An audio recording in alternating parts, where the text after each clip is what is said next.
Nigeria, the most populous country in Africa. Brief welcome, and that will be as short as you would imagine. So let me formally welcome you all for joining us this morning on the first of our two-day conference on the energy sector. Today's session will explore fuel of the future, which is gas, unlocking Nigeria's gas value chain. This is a very, very interesting time. We are seeing a lot of movements going on in the sector. We have seen a major push towards deregulation of the downstream oil sector. And I'm sure our Honorable Minister must be one of the busiest person on a day like this. We are also seeing a push on the track of the PIB. We now know that the PIB has left the desk of the president and has arrived the National Assembly. There has already been some reporting of the content of that PIB draft, which has been approved by the Federal Executive Council. So there's a lot that is going on. There is also the yearning for Nigeria to be able to get gas to fire its power stations.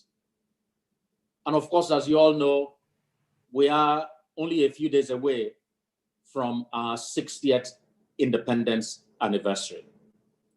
So this conference is happening at a very auspicious time in the history of our country, Nigeria. So much agitation for reform, but thankfully, and we must congratulate our Honorable Minister, we are now seeing significant traction in terms. There is a lot that is ahead of us this morning, including messages from our anchor sponsors, the Nigeria Liquefied Natural Gas Company. And of course, we have messages from the president of the Nigeria Gas Association, and we will be having the honor of being addressed by the Honorable Minister of State for Petroleum, as well as the Group Managing Director of the NNPC. And later on, I would have the honor of hosting a fireside chat with Tony Atta, who is Managing Director, CEO of the Nigeria LNG. So let me again formally welcome you to this opening session of our two-day conference on the energy sector. I think I'll be failing in my responsibility if I do not acknowledge the support and sponsorship that we have received from our anchor sponsor, the Nigeria LNG, and Alex Legal, detailed commercial solicitors or industry partners for today's event. Now, once done, let me the Nigeria LNG, Mrs. Ayana, who will be delivering a message on behalf of our anchor sponsors to us this morning. Ayana, I hope you are ready. Thank you very much. Yes, I am. Yes, thank you. Thank you very much. Thank you very much, Frank. And good morning, ladies and gentlemen. The management and staff of Nigeria organized their annual energy series with the theme Nigeria at 60, harnessing the nation's energy potential, our accomplishments in the oil and gas COVID-19 world to better position Nigeria for the years ahead.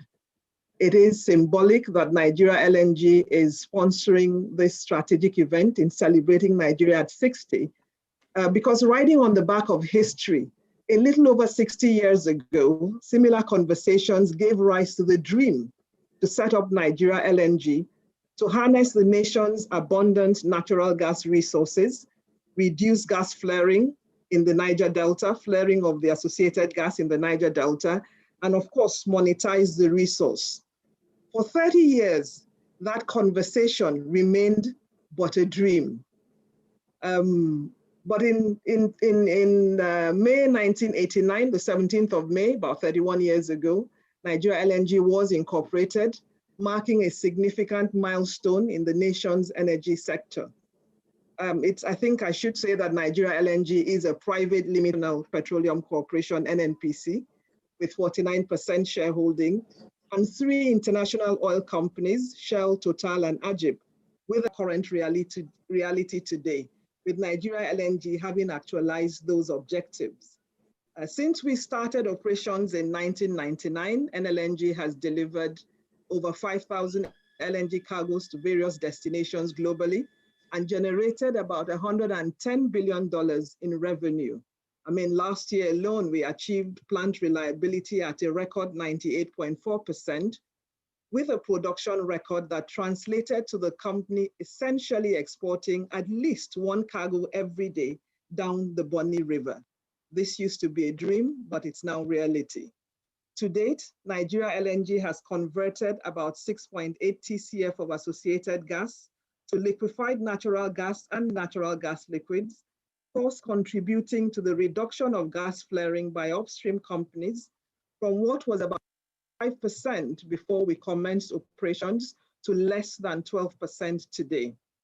We also set up a conservation area, the Finima, in Bonny Island, an area of 1,000 hectares as a carbon sink in pursuit of a cleaner environment underpinned by a on safety, zero objective, which demands zero harm to people, zero harm to the environment, and zero harm to our facilities. In keeping with our vision of not just being a global LNG company, but also helping to build a better Nigeria, we have embarked on various interventions in continuous demonstration of this commitment to help build a better Nigeria. In 2007, we intervened in LPG in country, and we continue to do so. We are also co-financing with the federal government the 120 billion Naira Bonny Bodo Road. It's a project to connect Bonny Island, one of Nigeria's most strategic energy corridors, to the mainland. On Bonny Island in Rivers State, where the plant is located, we are working towards making Bonny Island Nigeria's first malaria-free city. Yes, you heard that, first malaria-free city, through our malaria rollback program and a sterling community health insurance program in partnership with the state government to ensure access to affordable and quality healthcare for residents of the island. We've also intervened in several things nationally, but I think I'll rest it there for the time we have. To this end, I would like to believe that this forum provides a rare opportunity for unfettered discourse on how to harness and manage Nigeria's energy potentials going forward. With gas being critical to the energy mix of the future, and this year having been rightly declared the year of gas in Nigeria, NLNG is at the forefront of that conversation for the expansion of the sector, and with the award of the 27 EPC contract to the Saipem, Chioda, and Daewoo SCD JV, we believe that we are firmly in the driving seat to ensure that Nigeria is indeed a gas nation. SCD is now in the driving seat for the execution phase of the Train 7 project to deliver it in a couple of years. I'd like to wish you all wonderful deliberations as you listen to the experts, and please engage to extract as much value as possible for the good of the sector, for Nigeria, and for Nigerians. Thank you very much and enjoy the sessions. Thank you. Thank you very much. That message from the Nigeria LNG was delivered by Mrs. Ayono Fatai Williams, who's General Manager in charge of External Relations and Sustainable Development at the Nigeria LNG. Thank you so much. We will then follow with an address, which will now be presented by Mrs. Audrey Jo Ezigbo, President, Nigeria Gas Association. Madam. Thank you very much, Frank. the Honorable Minister of State for Petroleum Resources, Honorable Timipre Silva, the Group Managing Director, NNPC, Malam Mele Keari, my fellow erudite panelists, esteemed industry stakeholders, captains of industry, the media, the general public, ladies and gentlemen. It is my honor and privilege to welcome you to the Business Day Conference's Energy Series on Nigeria at 60, themed Harnessing Nigeria's Energy Potential for the Future. Indeed, this is a very timely program in the face of the declaration of the Year of Gas and the various strides that we have seen coming out of the office of the Vice President, out of the ministry, out of the NNPC, in terms of utilizing gas as a veritable tool for economic growth and development. It is an honor for the Nigerian Gas Association to partner with Business Day in delivering this conference to you. By way of introduction, the NGA is an apex nonpartisan organization that is vested with the responsibility of championing the interests of all the stakeholders in the gas industry in Nigeria towards accelerated development of the economy using gas as a catalyst for this development. Established in 1999, we are the voice of the gas industry in Nigeria with a robust membership that encompasses players in the upstream, midstream, and downstream gas value chain, including international and indigenous players, including also our other allied services like banking, insurance, shipping, financial, and various advisory services that provide support to the gas industry, as well, of course, as a robust base of individual professional members who are in the Nigerian Gas Association. The NGA works in close partnership with various industry groups to ensure that we're speaking the same language when it comes to gas. We work closely with the different arms of the government, with agencies such as the NCDMB, to make sure that we're also looking at local content. We're very focused on thought leadership, knowledge, and capacity building. And so from this perspective, we organize several programs which are open to the public. Some are sector specific, some are targeted at government in particular. But what it is that we understand clearly our role to enhance the understanding about gas and the peculiarity of commercial conversations around gas in Nigeria. So over the last 21 years, the NGA has remained true to this advocacy vision, serving as the voice to promote gas development in Nigeria. In Nigeria, we have the largest proven gas reserves in Africa. And indeed, we are clear that Nigeria has the potential to become the gas superpower of the continent. And globally, we see countries that are looking inwards to see how they build or enhance resilience in their domestic gas markets and economies. And we believe that Nigeria is well positioned to be able to do the same, leveraging on our over 203.16 TCF proven gas reserves. In a country with a population of over 200 million people, it is projected that by 2030 will be about 300 million. I like to say that we have an almost 1-for-1 population to proven gas reserves ratio. And the onus is on us as a country to see how we can leverage these resources to take us out of the poverty conversation in the world and position us as a gas-based industrial nation, which indeed is the aspiration of the government. Gas is a tool for economic rebound and reflation.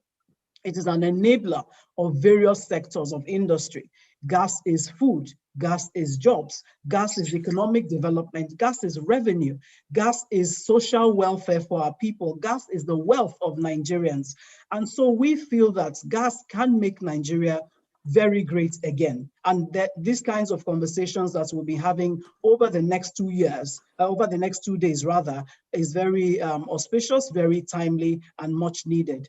We believe that as all stakeholders come together to work and do our bit on the side of the government, on the side of the industry, on the side of civil society, that we can literally change the narrative of Nigeria. So I welcome you all to enjoy the next 2 days of discussion. We have very erudite members of different panels that will be speaking to what the core issues are in terms of how we can leverage gas as a tool for economic development. And the NGA is very happy to partner with Business Day conferences on this. Thank you very much, and we look forward to 2 very engaging days of discourse. God bless you all. Thank you. Thank you so very much. Audrey is the president of the Nigerian Gas Association.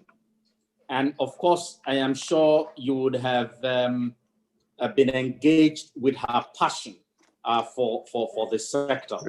I must tell you that as a journalist in Nigeria over the last 30 years or more, I have been trained to approach examining government policies by asking two questions. Does this policy lead to more production, or does it just center around how to share what we already have? One refrain in Audrey's speech was benefit our people. Thank you, which is today's keynote address has been raised for such a time. The Honorable Minister of State for Petroleum. We have seen, and I think you will join me in congratulating him for how he has dealt with some very, very urgent but critical issues that have been on his desk. Whether it's the matter of the deregulation of the downstream petroleum sector, as I alluded to earlier, or it is in the agility in getting a government-approved or an executive-approved PIB draft to the National Assembly, or the deftness in engaging with labor over thorny issues around deregulation. In all of that, our next speaker has distinguished himself. So may I now take the honor and privilege to invite the Honorable Minister of State for Petroleum to please deliver his keynote address. Chief Dr. Silva. Hello, sir. He's on his way here now, sir. Okay. He's on his way. Yes, sorry. In the next 5 minutes, he'll be here. Yes. Okay, so we expect him to be at NNPC building, I'm told. He's here already. He's there already. He's on the floor. He's coming to the hall now. Yes. Okay. All right. Do we just beat some time and while we wait for him? Please, that would be great, sir. Thank you so much. Anyway, our Honorable Minister is going to be joining us from the NNPC building today. He's already in the building on the floor, we're told, and we should see and hear him speak to us shortly. I was speaking earlier about how full his plate has been, how reformative the sector is emerging in the time of his leadership. And of course, it is not time yet to get relaxed. There's still a lot of work that we expect has to be done.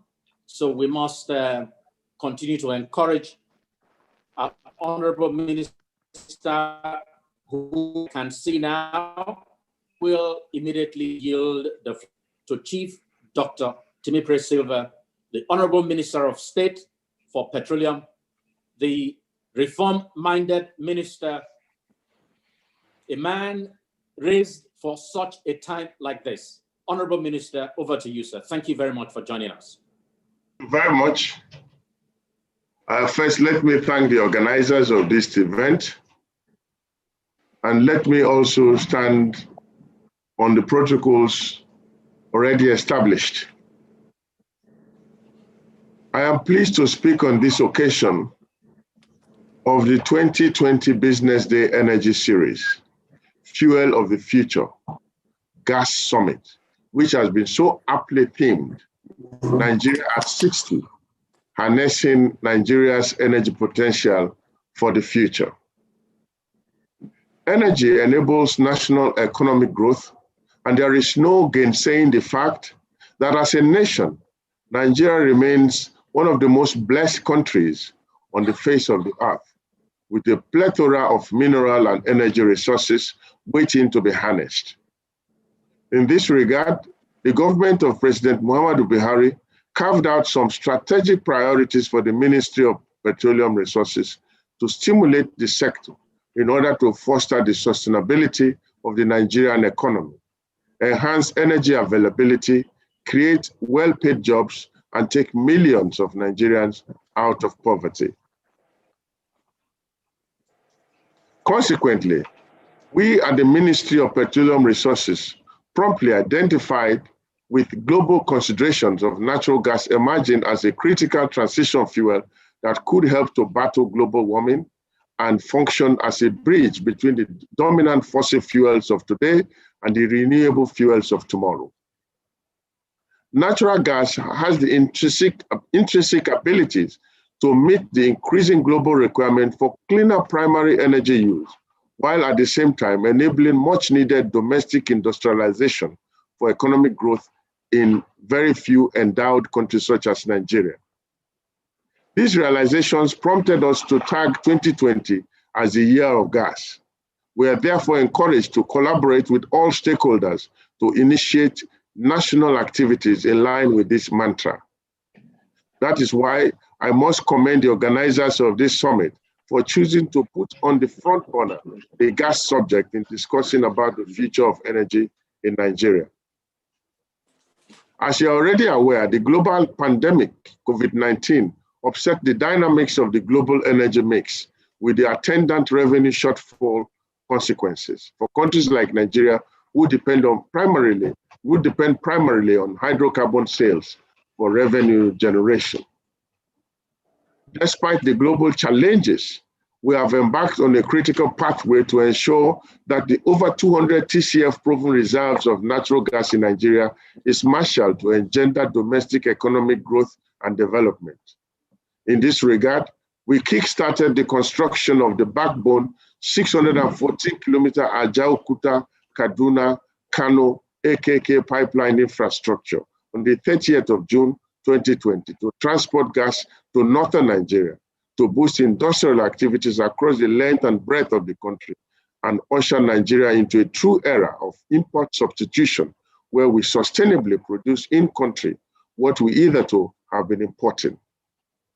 This will be achieved in the medium term. Our efforts will continue to transmit Nigeria from conventional dependence on white products for prime movers to a cleaner, more available, accessible, acceptable, and affordable energy use in the gas. This will not only cushion the effect of current deregulation, but also create enormous job opportunities for Nigerians.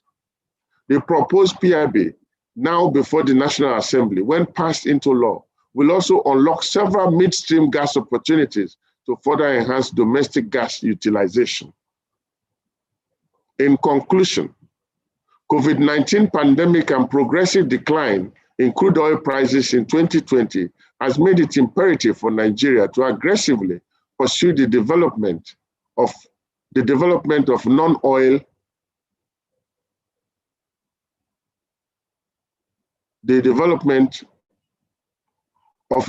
economy and diversification of revenue sources as the country braces for possible lower for longer crude oil price era. The government is factoring in these current realities in its reform agenda.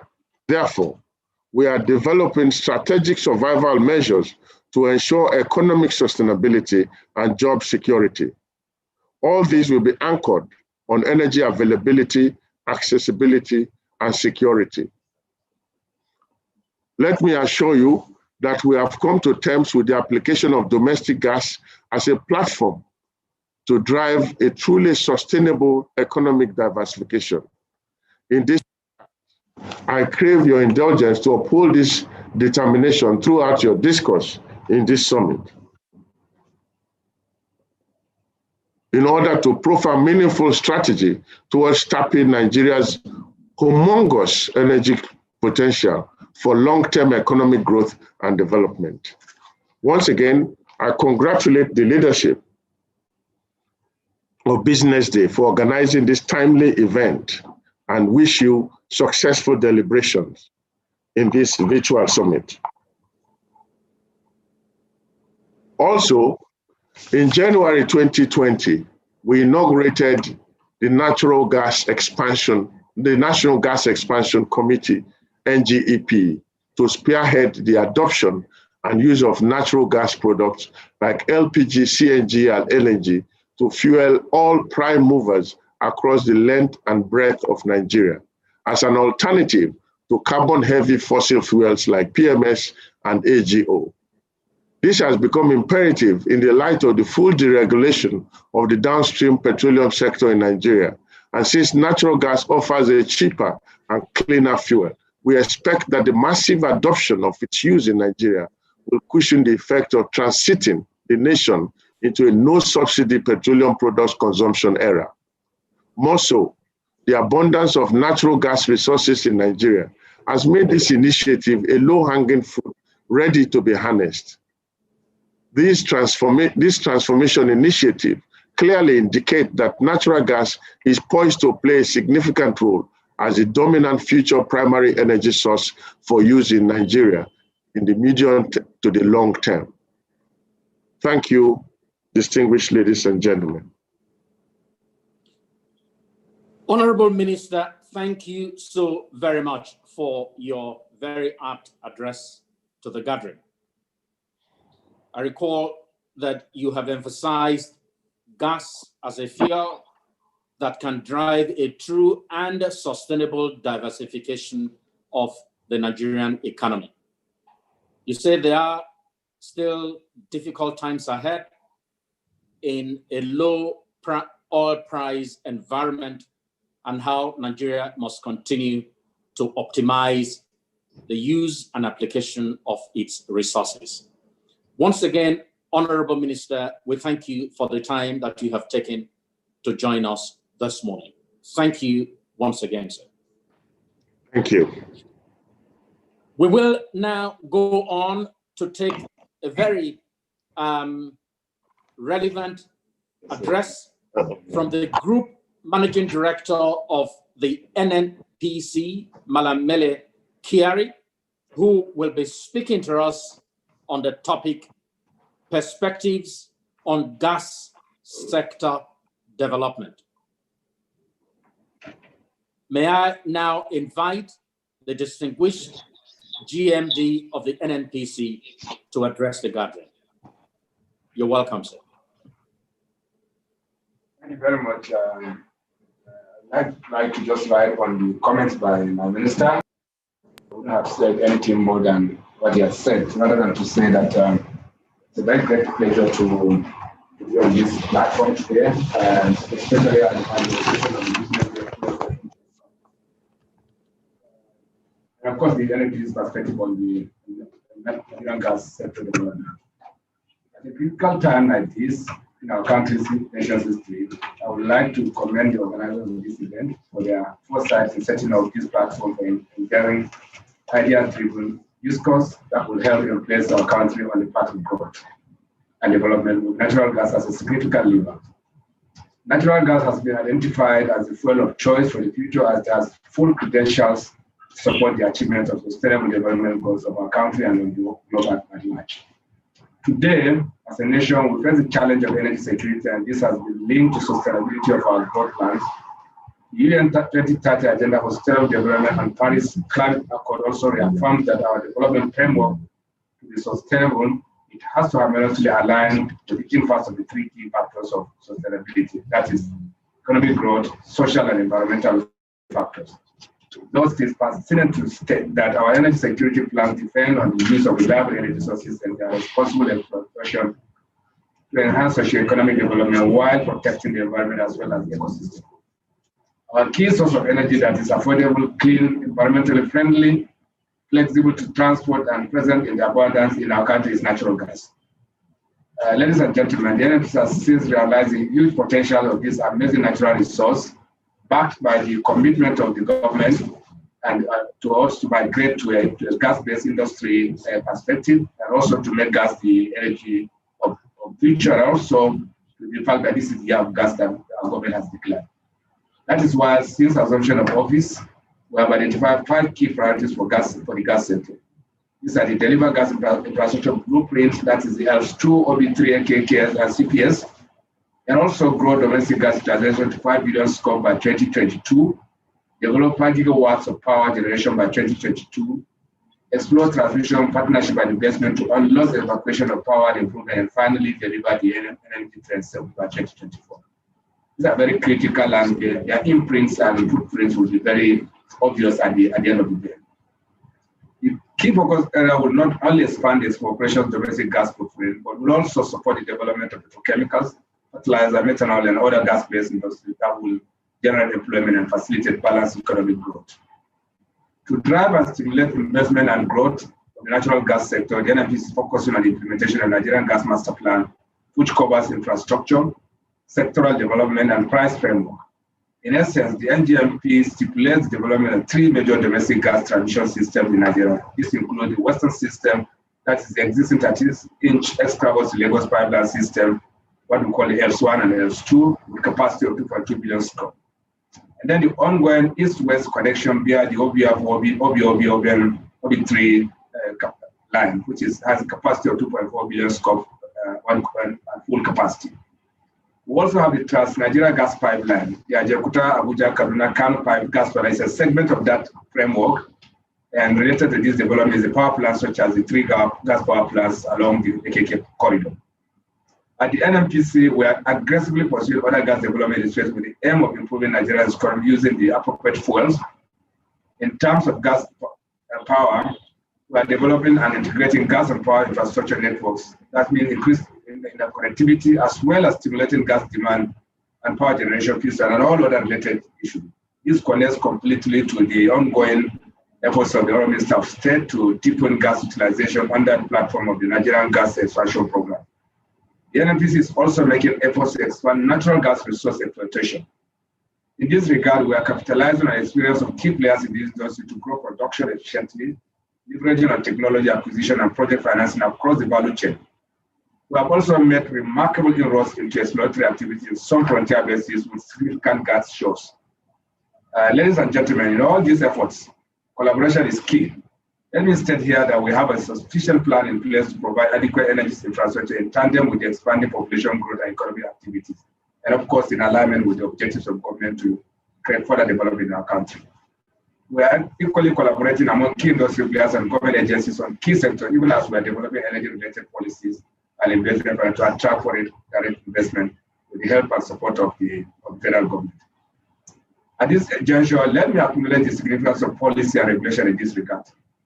The support of Mr. President and the effort of the Honourable Minister of Petroleum Resources, Chief P.S. Silva, who declared 2020 as the year of gas in driving initiatives and positioning natural gas alongside allowable. And of course, this gives us all the steer that we require. It is equally heartwarming to know that several of these gas initiatives, such as the 7 increase, the economic recovery and growth plan ERGP 2020, the natural gas policy of 2007 portends a great deal of prosperity for the natural gas sector in Nigeria. The natural gas will definitely reduce environmental and social impact due to gas flaring, protect the environment, prevent waste of natural resources, and create social and economic benefits from gas flaring. I will not end this discussion without emphasizing the need for proper legislation. The passage of the Petroleum Industry Bill or petroleum legislation, in whatever name it comes, this is not overdue. And we're happy that just yesterday, the Honourable Minister of State presented the initial draft of the bill for declaration by the National Assembly. I believe that today the National Assembly will take that on, and then the next process of it will continue, and ultimately to look to having the legislation in place. And I know that this one piece of legislation that will expand economic growth via improved revenue growth from the oil and gas sector and make the industry efficient and competitive. NMPC is committed to supporting a sustainable legislation that will bring a transformation to the industry, promote transparency and accountability across the value chain. Before I conclude, ladies and gentlemen, let me restate NMPC's commitment to going forward, pushing the following efforts towards driving Nigeria's gas sector development. Number one, we will embrace technological development to make such fuels more affordable and with less carbon footprints. We will develop initiatives, project financing mechanisms for gas exploration and infrastructure along the value chain so that there will be wider stakeholder involvement and engagement. We will leverage on natural gas' active role in the energy arena and its credentials and develop cooperation and collaboration with strong partners to chart pathways to sustainable future energy. gas advocacy and effective communication on the emerging challenges and opportunities of the energy sector to policy and decision making. In conclusion, the NNPC will continue to develop export gas potentials. And of course, by the back of this is to build on the 7 critical gas projects, which we know that some of the companies will deliver those objectives. The AKK, the OB3, the Nigerian Trans-Morocco gas pipeline, the LNG Train 7, and many other projects that are in the pipeline. NNPC, as you may be aware, is perfectly positioned to support all efforts aimed at value adding value to Nigerian natural gas space.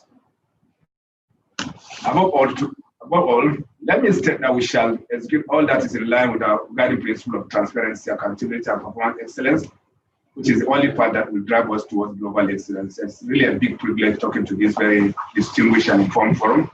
And thank you very much for listening. And I wish you grateful deliberations. Thank you very much. Thank you very much. Thank you so very much, GMD. We heard you very clearly, even if we did not see your face at all. I'm not sure that was deliberate. I think the technology may have misfired at some point in the course of the presentation. But we appreciate your message. You stress the critical role or place of policy as a driver of the development of the sector, and we can truly see that in a number of ways. We congratulate you for the work that you and your team are doing at NNPC, and we wish you the very best. Once again, thank you so much, sir. We are making good time.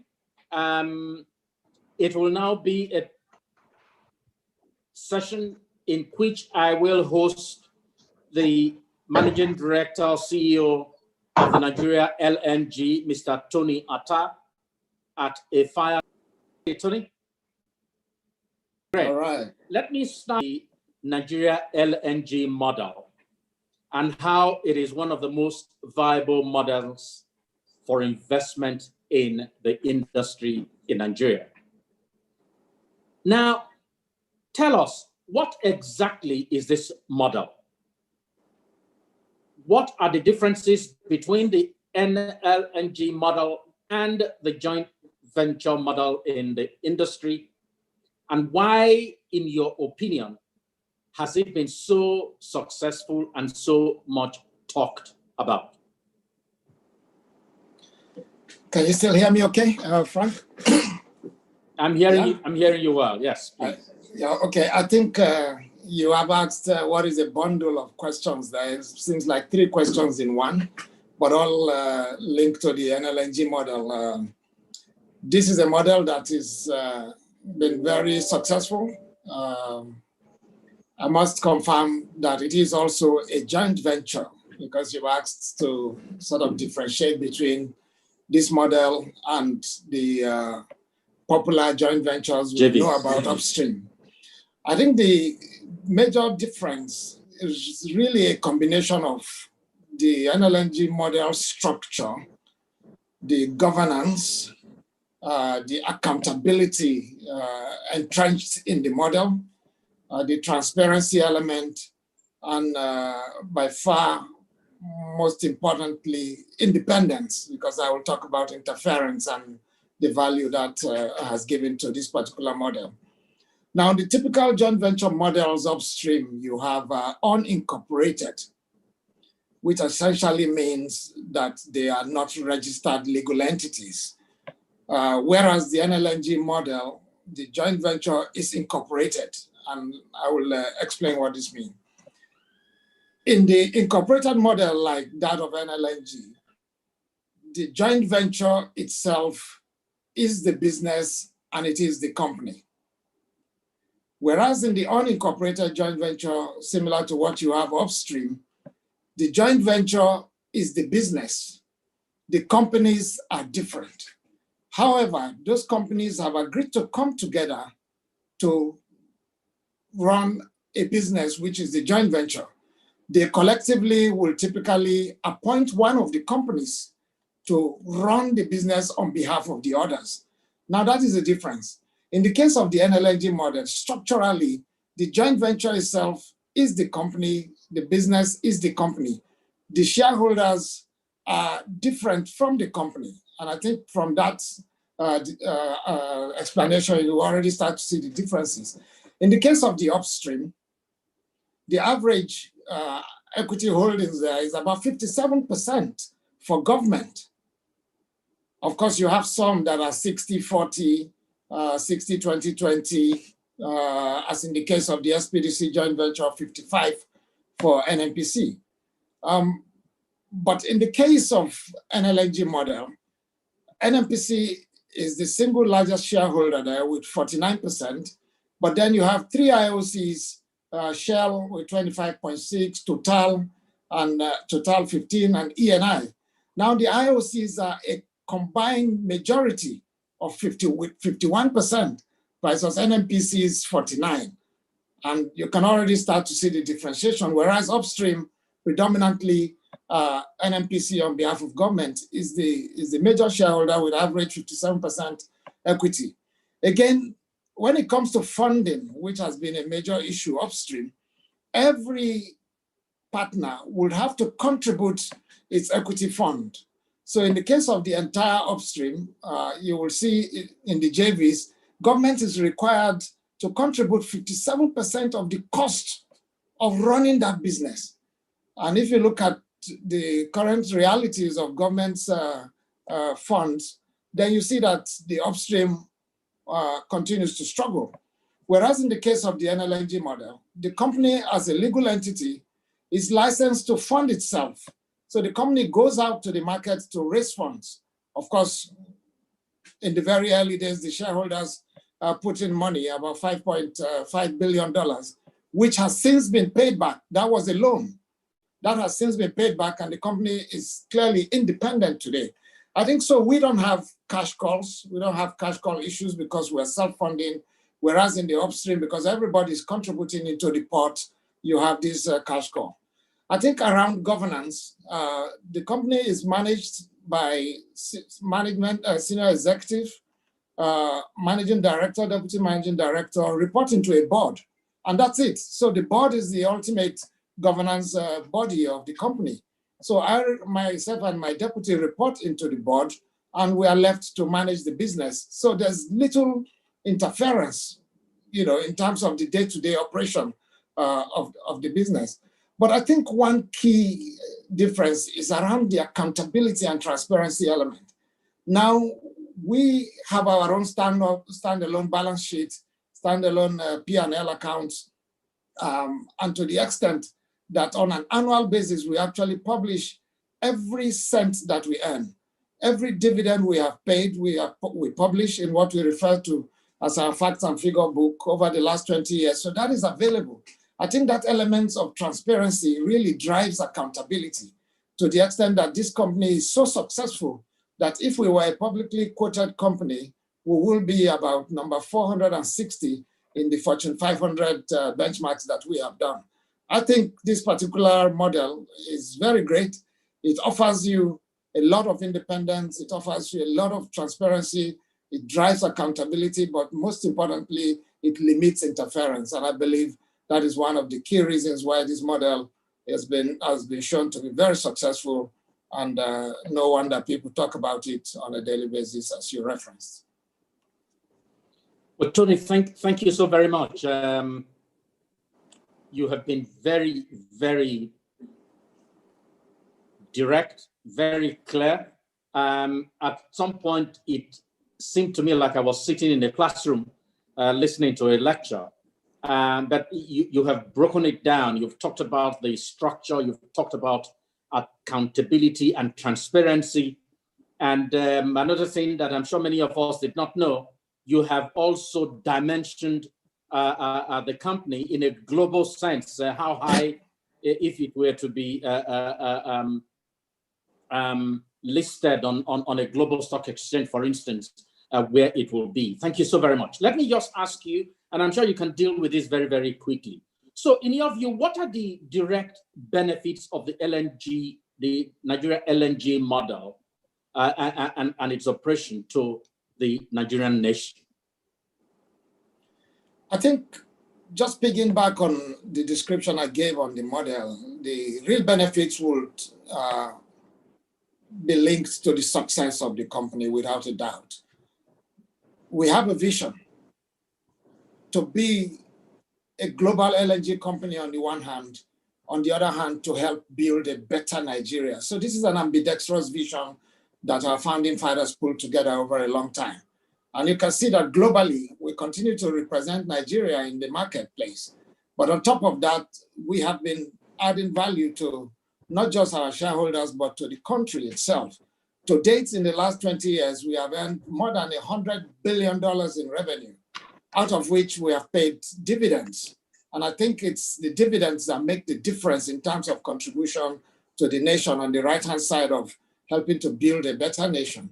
Over $18 billion of dividend has been paid to the federal government, of course, through our shareholder, NNPC, with 49% shareholding there. Another 18 billion has also been paid to the other 3 IOCs. But on top of that, because we do not have our own gas resource, we buy gas. So essentially, we are an outlet for gas. We're a catalyst for gas development in the country, to the extent that we have bought gas worth over $15 billion from the federal government in the last 20 years. Indeed, initially we were tax exempt very early on, but since we became taxpayer, we have contributed $9 billion in taxes to the federal government. More than anybody else in the country, we are by far the highest taxpayer in Nigeria. And I think that is information that can be validated. But overall, we also contribute in the environmental space. Prior to Nigeria LNG, Nigeria was number 2 on that ignominious league of gas flaring nation behind Russia. Russia is still number 1.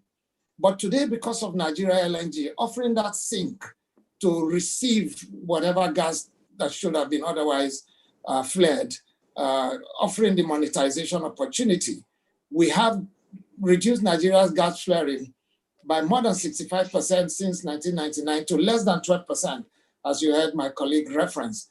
Today, Nigeria is number 7 on the league of gas flaring nation, just because Nigeria LNG is available to take the gas and monetize it on behalf of the country. As we speak, even the United States is flaring more than Nigeria. But most importantly, you can see that environmentally, we are making a big difference in terms of reducing flaring, saving the environment, but most importantly, monetizing it to earn money. We continue to make a big difference to our stakeholders, starting with our communities. And my colleague has touched on the road we are partnering with the federal government to build, connecting Bonny to Port Harcourt, over $120 billion billion naira road, and we are contributing 50% of that. But most importantly, we continue to support our communities based on 4 pillars of sustainable development around education first, health, of course, infrastructure, and youth development, which we believe will go a long way in answering the Niger Delta question, which I personally believe is tied to poverty and unemployment. And if you are able to deal with any, the other is taken care of itself. So unemployment is something we are tackling. And on the back of our Train 7 projects, you will see a lot happening there. Over 12,000 jobs will be created. More than $10 billion of foreign direct investment coming into country. I mean, I can go on and on in terms of the value this company has brought to the nation, but let me hold it there, recognizing that you will have a few more questions, Frank. Well, thank you so very much. I mean, it's good that you answered this question, because over time we hear about how the Nigeria LNG carries gas and takes it abroad. But I mean, the point that you've made about how much you have paid, almost $15 billion for the gas that you take. So you just don't go there, dig the ground, and then move the gas away. And then, of course, we all celebrated the start of the construction of the 120 billion naira road linking Bonny to Port Harcourt. we believe it is a very critical piece of infrastructure that you're building in terms of the ripple effect that it will have across the nation. And then, of course, the significant payment in dividend, $18 billion to the federal government and $15 billion to the other three shareholders. And you are also denting the environmental crisis that we have, moving Nigeria from the #2 gas flaring nation to #7 gas flaring nation. So thank you very much. So we are now ready for, I believe, the next question, which is simply to ask you what you consider to be the key gas development and monetization challenges that Nigeria faces today. I think it's a question that I wish you had asked the minister, but to be fair, he's dealt with it in his speech. I want to first of all appreciate our minister for being very bold on this subject, and the GMD for sort of following that leadership to say we will deliver on gas. Essentially, we are not short of policies around gas. We are not short of guidelines. There are all sorts of opportunities around gas. So it comes down to execution. But a lot of it will start from the commerciality of gas. I mean, you heard that we have 200 TCF of gas, and that is perhaps the largest gas reserves in Africa. But we also know of what is 600 TCF scope for recovery. So we know the 600 is there. We just need to prove it according to the SEC rules to be able to book that reserve. And that takes us to #4 behind Turkmenistan. Today we are #9. So it's really around that deliberateness of government to say it's time for gas. We at Nigeria LNG have said this so many times to the extent that we have a cliche that Nigeria has ridden on the back of oil for more than 50 years. And now it's time to fly on the wings of gas if we are to leapfrog to that next level that we so aspire for. But overall, you will be looking at infrastructure. You cannot achieve much without infrastructure. So I'm so glad to hear that the GMD referenced some of the infrastructure-based projects that the government is embarking on, the famous AKK pipeline connecting the north to south, the OB3 connecting the east of the delta to the western delta, the Alps, you had Alps 1 to 2 taking gas from Niger Delta all the way to the entire southwest.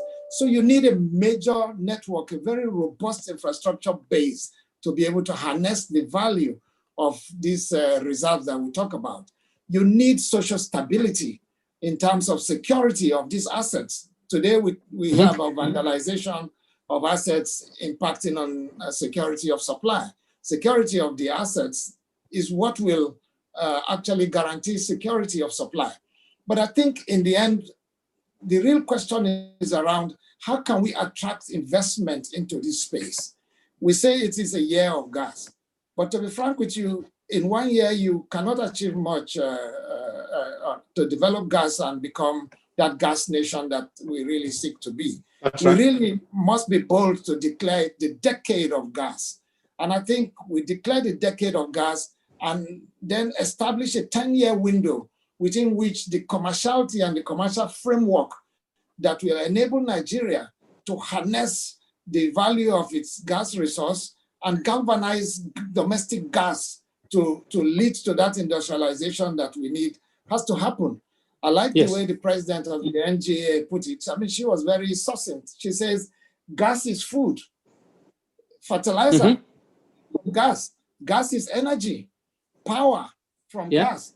Gas is jobs. I just talked about Train 7 that's going to give more than 12,000 direct jobs. And if you talk to the executive secretary of NCDMB, more than 40,000 indirect jobs from Train 7. Gas is jobs. Amazing. Gas is industrialization, she said. Gas indeed is sustainability. But most importantly, we recognize countries that have been able to do a lot with gas. Look at Qatar. Yes, they have some liquids which largely is condensate, is a byproduct of gas.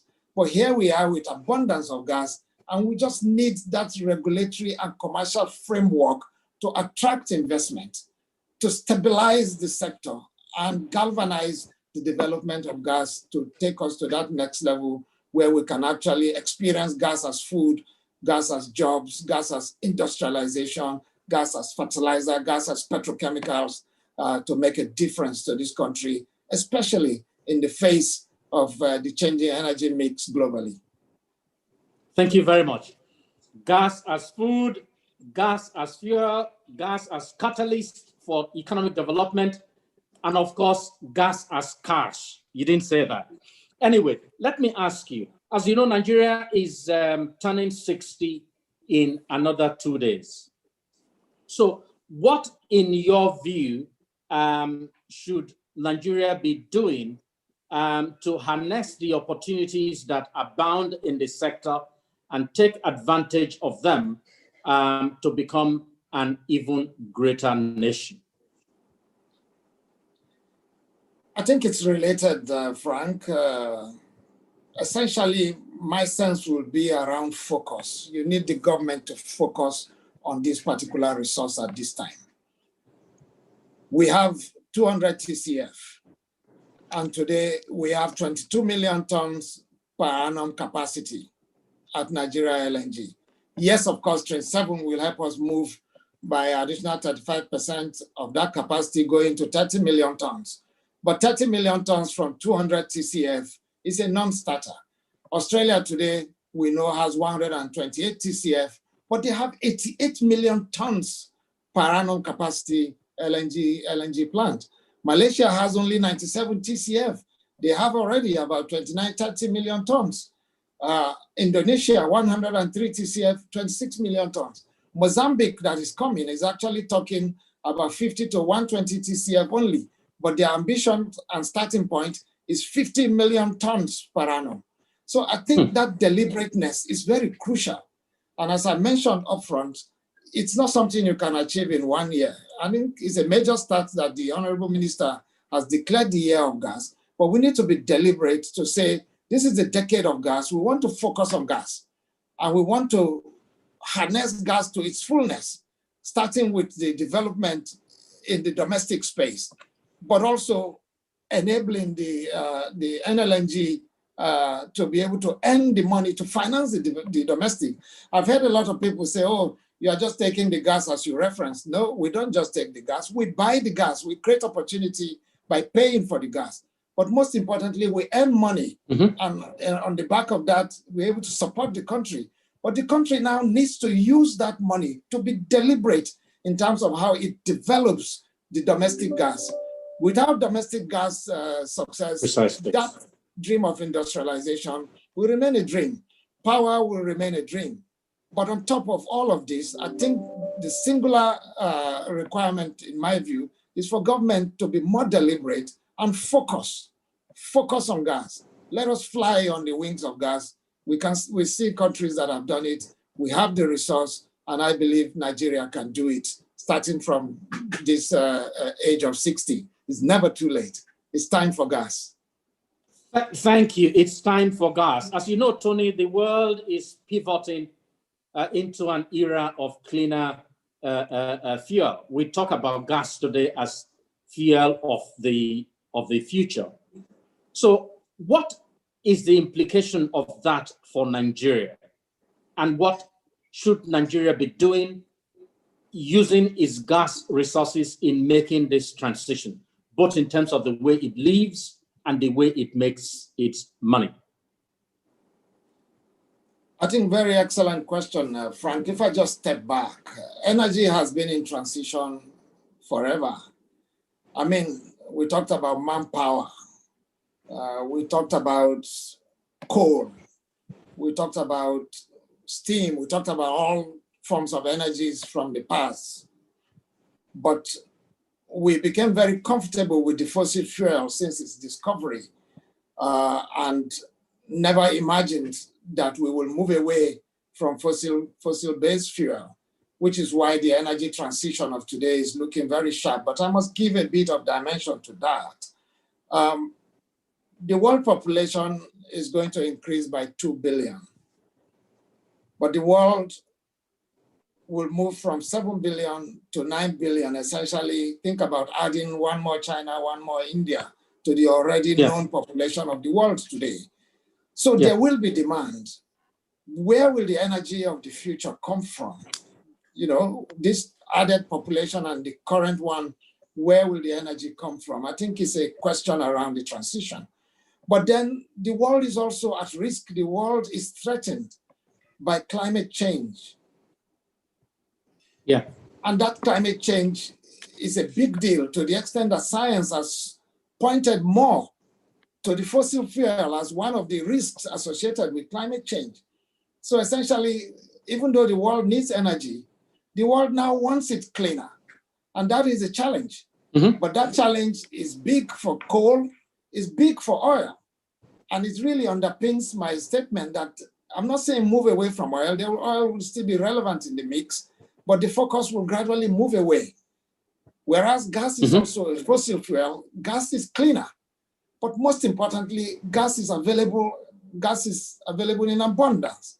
So for me, it will seem a no-brainer where we should be heading in terms of the energy transition. The world needs cleaner. We have cleaner. So the conversation around, is it a year of gas or is it a decade of gas, shouldn't even be a question. We need to start to position today.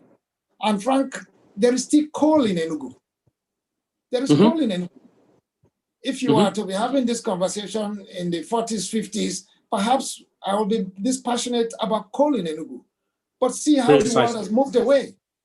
There is a risk that the world will move away from fossil fuel, and we are beginning to see the impact of technology. Today, I mean, I was in Portugal trying to sell LNG, and this was a company that also is very big in power in the Latin South America. So as a patriotic Nigeria, I said to them, how about you come into Nigeria and set up, even if it's a 2 gigawatts plant, and let's see if there's a new business opportunity between Nigeria LNG, or in fact, Nigeria as a whole, because most likely it will be on land upstream, to generate additional power. We are struggling. We're 200 million people scrambling for less than 5,000 megawatts. Megawatts, yeah. And he shocked me, Frank, and he said 2 things I will say to you. First of all, there is a moratorium on us not to invest in anything fossil fuel fired power. Incredible. I was shocked. He then called my attention to the World Bank and perhaps the IMF, who have put a stake in the ground not to finance anything linked to oil. Countries are making such statements. So we cannot sit back and bury our heads in sand, believing that we have this oil, we have this oil. The relevance of oil is waning. Yes, gas is also going to struggle, but gas is cleaner and gas is the bridging fuel. So gas is that transition fuel, potential opportunity for us to play. And we are lucky to have this resource. So in terms of the energy transition, renewables will grow much faster, but gas will continue to be relevant. And in the mix, the forecast is that it will be about 25%. But there's one new source of energy that is coming that scares me even more than what we see with solar today. It's called hydrogen. And on the back of technology, hydrogen is looking like the energy of the future. None of us saw it coming. A country like Japan, which has no resource and is so reliant on my LNG, is today spending a lot of money to develop hydrogen and become independent. Look at what happened in the United States. Once the shale revolution came up, they became independent. Look at the impact on Nigeria. Look at the impact on the market. I recall we used to sell massive volumes of oil to the United States, more than 1 million barrels per day to the United States. Today, I don't think you sell almost up to 200,000 barrels a day to them because they don't need it anymore. So the world is becoming independent. The world is moving away from conventional fuels, but gas will continue to be relevant, and we have gas. So I think, as I said, it's time for gas. It's time for that focus on gas to just prepare this country for that future where energy has to be clean. Very, very insightful. And I think it is quite important that we're having this conversation today, We probably should have been having this conversation 10 years ago, but as they say, it's better late than never. We are, without any question, better prepared today for the kind of energy transition that we now face as a country and indeed as the world. So there would be absolutely no excuse if we are not right there at the get-go, taking advantage of these transitions that are happening. Let me ask you my final question this morning, Tony. Nigeria LNG is a major exporter of liquefied natural gas and of course, liquefied natural gas liquid across the world. What is the company doing to deepen LNG and LNG utilization in the country in all its ramifications? We are a major enabler, Frank. As I said, today Nigeria produces, if you go by the count from the GMD, about 8 billion cubic feet of gas per day, 8 BCF of gas. At Nigeria LNG, we require 3.5 BCF of that. So almost half of the gas producing country today, we provide home for. I think for me, that is a major opportunity because you enable the upstream to continue to develop for more gas. But I think on the back of our vision, which I said we have an ambidextrous vision of staying global, staying competitive in the global space, staying as one of the leading LNG companies in the world. But on the right-hand side is helping to build a better nation. And part of our contribution is really in the LPG space. By 2007, Nigeria had only 50,000 tons of LPG capacity in the country, 50,000. And on a per capita basis, it was less than 1, where countries like Ghana were already 4, Morocco was 16, Senegal 17. On a per capita basis, per kg of consumption. But Nigeria LNG got involved on the invitation of the then President Olusegun Obasanjo to say, we need some of these in country. And since then, we have enabled that sector to grow.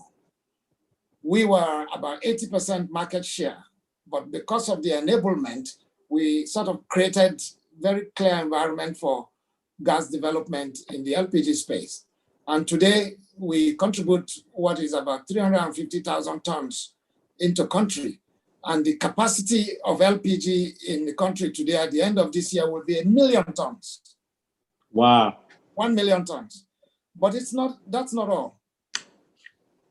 We carried out a study working with the office of the Vice President to say, what does it mean, as you've asked the question, to deepen the penetration of LPG in Nigeria? And that study returned that the true capacity of LPG consumption in Nigeria is 3 million tons per annum. Wow. So you can see how much space there is there in terms of opportunity. Just last week, I went back to board to say, you gave me a ceiling of 350,000 tons. This year, I will deliver 380,000 tons. Can you increase my capacity to 450 to 500? The board has just approved that we should bring 450,000 tons into country. Again, further enabling that. But I think by far on the back of contributing cleaner energy is the social health side of things. We have on record that about 4 million people die on an annual basis from indoor smoke inhalation, mostly trying to put food on the table. In Nigeria, that horrible number is 100,000 women and mostly children, just trying to put food on the table. And we say we must change that narrative at Nigeria. Nobody deserves to die just because they want to put food on the table. And that is partly why we are so inspired to continue to bring more of LPG into Nigeria, to preserve forests and reduce the need for kerosene, reduce the deforestation, help with the eliminating desertification. I think that is a major contribution from Nigeria LNG, which a lot of times is not very public. But also recognizing the huge gap in the power infrastructure and the pipelines we talked about. We are currently working a project to bring some domestic LNG into country. As you would expect, a lot of it will be around the coastal fronts because that's where our ships can get to. But most importantly, being able to bring some domestic LNG into country as a bridge until the pipeline infrastructures referenced by the GMD are in place. And then we can go back to exporting whatever that volume is. But by far the biggest support for us is in the social health preservation of lives and making sure that cleaner energy sources are available to our people in Nigeria.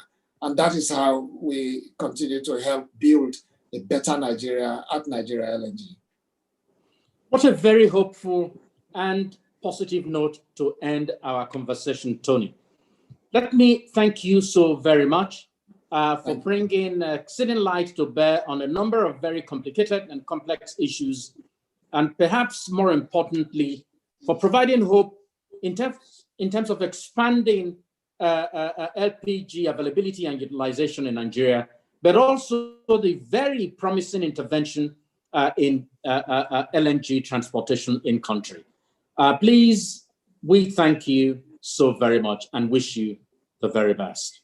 We would like at some point to see that LNG being transported, as you said, across the coastal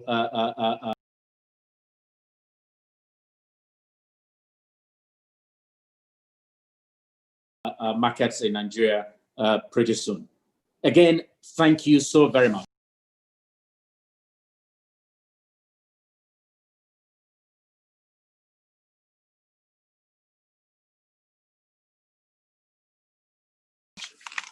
Thank you, Frank. And it's time for gas, guest as you has say. been Mr.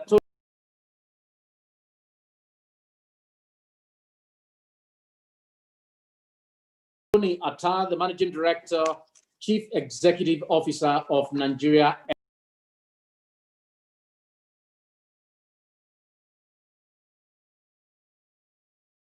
LNG, and we've had a very interesting conversation over the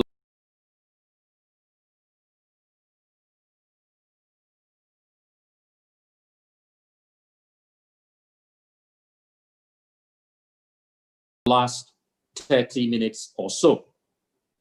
I am aware we will now have a video presentation around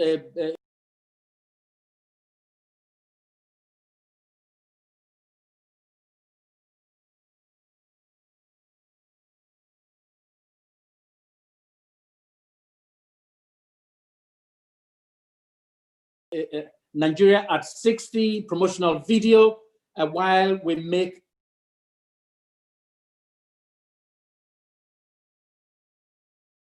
the transition to the next session of our conference today.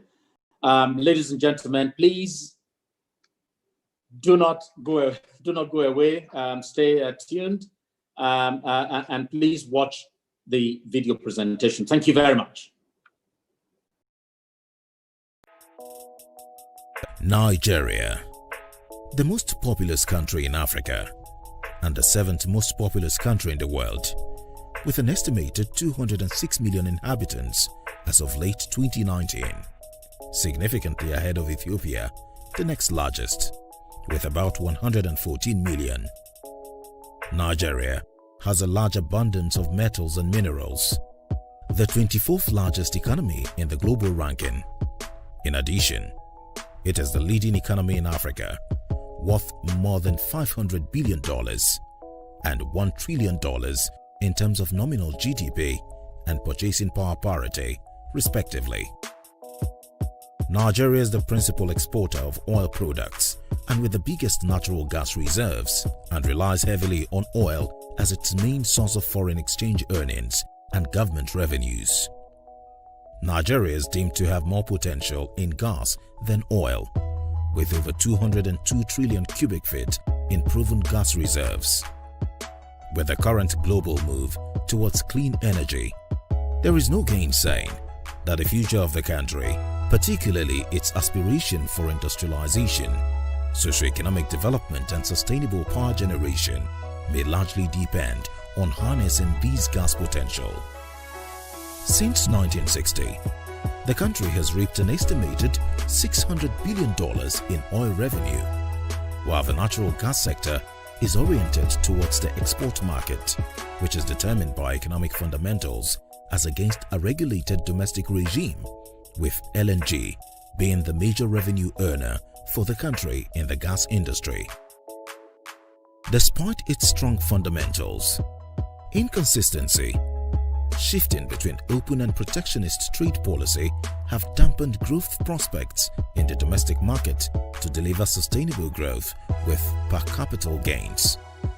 Nonetheless, there have been notable achievements in various sectors of the economy, from reforms in the Nigerian downstream oil sector, which has resulted in more stability in domestic energy supply, the removal of subsidies, Power Sector Recovery Program, PSRP, greater transparency and predictability of monetary policy, increased domestic revenue mobilization, and evolving success story in Nigerian gas, such as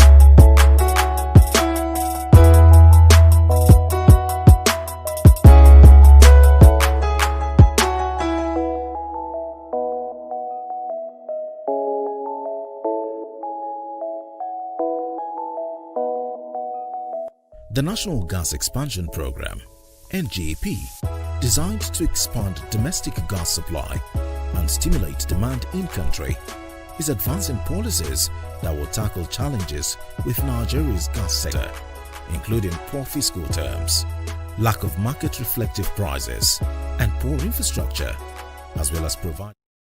I hope you enjoyed that video presentation.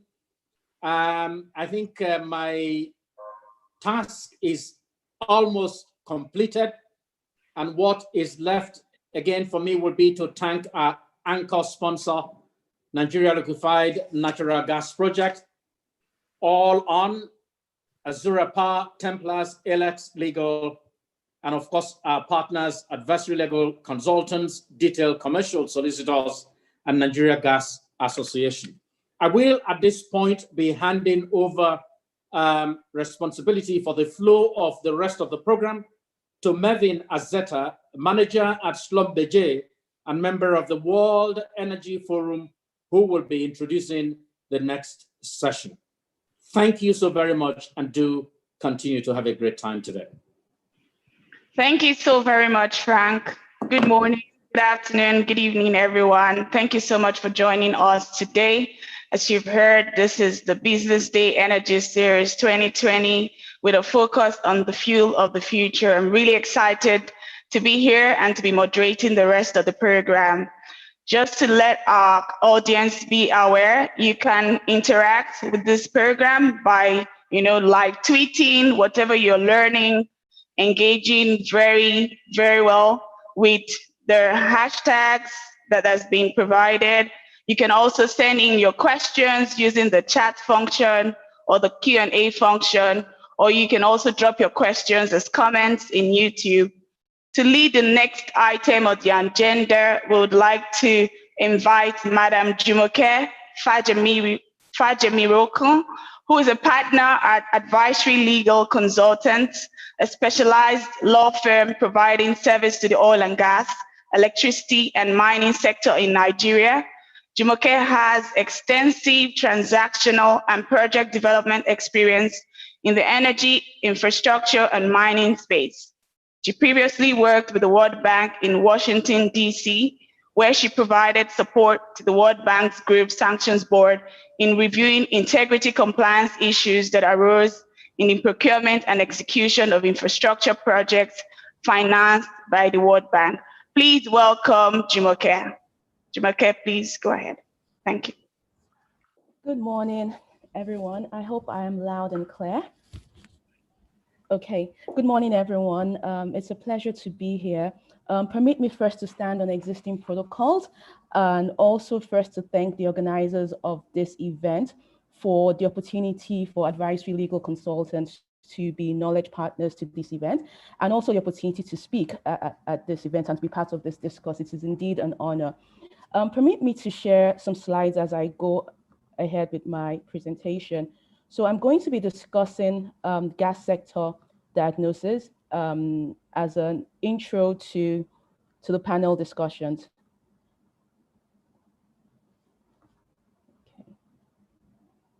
Okay.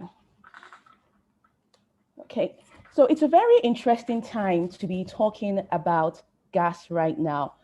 As we know, the world of oil is entering its decline phase, and that has been discussed extensively in the preceding sessions. We have new sources of oil emerging. OPEC's influence with shaping the direction of crude oil prices is weakening over time. We see that the global energy industry is entering into a transition phase away from oil. The world is going green. Alternative energy sources are emerging, as well as new technologies that are now providing real competition to oil as a fuel source. And we also see the international lending community shifting away from oil, shifting away from funding oil projects. And this was also discussed during the fireside chat with Mr. Tony Atta. Also, we also see that IOCs are decelerating from oil and are employing new strategies to navigate the transition to a lower carbon world. But the good news in all of this is that the long run prognosis for gas is good because of its role as a transition fuel. And this was also discussed in the preceding session. Nigeria has the ninth largest gas reserves in the world with over 203 trillion cubic feet. And that's good news for Nigeria because we have the fuel for the future. And with the strong linkages to the electric power sector, the industrial sector, transportation, and agricultural sectors, gas is extremely vital to Nigeria's economic development. The challenge now is how we handle this abundance and use it to shape our future. So let's look at the state of the gas sector, and I'll just discuss briefly the production and utilization profile over the last 20 years. As I said earlier, the 203 trillion cubic feet of proven reserves, and in 2008, production level was at 2.91 TCF. We haven't seen that much increase over the last 18 to 20 years in the production levels. Between 2001 to 2018, there's just been 1 TCF production increase. But the good news is that during this period, we've seen increased utilization levels going from 49% in 2001 to 89% in 2018. We've also seen flare rates coming down from 51% in 2001 to 11% in 2018. But what we see in terms of utilization is that a significant portion is being used for crude oil production, with not enough, very little going into domestic sector, just about 14%, and a paltry 1.5% going to the power sector, which is meant to be the largest demand segment for gas. So basically what we're seeing here is that we have significant gas resources, but it's currently being underutilized compared to the economic potential. In terms of gas infrastructure, here's an infrastructure map, a gas infrastructure map for Nigeria. We see that there's a lot more planned infrastructure than what is actual.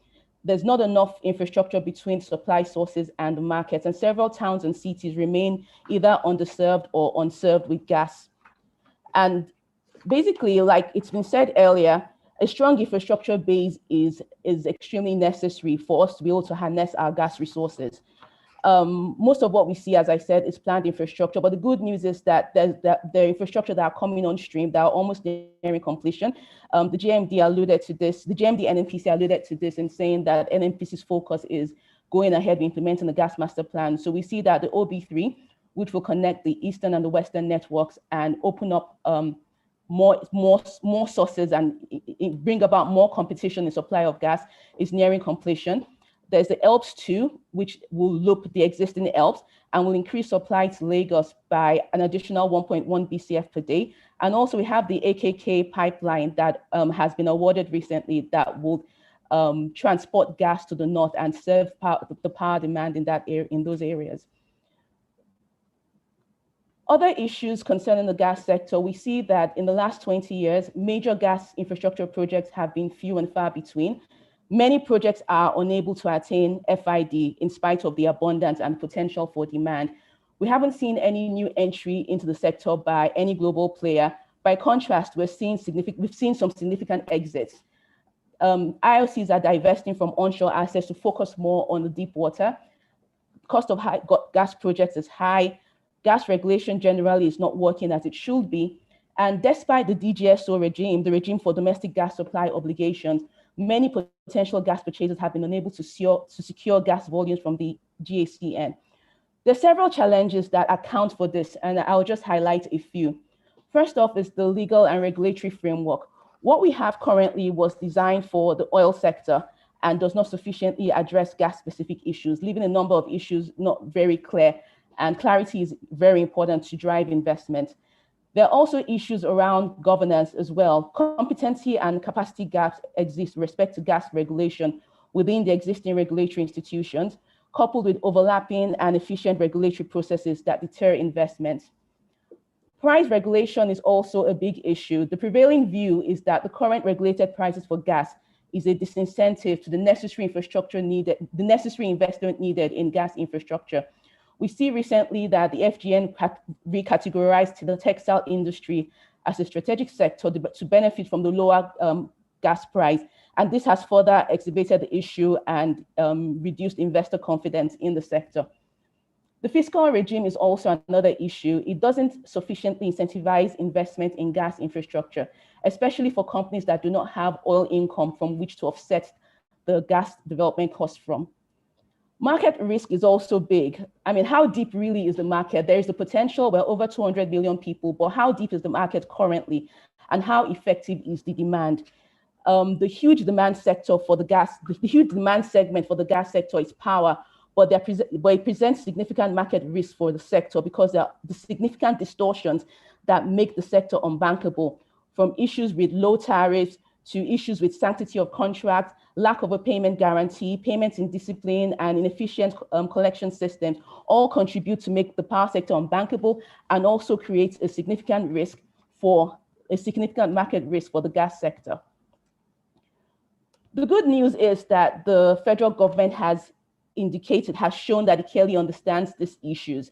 And in 2017, the National Gas Policy was approved by the Federal Executive Council. This policy acknowledges that in spite of Nigeria's abundant gas resources, Nigeria is experiencing a full-blown energy crisis and gas infrastructure is deficient and the nation is falling short on its domestic gas supply obligations.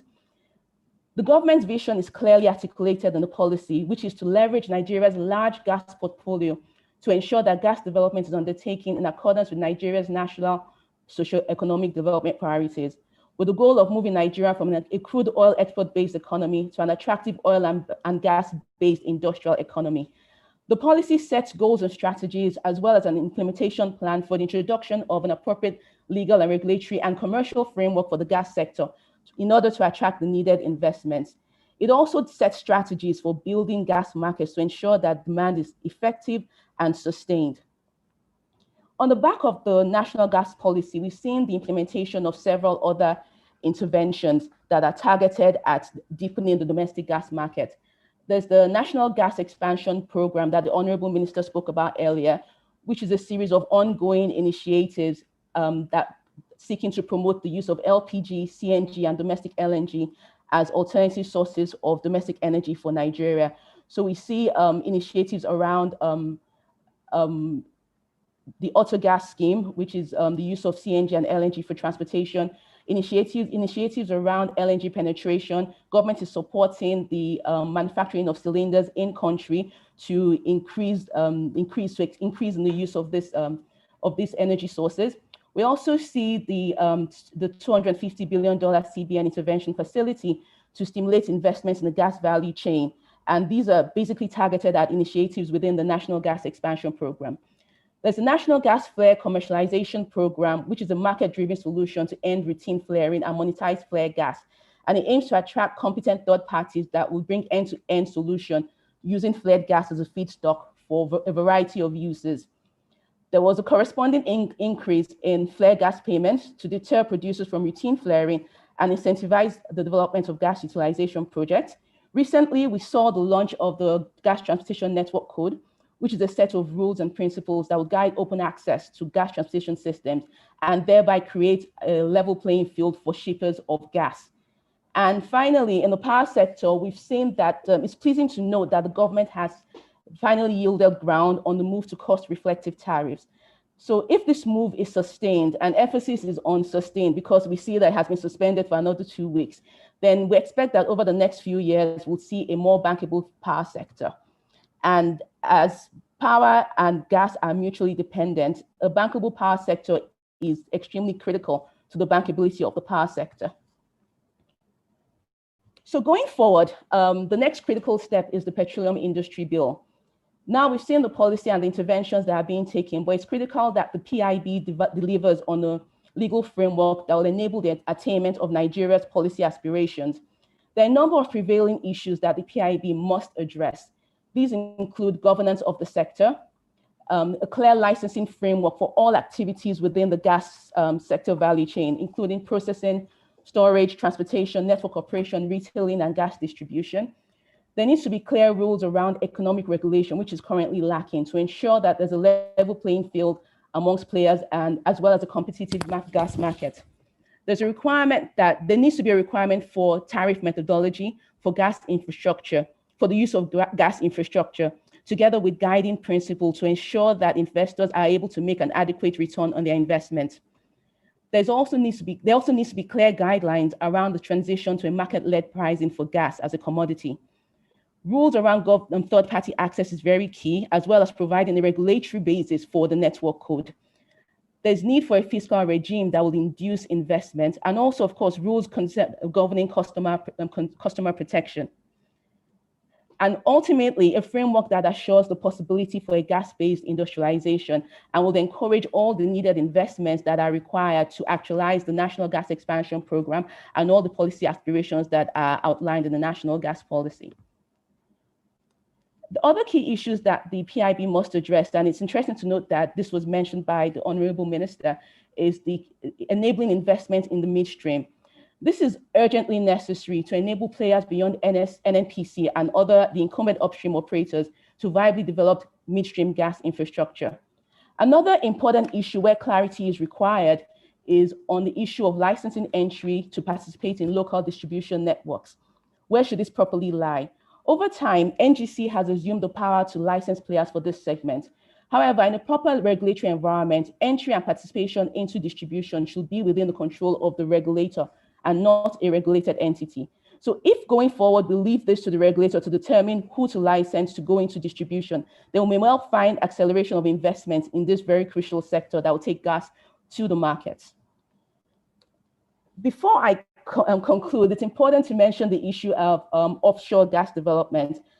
As we know, optionality is key for energy security, and a significant amount of Nigeria's gas resources are currently held in PSC blocks. However, a number of these resources are largely stranded as a result of the absence of commercial terms for investment in gas by PSC contractors. As we know, Nigerian PSCs contain very limited provisions on the exploitation of natural gas that is discovered, and it envisages that contractors and the NNPC will enter into separate gas terms on the funding arrangements and on contractors' participation in any project to develop commercial gas discoveries. These gas terms have been absent over time, and the absence has not encouraged the PSC contractors to address gas discoveries and has hampered the development of many significant discoveries in the deep offshore. So the PSC gas terms is extremely critical to unlock these gas resources and broaden the options for gas sales, gas supply beyond the Niger Delta. In closing, I'll go back to the PIB to close out. Once again, it's very important that the PIB presents the opportunity to conclusively bed the framework for the actualization of the policy aspirations that are outlined in the National Gas Policy and the various interventions that have been taken. What we hope is that the PIB will deliver on a strong, well-resourced, independent, and competent regulator that will steer the ship for Nigeria towards a shared greater prosperity for all Nigerians. Thank you very much, and I trust that the rest of the deliberations will be successful. Thank you for having me. Thank you so much, Jumoke, for sharing those insights. Well appreciated.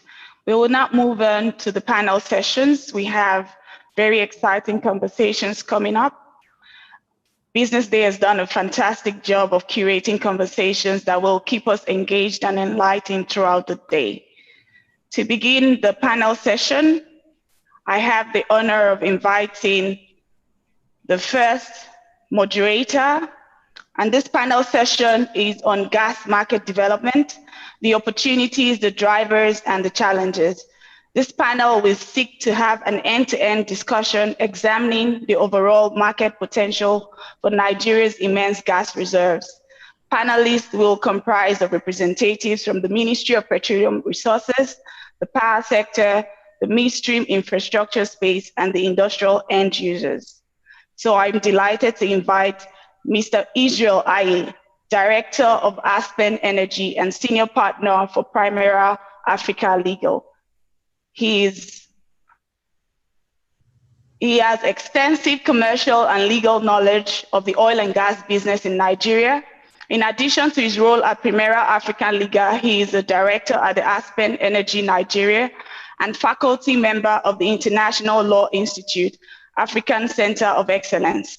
Israel has been named by Who is Who Legal Annual Ratings as one of the world's leading experts in energy and natural resources legal practice, consecutively since 2012. Prior to his current roles at Primera Africa Liga and Aspen Energy, he worked in-house in Shell, where he has at different times provided hands-on legal advice and support to transactions and projects in the upstream, midstream, and downstream sectors. Please welcome Mr. Israel Aye to take the mic. All right, thank you very much, Marvin, and I hope I got that pronunciation correctly. Yeah, and thank you again very much to the Business Day for convening this event. And it's really started off very strong. I've been on online since the beginning. We've had really interesting and energetic sessions. And to start to ground this entire conversation, we're having this first session, which is talking about gas markets. You know, where the opportunities are, what the challenges are, and how perhaps we can start to de-risk that. And to help us unpack this thought, and again, just to make the point that gas markets are very critical to this conversation, because after you've created an enabling environment to develop gas, it's important that you develop a local gas market.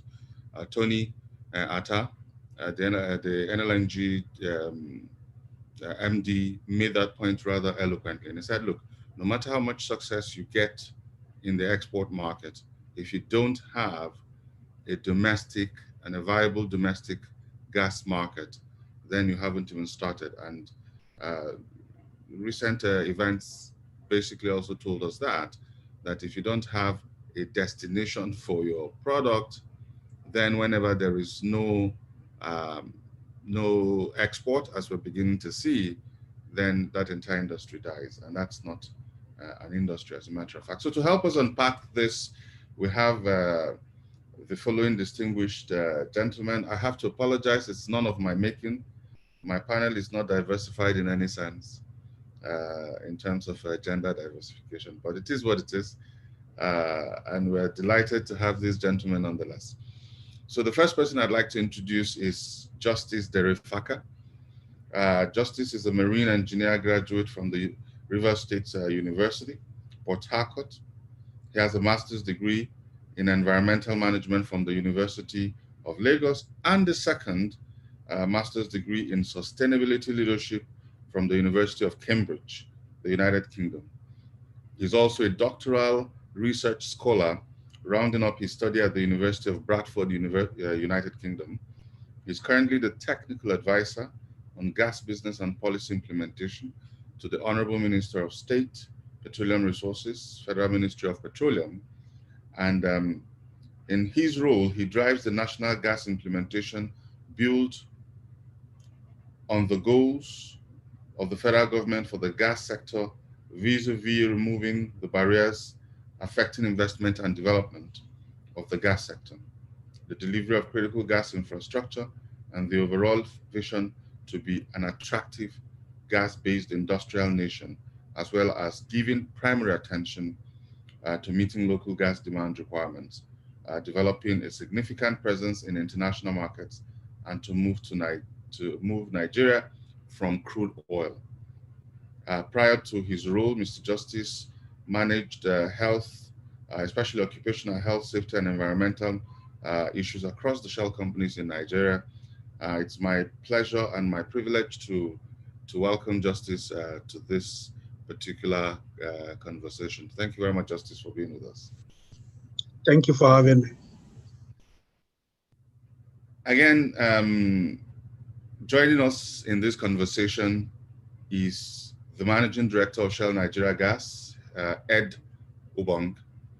And I'm just still looking out to see, I haven't seen Ed. Maybe my system is not showing that very clearly. Just confirm that Ed is with us. Right. So Ed is the Managing Director of Shell Nigeria Gas, and he's responsible for leading the company and safely delivering its domestic gas growth aspirations. He joined Shell in 2001 after completing a bachelor's degree in electrical and electronic engineering from the Federal University of Technology, Owerri, and completing the Shell Intensive Training Program, SITP, run by Robert Gordon University, Aberdeen. He also holds a master's degree in engineering from the University of Southampton, UK, and an MBA from INSEAD, France. Ed is married to Agatha, and they have two lovely children. He is passionate about football, polo, chess, teaching, and motor racing. This is not part of my brief, but Ed is probably the only one I know who's actually taking a road trip through all the majors, I think all the state capitals. He did that many years ago with his own car, by the way. So let us all welcome Ed to the program. And very quickly. Thank you, Israel. Pleasure to be here. Right. Okay. I was a bit worried because I can't see on my screen, so it was getting a bit. Anyway, so let me introduce very quickly Davakumar Edwin. Davakumar was previously the Chief Executive Officer of Dangote Cement until he resigned as the Group CEO on 31st January 2015, 14 years. Following 14 years spent in industrial management in India, he joined Dangote Industries Limited in 1992 and has since held several managerial positions within the group. He is a chartered engineer holding graduate and master's degree in engineering from the Madras University, India. He holds a postgraduate diploma in management from IITM Holland, and he obtained, which he obtained in 1978. And he obtained all in 1978, 1980, 1986, respectively. Ladies and gentlemen, let's welcome Edwin Davakumar to this conversation. Thank you. And then the penultimate profile we're going to be reading is that of Adedayo Adesina. Adedayo Adesina is the manager for the implementation of the Nigerian LPG Expansion Plan, Office of the Vice President. Started out at St. Mary's Private School, Lagos, and went on through St. Gregory, which is definitely very proud of. He's a graduate of Business and Finance from the University of Wolverhampton, formerly Wolverhampton Polytechnic. He has attended various postgraduate LPG courses at the College of Petroleum, Oxford. These include LPG economics, supply, international trading, shipping, contracts, and price risk management. He is an LPG expert, and he's very passionate, and he's also a very passionate environmentalist. He has over 25 years in various industries, which includes oil and gas, power, and telecoms. He was the president of the Nigerian LPG Association until August 2017, when he was appointed as the Program Manager, National LPG Expansion Implementation Plan in the Office of the Vice President. He is an industry council member of the World LPG Association, the WLPGA. He's a board member of the African Energy Association, and he's a member Sustainability Commission of the Nigerian Economic Summit Group, the NEESG, and a member of the Energy Institute London. Mr. Dayo Additional is a consummate energy person, particularly in the LPG expansion and consumption space. Join me in welcoming Mr. Dayo Additional. Thank you very much, Mr. Additional. Thank you. Good morning. Yeah, and then the last but certainly not the least, will be joined on this conversation by Omotunde Hassan. Omotunde is Chief Operating Officer of Solad.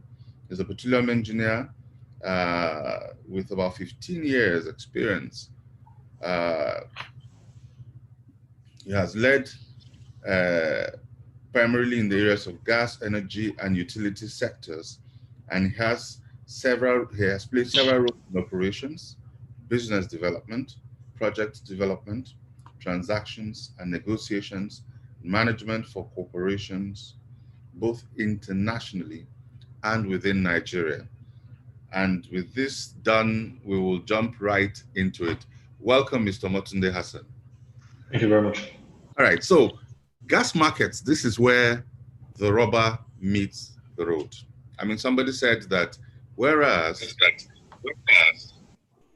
you know, the oil market is really and truly an international market. I mean, there's a spot market, you can buy cargoes. I mean, the trade cargoes on and off, God knows how many times on the high sea before it hits wherever it hits. But gas market, on the other hand, is local in order, I mean, it's local, and that's why there really isn't an international benchmark price. So really, we're talking about the gas market in Nigeria. How deep is it? How well developed is it? Where are the opportunities? Where are the constraints? Is it a good place for investors to come in? And so those are the things we're going to be looking at. To kick us off, what we'll do is every panelist will take about 3 to 5 minutes to just share conceptually and perhaps contextually your thoughts about where the gas market, where the gas market in Nigeria is, well, especially from the perspective of your side of the industry, and then we would be asking you some questions based on your presentation and some of the questions we have received prior to this time. And so we would begin with Justice Derefaka. And so, Justice, you'd like to just give us like an opening talk. Where do you really think we are in terms of gas markets in Nigeria? What do we need to do? All right.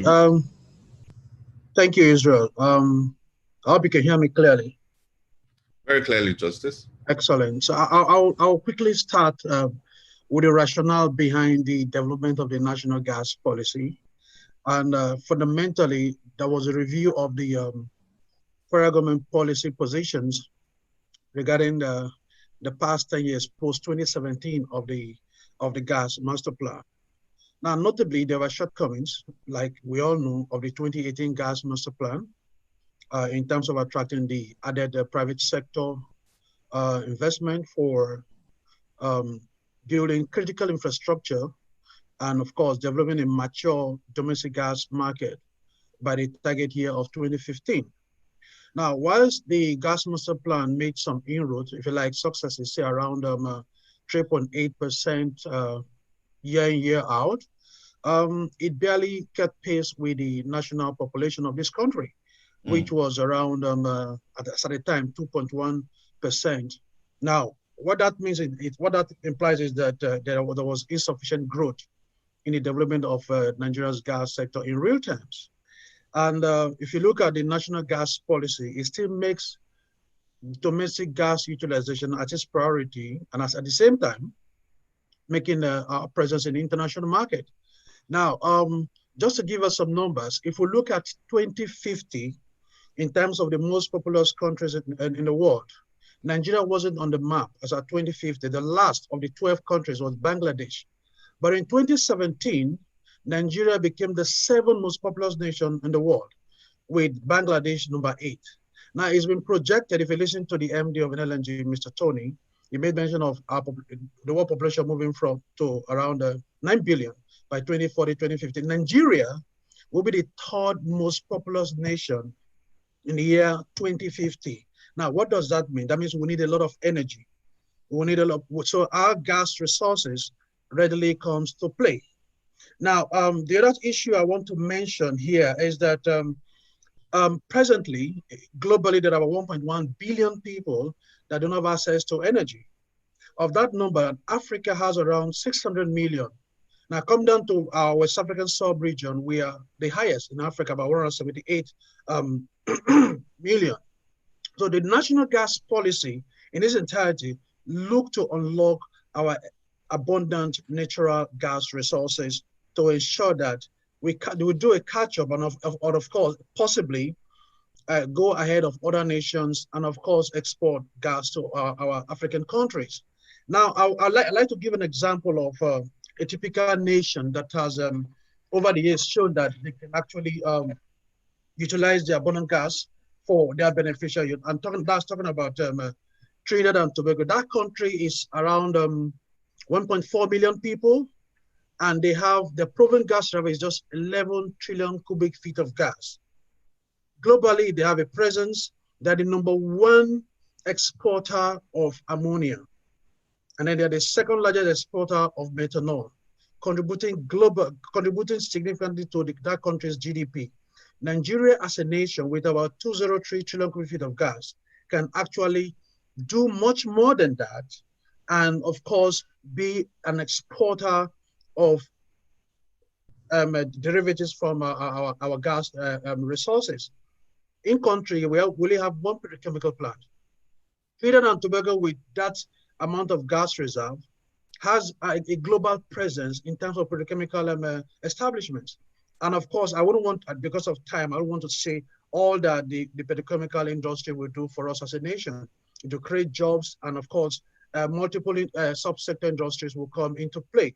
So for me, today's discussion for us is that industry players need to put our economic diversification on the front burner today. The team says that harnessing our resources for the future. By 2050, we're going to be the third most populous nation. How do we begin to harness our resources to cater for that population that we'll be having as a nation? And the most important thing for us to begin to do and discuss is economic diversification.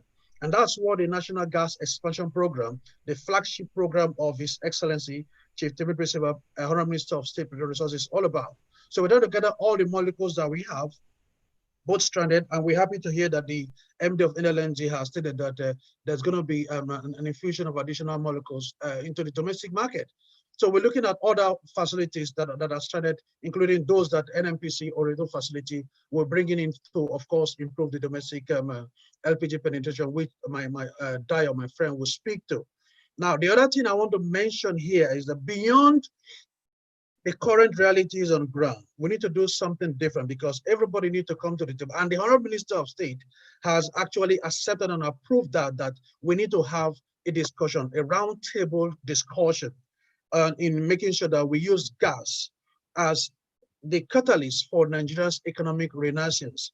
Because if we keep talking about diversification, and I listen to the conversations around gas-based industries, if we don't have that conversation to see how we diversify economy using gas, which is abundant, a cleaner fuel, and of course, we had people talking about renewables. Gas is the closest ally to renewables that we can use, and of course, gain some net emission credit for this country. So without saying much, I will pause here. And then in subsequent conversation, I'll come up with other initiatives that the Ministry of Petroleum Resources is driving. Thank you. All right, thank you very much, Justice. I wasn't sure what I was going to do if you exceeded the 5 minutes by more than a minute, but you kept yourself honest, which is great. And I know you very well, so I was timing myself. Well, thank you. Well, just so for our audience joining us from wherever you may be joining us around the world, good morning, good afternoon, good evening. You can be part of this conversation by sending in your comments, your questions, your various interventions to slido.com, which will be slido.com. using the event code, which is #BDES. #BDES. All right.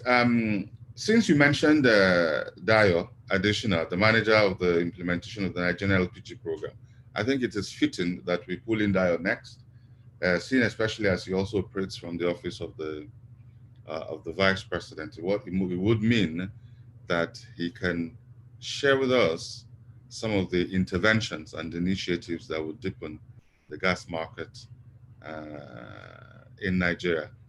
Adaya, your 5 minutes. Thank you.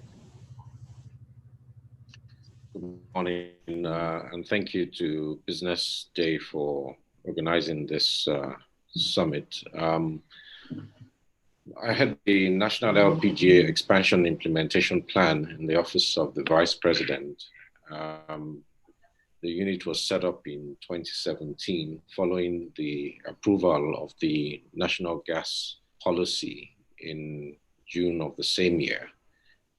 And in August 2018, this unit was created and I was appointed 28th of August to head the unit.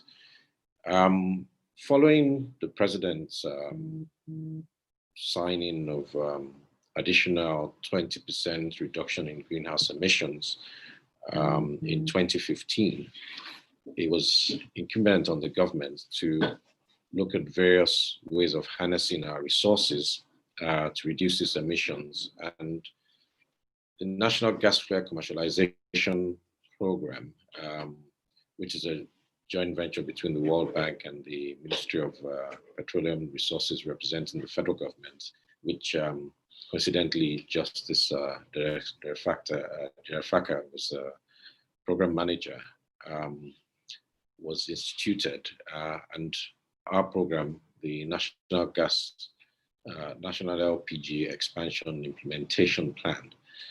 And essentially, both programs was designed not only to fight emissions reductions, or contribute to it rather, but also to expand the utilization of gas. We've heard from various people the reserves that we have in the country, 202 TTF.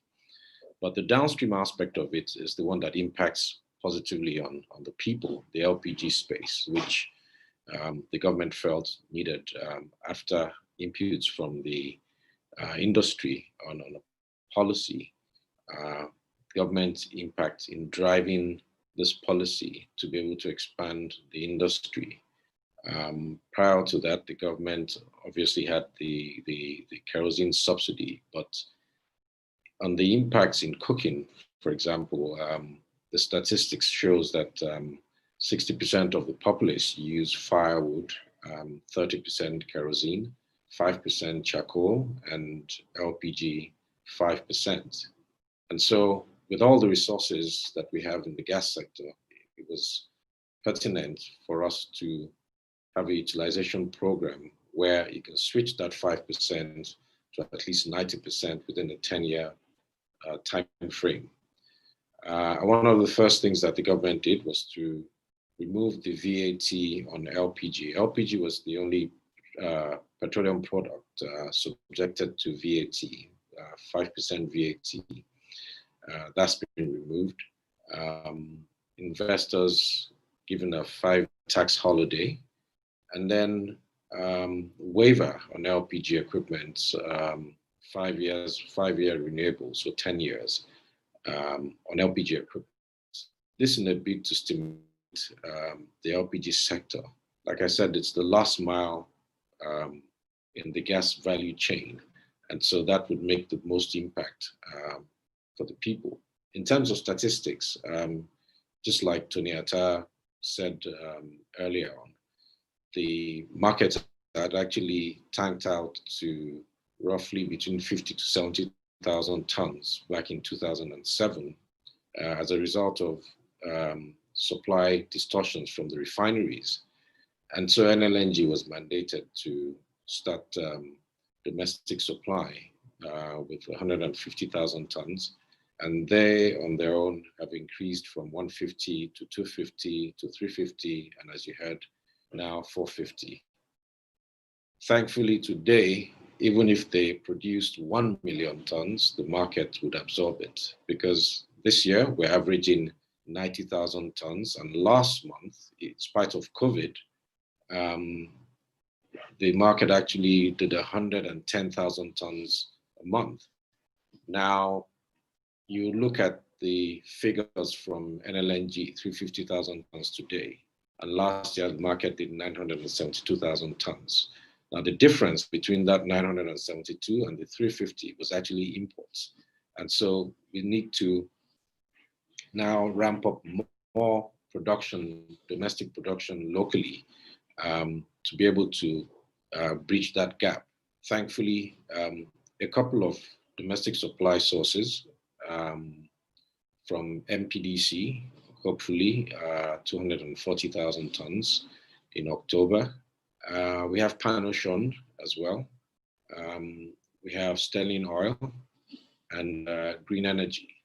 But as you heard from the minister, there's also a plan to reduce exports from all producers, not just the main ones that you know, because NLNG, Chevron produces, Mobil produces. What we now need to do is also look at the domestic supply obligation and see how we can harness those resources by bringing in investors to create more volume. Our target is 5 million tons. And we can safely say that this year would cross that 1 million mark. But more importantly, going forward, to be able to meet that 5 million ton market that we're talking about, we need to now develop and also incentivize the private sector, which is what the program is all about. It's a partnership between the LPG industry and the federal government in making sure that the product is now widely available once we can stimulate demand.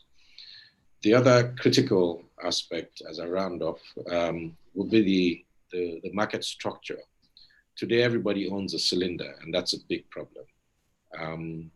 In the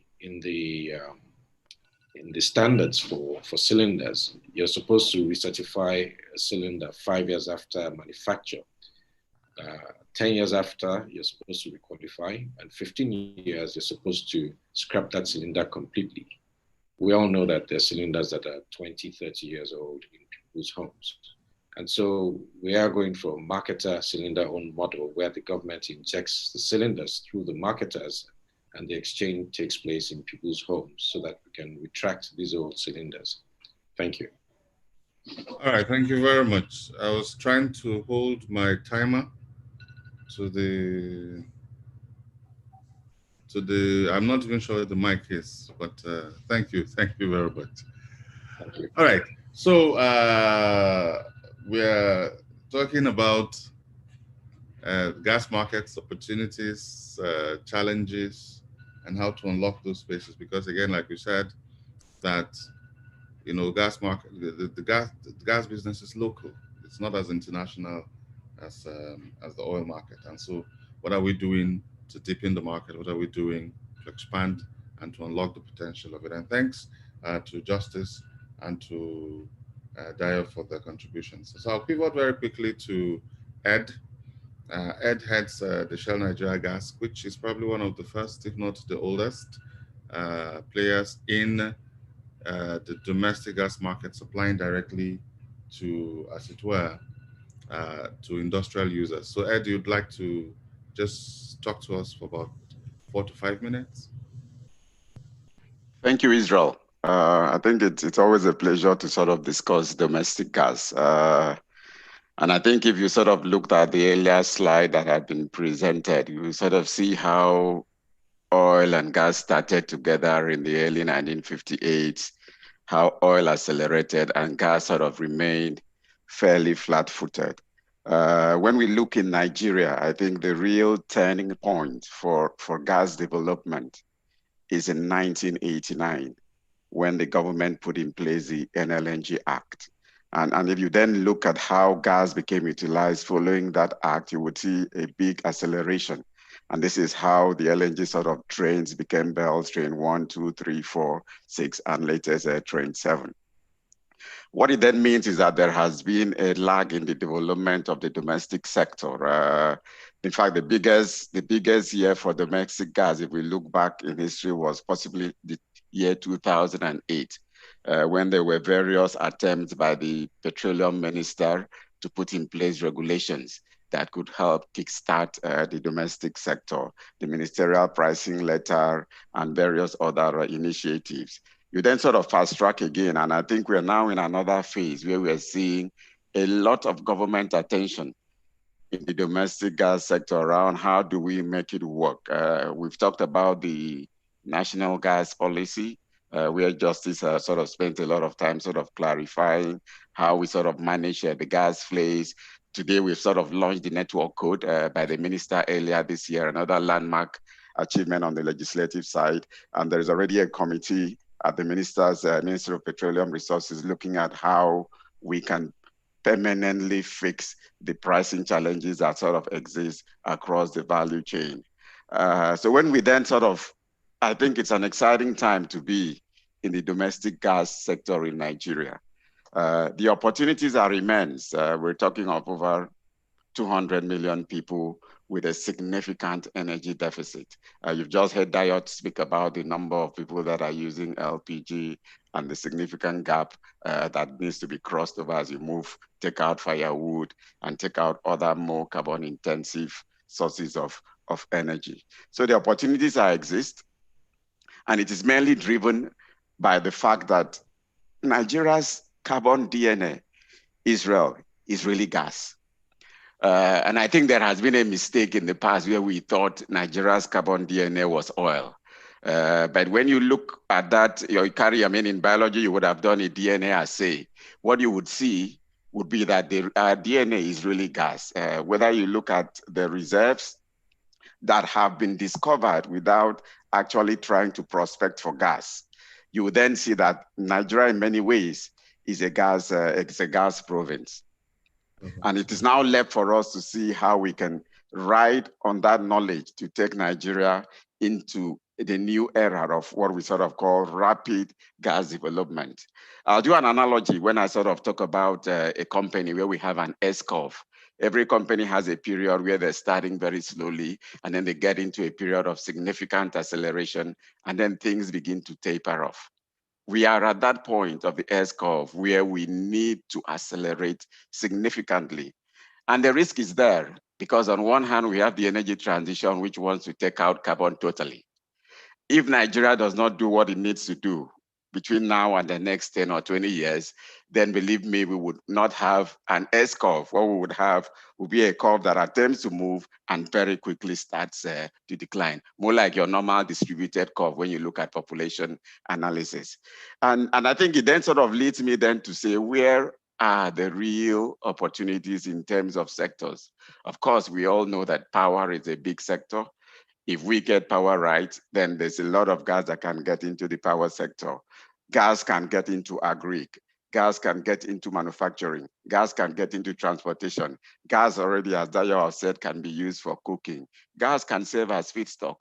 So in every sort of area you look at in the industrial cycle, there is a role for gas to play. But the gas sector, of course, has significant structural peculiarities. You mentioned it when you sort of started the conference. It's typically a 20-year outlook. You sign agreements, everyone wants to lock it in 20 years. You try to make modifications to supply agreements. Customers want to hear, oh, will this gas be available for me for minimum of 10 to 20 years? And I think with that sort of structural challenge, it then means that as we look at the regulations that would govern the gas industry, we need to ensure that they are sustainable for investors over that long cycle. And I think I think a lot of work is now going on at the minister's office to sort of frame how those set of regulations will look like. The PIB also sort of talks about gas at a very high level. And we're hoping that once it is passed, it will bring some more clarity to the sort of value chain. I think I would sort of pause there and then just ask the sort of question around, is there any part of the Nigerian economy that will not benefit from gas development? I think today the answer is no. Today, we say 40% of Nigerians, depending on which estimate you are using, are poor. If they are going to get out of poverty, they're going to need jobs. If they are going to need jobs, then it means that Nigeria is going to require industries. Industries will not be able to operate if they don't have secure energy sources. Gas can provide that secure energy. And I think I know I'm running up to 4 minutes now, but I'll pause there and come back when you're taking the one-on-one questions, just to sort of discuss how and what I see as the two big challenges facing the sector and what we need to do to try and unlock it. Thank you, Israel.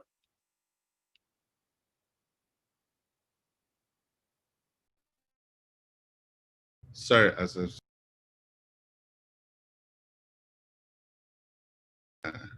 enriching the conversation and deepening it indeed.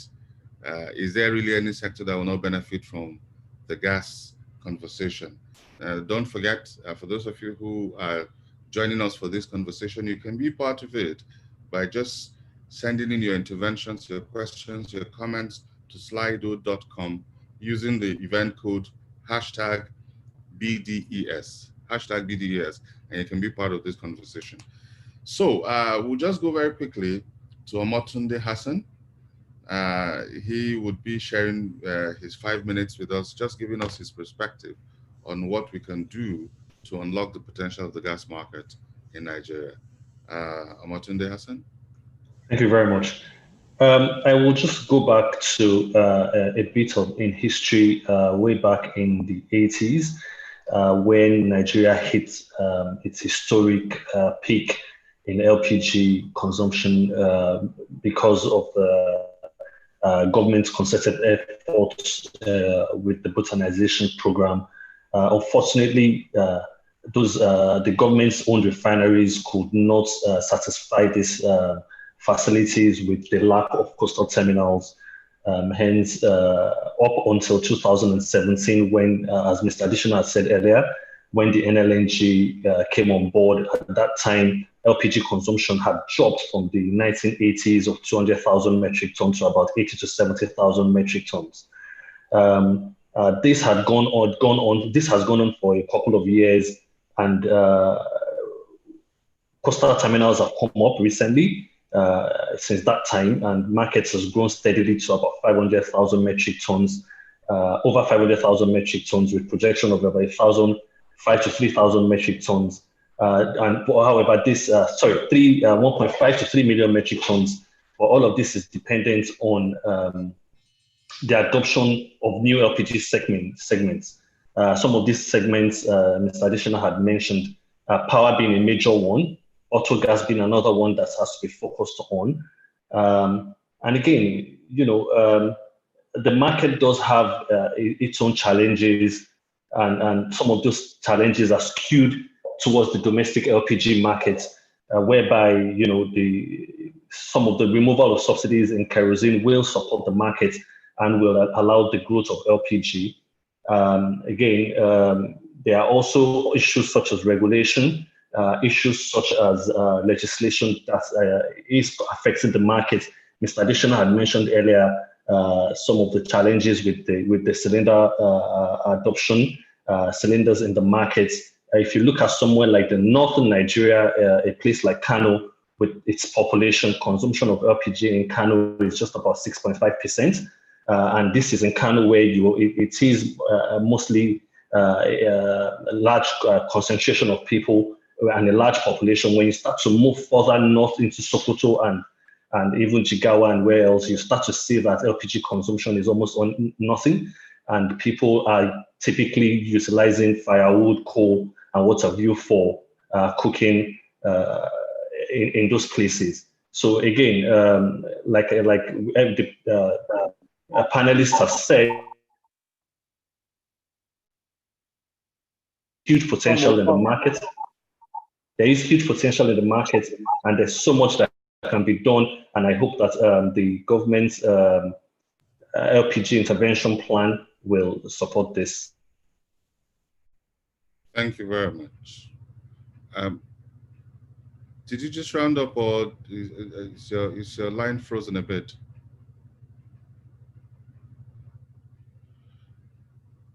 Okay. All right. Amatunde Hassan, thank you very much for that contribution. And so, anchoring this first round of opening remarks is then Edwin Deval Kumar, and Edwin is the Group Executive Director, Dangote Cement Industries. And I'm not sure in what capacity he would be speaking, either as Dangote Cement Industries, or perhaps if he will be sharing any insights with us regarding the pipeline projects that the Dangote Industries are also engaged in. Mr. Deval Kumar, 4 minutes. Good afternoon, Mr. Aye. There is one small correction. I'm not a Group Executive Director of Dangote Cement. I'm a Group Executive Director of Dangote Industries, the holding company. So we are involved in all the businesses. Fantastic. And coming to the present situation, which you raised the question of the potential market for the gas. As a philosophy, we have been, if you look at the Dangote Group, we have been focused on backward integration and focusing on manufacturing for exports. The entire sub-Saharan Africa has always been crying that, okay, all our raw materials, whether it is iron ore, whether it is bauxite, whether it is copper, everything is produced, exported to Western countries, or these days to China, refined, and products are manufactured, and manufactured products are brought back into the continent. So really, the raw materials are taken out and the value-added products are brought in, which means we are exporting the jobs and importing the poverty, to quote the words of my president, Aliko Dangote. And in Nigeria too, we have always been concerned about exporting crude and importing the refined products. So our focus is the same on the natural gas. Yes, the country has done exceedingly well, as we heard, the reduction of flaring to almost 10%, and export using the gas to generate export revenues. But our focus is how to add value, because after all, this LNG, which is being imported by various countries, is used as a feedstock. They use it as a to generate power. They use it as a fuel in various industries like steel, cement, glass, and aluminium. But most of them try to use it as a feedstock, and the value-added products are coming in. If you look at petrochemicals, we import practically almost all our petrochemicals, for which they are using the natural gas as a feedstock. A lot of fertilizer is being imported into the country today, where they use natural gas as a feedstock. So if we focus on adding value to this natural gas in the country and exporting the finished products, be it fertilizer, be it petrochemicals, there is going to be a huge value addition which will be generated within the country. Our export revenues will be much larger because we are exporting a finished product rather than a feedstock.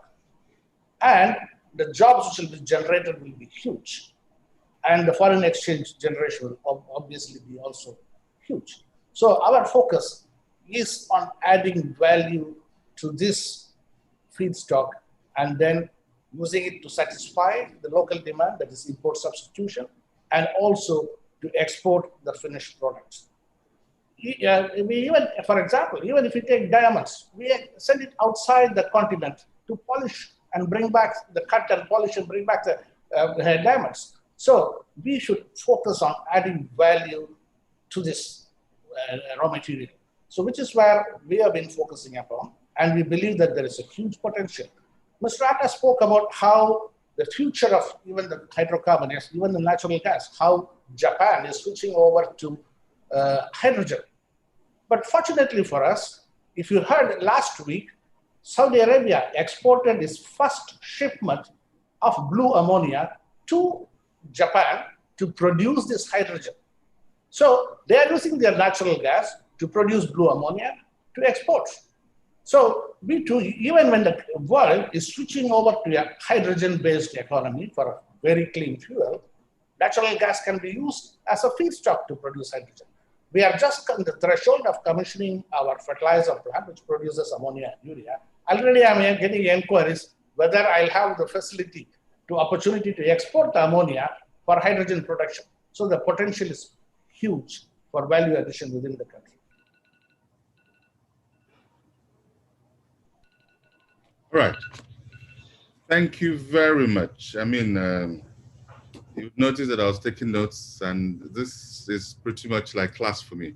I had just been notified that due to the constraint in time, our entire session is being curtailed a bit. And so we may not be able to go through some of the questions that were planned to. But just maybe perhaps a last round of questions, really. And we'll take a significantly shorter time, maybe 2 minutes apiece, if you don't mind. And again, I mean, and I like that part, value-added service. I mean, one of the things I took is exporting the jobs, importing the poverty. You know, one of the arguments I make very routinely is that we don't have, at least historically, we really haven't had a petroleum industry. At best, we would say we've had an extractive industry. You know, in order for it to be a petroleum industry, there has to be value add internally. You know, there's got to be domestic utilization and indigenous participation. And I'm glad to hear a lot of those kinds of sounds here.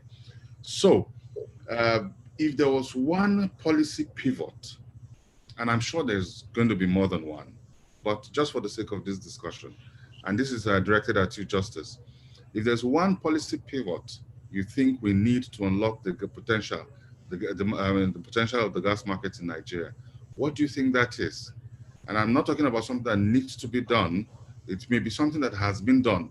You'd say, look, this thing has happened, and if we give it a little bit of time, it can unlock the potential of the gas market in Nigeria. What is that? Okay, thank you, Israel. I think I'll just give you 2 bullets to this. Number one, we have overwhelmingly infrastructure deficit.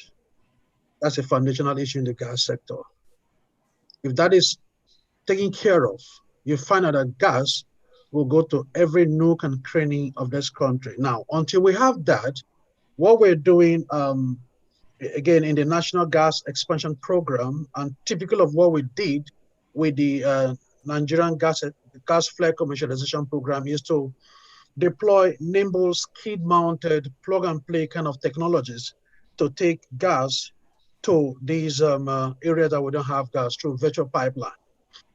Now, the other thing I would like to say how to do with gas pricing. We've had several issues that have to do with gas pricing, and presently the Honourable Minister, as part of the actionable plans for the national gas policy, set up the domestic industry-wide gas pricing committee, of which I'm a member. We're meeting again this afternoon to come up with a final position to present to the Honourable Ministers. And like the Honourable Minister said during the inauguration of that committee, he wants the gas to get to the common Nigerian man to benefit from.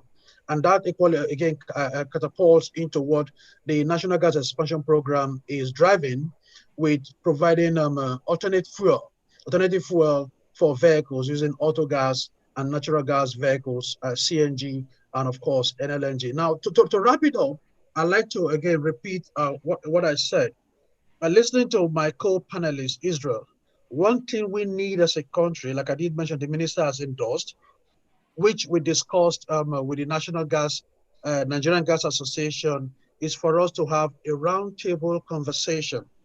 And the whole idea for this roundtable conversation is to begin to see how we'll have that economic diversification using natural gas as a catalyst for Nigeria's economic renaissance. The objective is simple. It's for us to brainstorm on the requirements for blending interests and charting a new, viable, and sustainable niche sector where the gas-based industries will trigger. Listening to all the various conversations in Israel, you will agree with me. If we focus on gas-based industry, we have only one petrochemical company. Egypt has more than up to 3, 4, 5 petrochemical companies. Like I mentioned, Trinidad and Tobago, a small country with 1.4 million people, they're exporting ammonia. And our country, looking at what the Economic Sustainability Plan has for us, is that we need to begin to produce our own food that we'll eat using agriculture. And the COVID-19 pandemic has taught us a lesson in Israel, that we should try to begin to be self-sufficient. Even though we won't get all of that there, but we need to begin to plan And that's one thing that takes us to local content. Thank you.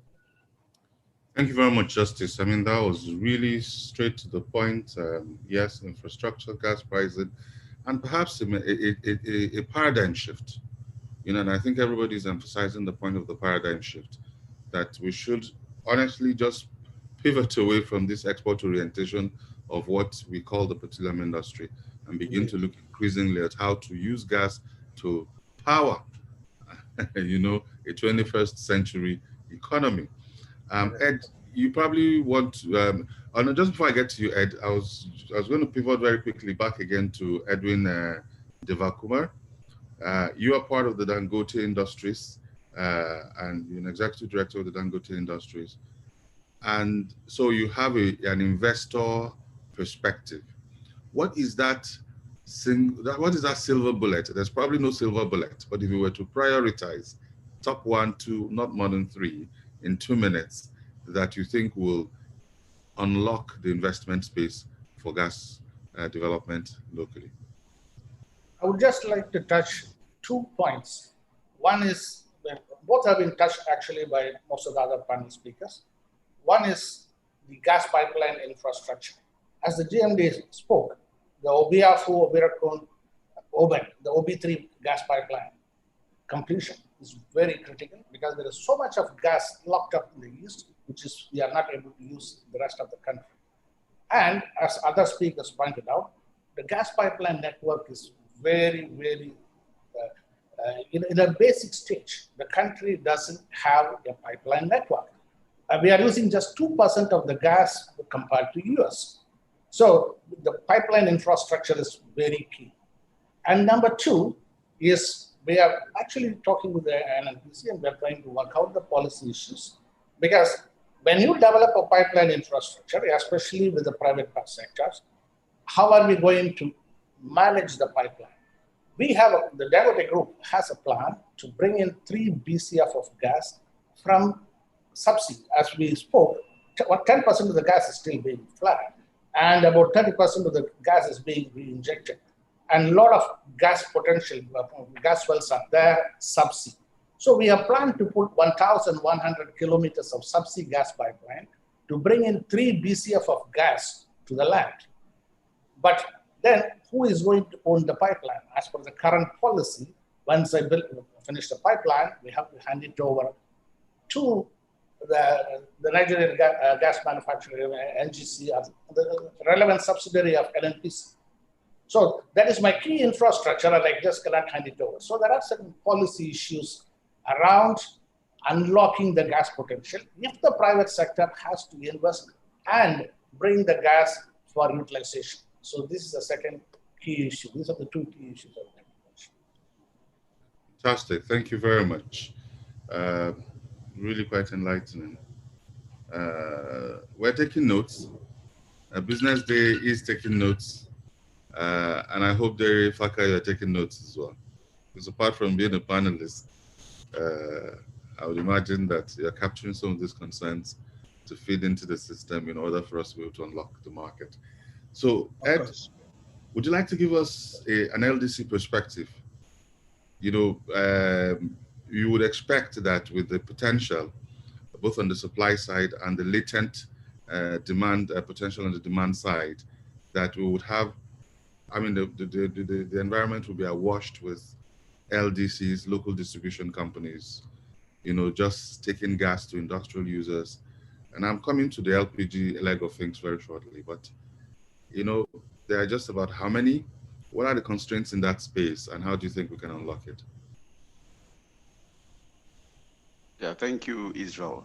I think I'll just say a few words around some of the themes that have already been sort of touched, but I think it's worth sort of just explaining the way infrastructure works again. So infrastructure, at the root of it is that you have to build. And if you're building, it means you have to spend CapEx. You have to invest money upfront. In Nigeria, the last domestic gas infrastructure work we did was building the ELF line. That was commissioned in 1989. So it's a line that is over 20 years old. We're very excited to see the AK project now, AKK project take investment decision and is moving forward. The OBOB line, from last time I spoke with all said we are getting close. I hope we sort of get gas like Edwin has alluded to. But apart from that also, as Shell Nigeria Gas, I think we have been at the center understanding the importance of the virtual pipeline operators. So today we have partnerships with 4 CNG operators, some in the east and some in the west.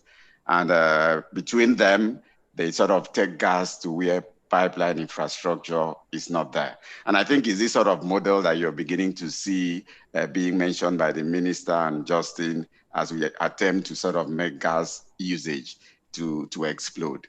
But overarching all of this, of course, is the fact that even though I tell a customer I am going to get gas to you wherever you are, and I tell a gas supplier that I am going to get your volumes when you bring it to the surface, this commitment of staying in the middle and being able to connect the demand and the supply side means that I need a stable regulatory framework that allows me to make a decision for that long-term business relationship.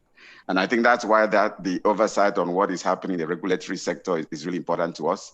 Our view is that actions need to be taken to take to market into a willing buyer, willing seller model. And whatever we do, we need to ensure that the goose that lays the golden egg, which is upstream, that there are the laws and the regulations allow them to bring gas to the surface. Otherwise, there's really nothing for us to move within the domestic market space. Finally, I would just like to mention a point because it's important. Sometimes it's overlooked. Even as Nigeria tries to grow, even as we recommend the acceleration of domestic gas development in Nigeria, safety must move at the same pace. We must advance work in ensuring that everyone in the gas sector, especially as we move gas closer to homes and built-up areas, can work safely. It's strange that in Nigeria, we do not have a call before you dig policy, which would ensure that before people put a spade in the ground or move a tractor to site, they ask questions. Is there a gas line here? Is there an electric cable here? Is there a water line passing through this area? This is important if we are going to continue to protect human life and build an industry that is safe for the wider Nigerian population. Thank you. Thank you very much, Ed. And you said so much within the time allotted. I'm not sure how you did it, but it's a great job. All right, and so just moving quickly to Daya Additional, LPG. I was just going to say again, what is that silver bullet? But it's probably too simple. I'm sure you know what that silver bullet is. Let me see if I can ask you a harder question. And how developed is the LPG market in Nigeria? I think you talked about that in the introduction already. And you know what the constraints are. But really and truly, you know, if we want to achieve, you know, higher market saturation, we want to deepen that market. What would be your 5-year vision for LPG expansion for Nigeria? And what would be that one, maybe what one intervention that would help to unlock that space and achieve that 5-year vision?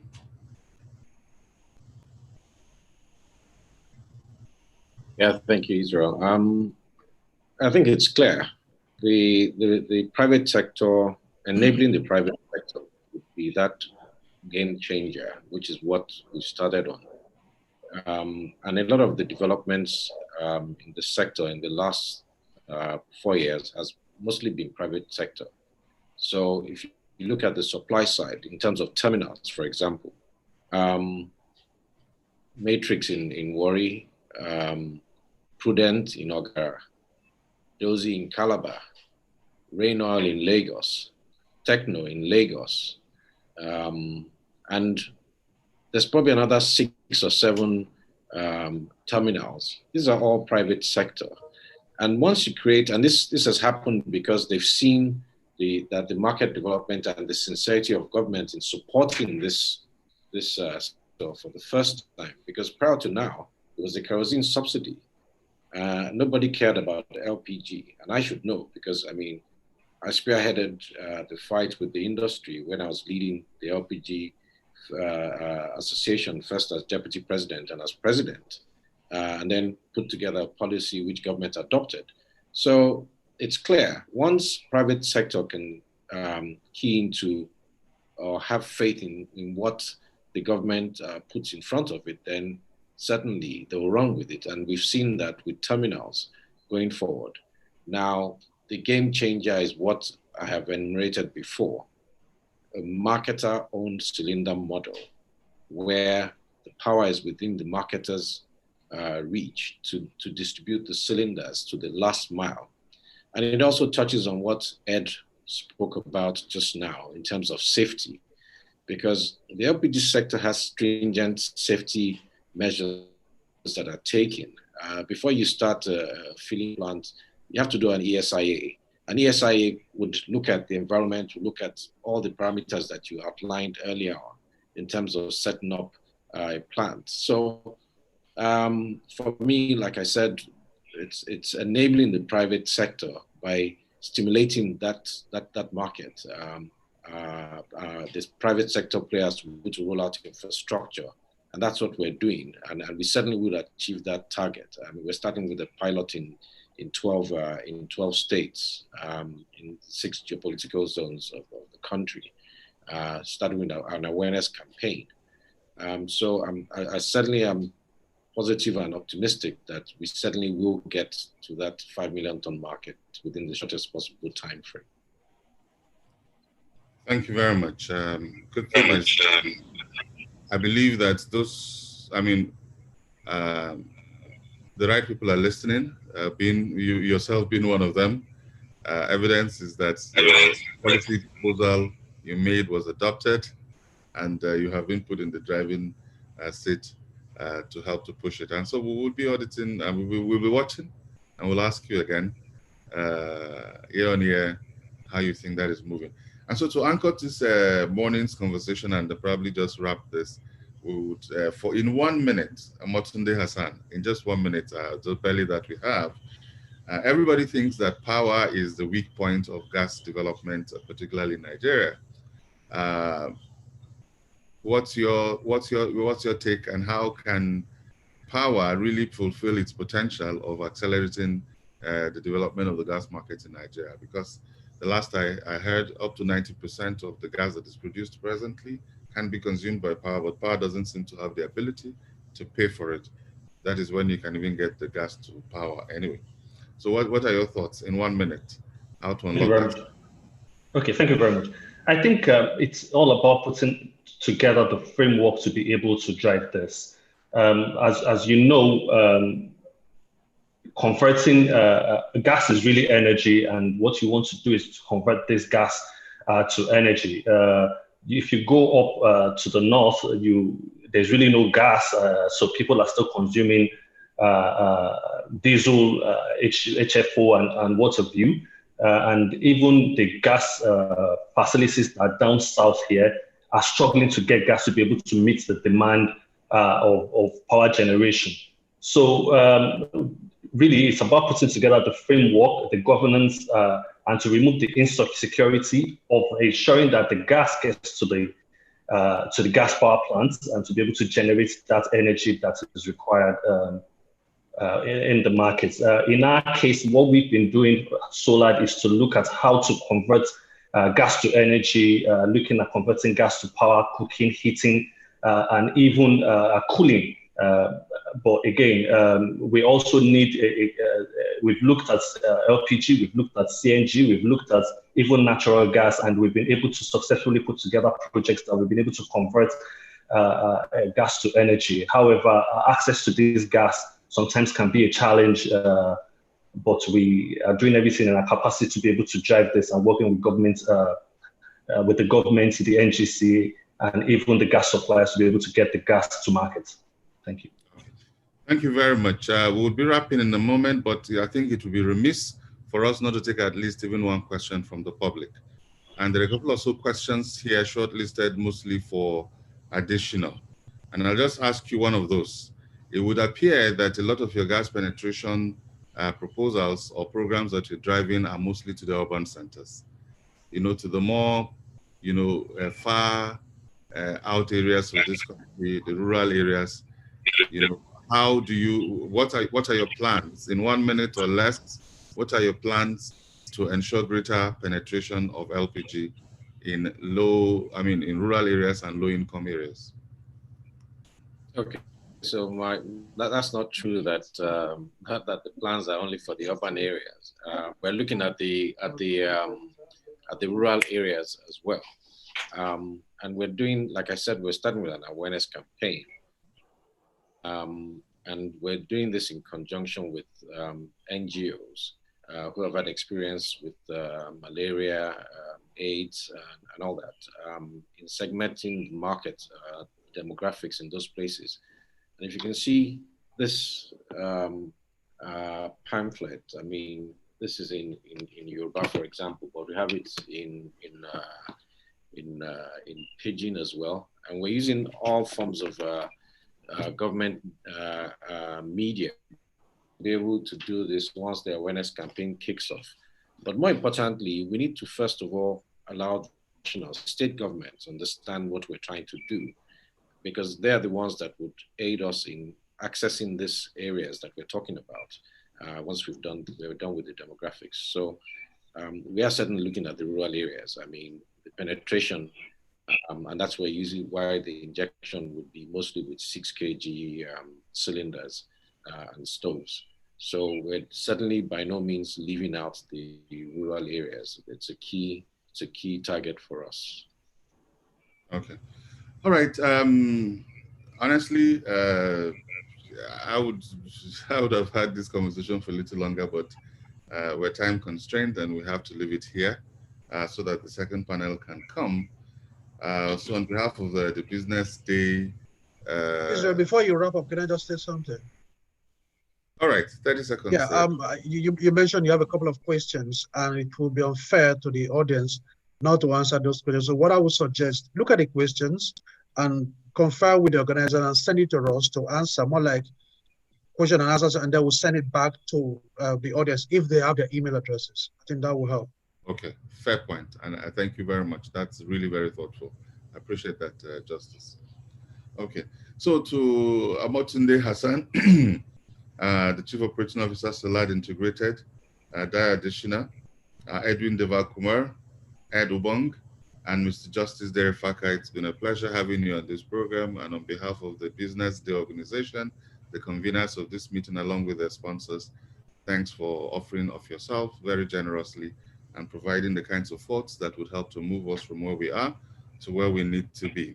It's always been my conviction that those of us who have a certain type of privilege are the ones who are saddled with the responsibility of articulating the organizing logic for society. And particularly for those of you who earn a living in this space, it's a good thing that you have spared your time, as it were, to even share your wisdom, your experience, your knowledge. And I am confident that this is being heard in all the right places, and policy shifts would occur to take this country from people who export jobs and import poverty to people who retain their natural resources and use it for the development of their society. Thanks, and God bless you. And God bless Nigeria at 60. Thank you very much. Right, thank you, Israel. Thank you for having us. Bye-bye. Bye-bye. Bye.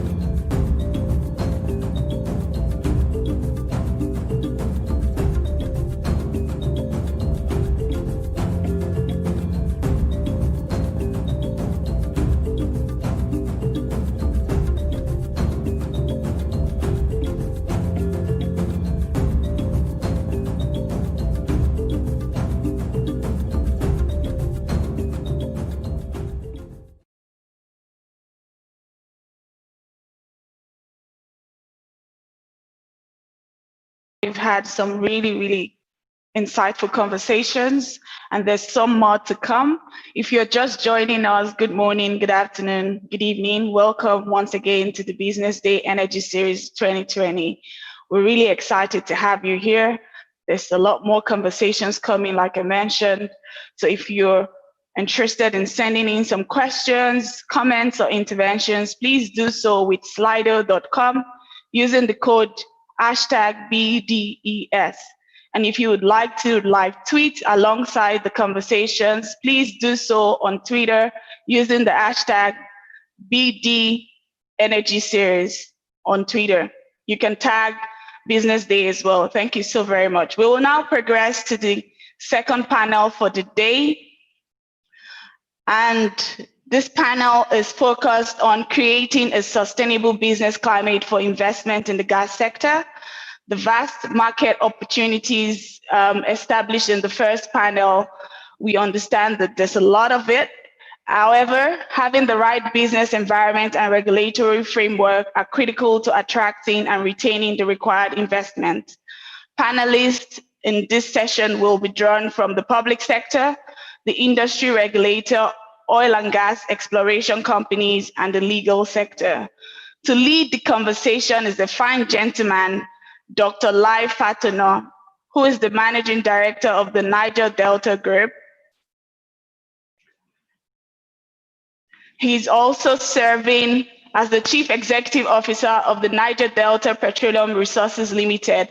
He has over 35 years of practice, commencing with a 7-year stint in the Petroleum Engineering and Exploration and Production Department at the Shell Petroleum Development Company of Nigeria, SPDC.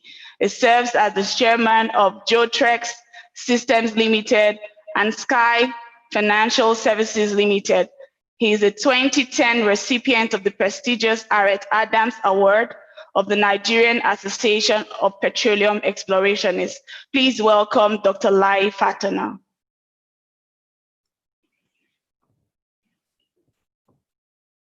Right, thank you very much. And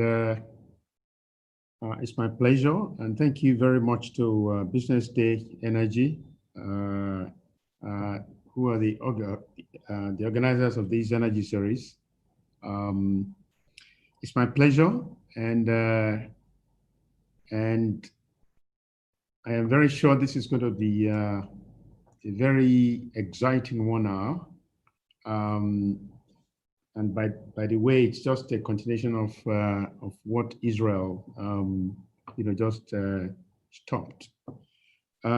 This afternoon, we are looking at a very, very exciting subject matter, harnessing Nigeria's energy potential for the future.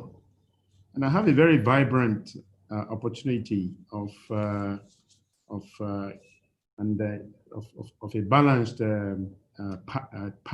panelists. Without wasting that too much time, let me go and do a brief introduction.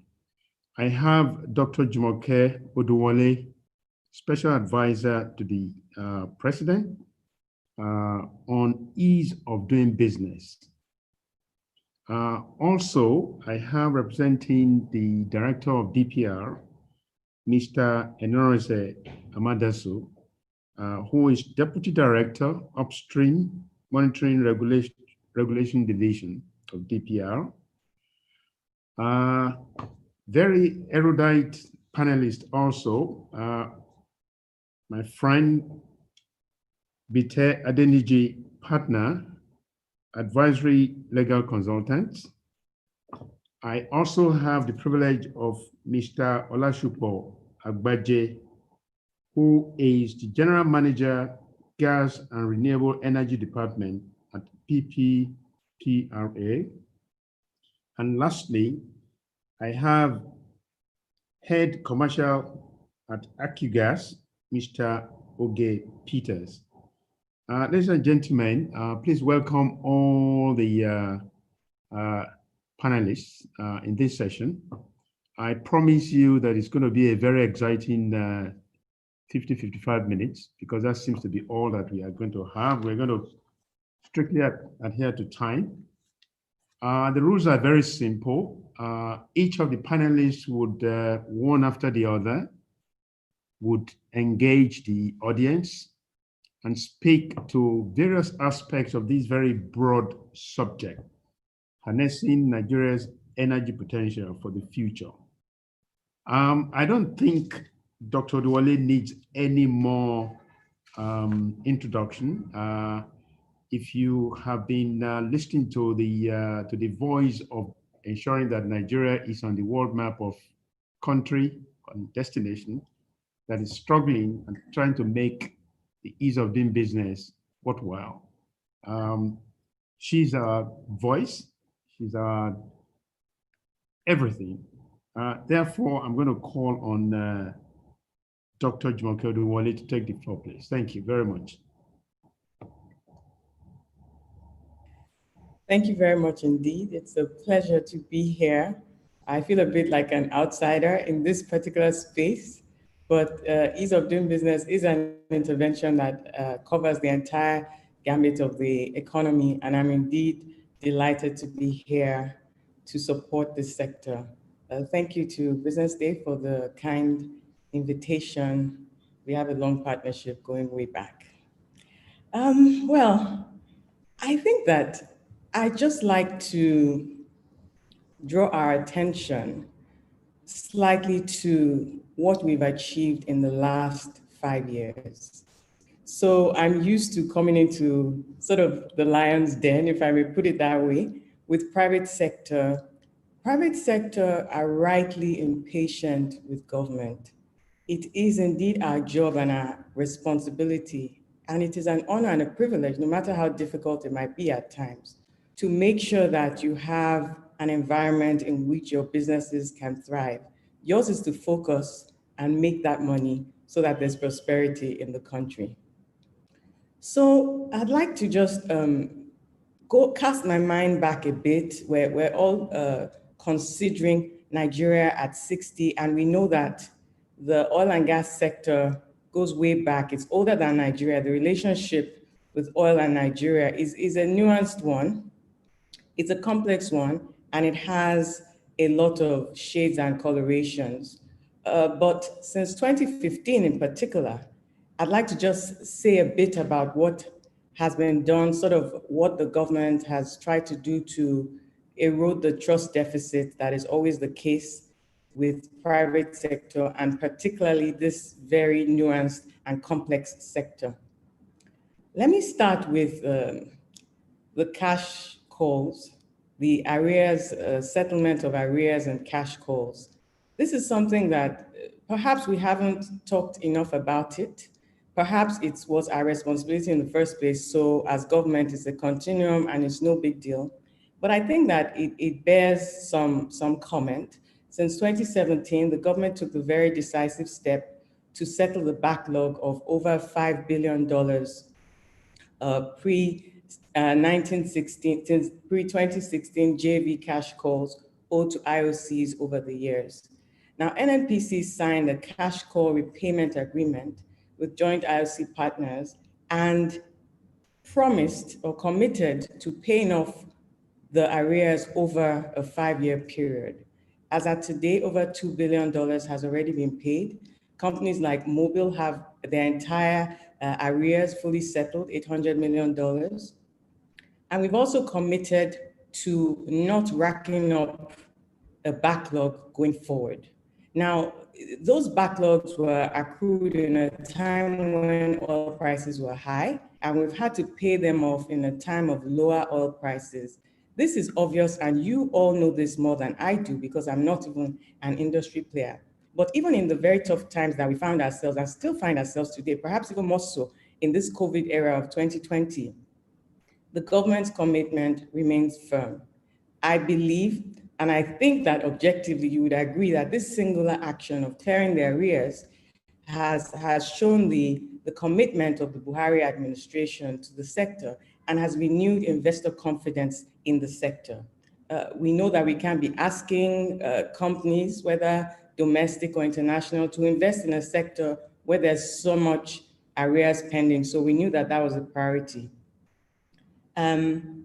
So the better governance, the stronger commitment to working with stakeholders is, for me, a very strong signal of commitment and incentives for the sector to do more and to thrive. Now, since we're talking specifically gas today, I'd like to start with NLNG Train 7. I'm a bit biased. My husband, Tunde Oduwole, was one of the leads on the finance team that delivered this transaction, so allow me to brag a bit. After over a decade, since 2007, trying to conclude this transaction for various reasons, I was just delighted. I was just smiling to watch the NLNG advert that aired just before now. We now have over $10 billion worth of investment across upstream and mainstream by IOCs that had refused, and perhaps, for various reasons, and some may say rightly so, to invest in Nigeria for a number of years, of course, with the uncertainties around PIP. But we had a situation where we concluded final investment decision on Train 7 at the end of 2019, and we signed an engineering, procurement, and construction contract for the project in May of 2020. Now, it doesn't get more convincing than that. That was at the peak of global COVID-19 issues, canceling of contracts, all sorts of things. This is definitely the biggest deal of such in Africa and one of the largest in the world, I believe, in 2020, in the middle of COVID crisis. So it shows that perhaps sometimes we're very hard on ourselves, but the world is noticing, and indeed investors have at least given us some pass mark in this area. Now, as we all know, it's no longer news that Mr. President has transmitted the PIB to the National Assembly.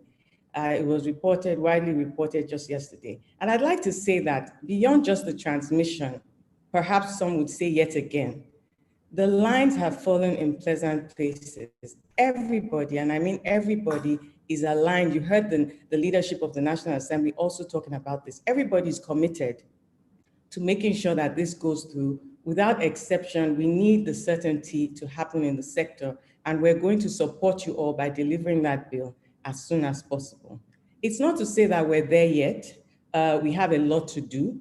We know that. I'm here to listen.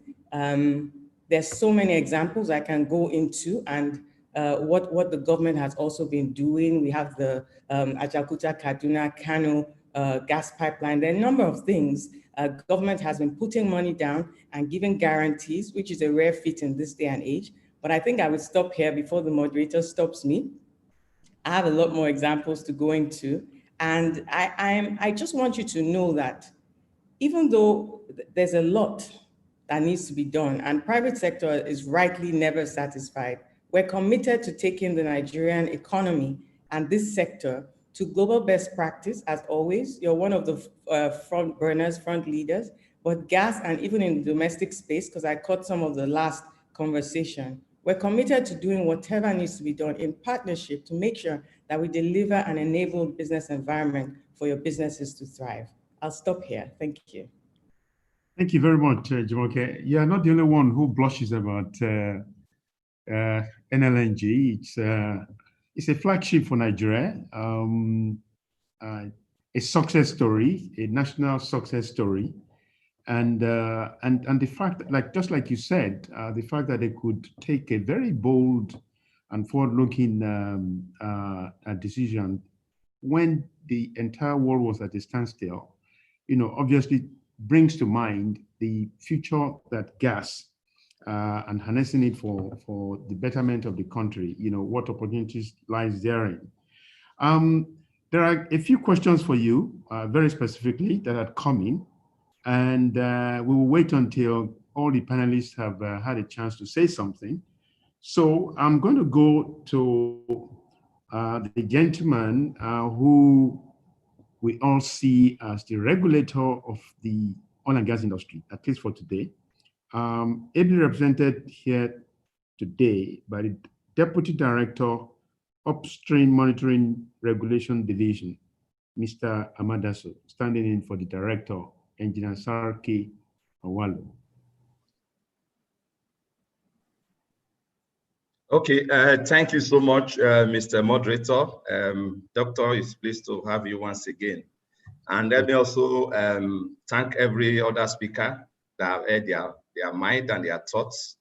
And also I want to, on behalf of the director, say thank you for inviting the department once again to also add the regulatory perspective on this issue. Greetings from my director. He's not able to make it, so he has asked me to sit in for him. Thank you so much. Having said that, I also want to thank the organizer of this program, the Business Energy Series, that is here to give a lot of enlightenment and also see how we can bring all the thoughts, put them together that will help to support gas penetration and all that. I have listened carefully to all the speakers. I think a lot are going to come out of this. Quickly, let me start by introducing the DPRO of 21st century. The DPRO of the 21st century is not just only a regulator, but we are known as an opportunity house and also a business enabler. You will hear about this very soon. So our license guarantees investments, our permits enable participation, and then of course, our approval authorizes activities. Putting all this together, you agree with me that we are business enabler and opportunity house. Talking about opportunity, let me quickly start by giving us a little bit of the dashboard of the Nigeria gas sector. Even though it has been said, presently the gas reserve is about 203 TCF, and which I amount to 51% of NAG and 49% of AG. And in terms of gas production, we have about 88.1 BCF of gas being produced on daily basis, with 40% of that still NAG, while 60% is gas. From the volume that is produced, about 41% of this found itself into the export markets, while we use about 30% of that in running, in reservoir management, in terms of gas reinjection, in terms of gas lift, and to also fuel facility in the gas plant, in the gas plants. We have about 19% to 20% in the domestic markets. And then of course, as you have heard from other speakers, we have about 9 to 10% of that gas volume being fled. Okay, the year 2020 has been declared the year of gas by the Honorable Minister of State for Petroleum Resources. He also had when he gave his opening, and also from the GMD, and also from the Director of Department of Petroleum Resources. And of course, this aligned with the National Gas Policy of 2017. So what he haven't said this is a year of gas. What are those initiatives that have been in place to support this? We basically have 3 of them, majorly 3. One which a lot of us have been speaking of that we all know, which is the Nigeria Gas Flare Commercialization Program, which is the gas flare waste and pollution regulation, which was signed in 2018. One, to eliminate gas flaring through market-driven and commercial structures that enable flare gas to markets, and also to attract third-party investors that will deploy proven technology to capture flare gas to the market. Another one basically is also to provide significant potential for FDI and also to create jobs, which is what the president has been emphasizing, creation of jobs. And in all of this, we believe that it will also provide other opportunities like technology transfer, and also encourage partnership with foreign investors, which will bring the most needed forex, and also enhance other financial services we need to be deepened in the gas sector, and also enhance equipment supplies to the sector, gas distribution, and also training and capacity building. Then the second one is the Nigerian Gas Transportation Network Code, which a lot of speakers have also said. This was passed, if you remember, in February 2020. And of course, the operationalization of that initiative was launched in August 2020. The Gas Network Code is basically to provide open access to gas transportation infrastructure, promote development of Nigeria gas sector, and also to provide a contractual framework between the network operator and users. It also will promote system security, safety. Somebody talked about safety so much today, and reliability. It will also provide opportunity for investments in gas transportation, infrastructure, and market participation, such as the shippers, getting involved, the agents, the supplier. All of this we create a market that will provide so much job for a lot of people. The third one I want to quickly introduce is the National Gas Expansion Program, which a lot of people has also discussed, which is a policy initiative of government developed in 2018, basically to stimulate growth in the LPG penetration, the CNG, the GPI's subsector, and also to serve as a catalyst for adding value. We are talking about value creation to the vast natural gas resources in Nigeria, which Nigeria is well endowed with. And of course, to also reform and implement the promotion of a market structure in a manner that we ensure the utilization of gas infrastructure, assets, and facilities. So in conclusion, just to put this in the proper perspective, my need time is as having highlighted these three major initiatives, the department as an opportunity house and a business enabler has also come out with several strategic business initiatives and support programs, which we basically will be highlighting as we go on in area of portfolio diversification, encouraging strategic partnership, new business and operational resilience, and some other enablers to ensure value creation is maximized across the gas sector for a sustainable business climate for investments. This, I will say, is this as my opening, but I believe that as we go ahead, you will see more of this initiative that the department have put in place, the support program to create the much needed value, to create opportunity, to have free and open access to gas facility, and also to close some of those perceived gaps in terms of infrastructure and in terms of penetrating gas to the areas, into other areas in the far north and the east and the west of the country. Thank you so much, moderator. Thank you so much for getting so much out information to the listeners. And I think it will be very unfair to you, in actual fact, to do so much justice to the opportunities that today the DPR presents for everybody. Again, I have a few questions for you, which came in, and you obviously would have the opportunity to touch on one or two of these new business areas which DPR seems to be so ready, and then we just see how it catapults itself and the society, into the gas use and related value chain. We've listened to two what I would call government representatives.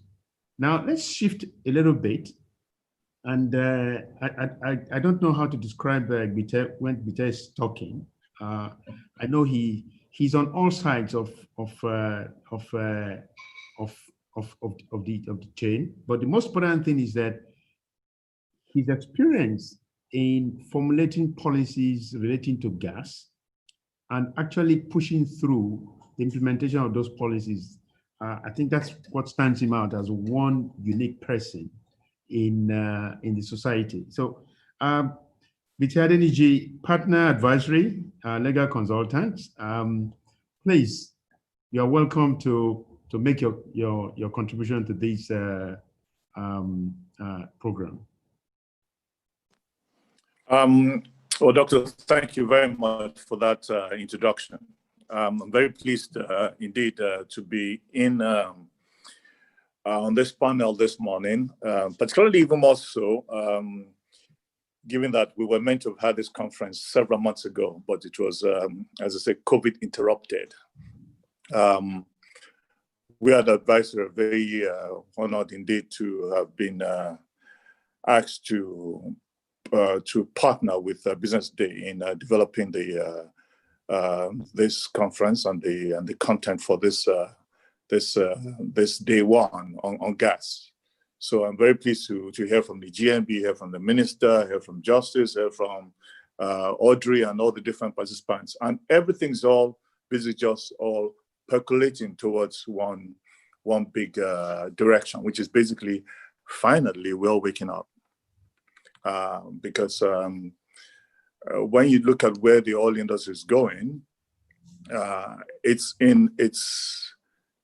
I would call it, I'm sorry to say this for you oil men, it's in its terminal phase.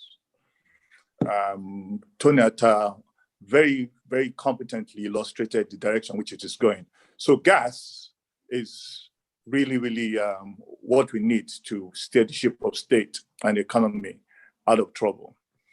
I'm here today to talk about my perspectives regarding where the law sits in all of this.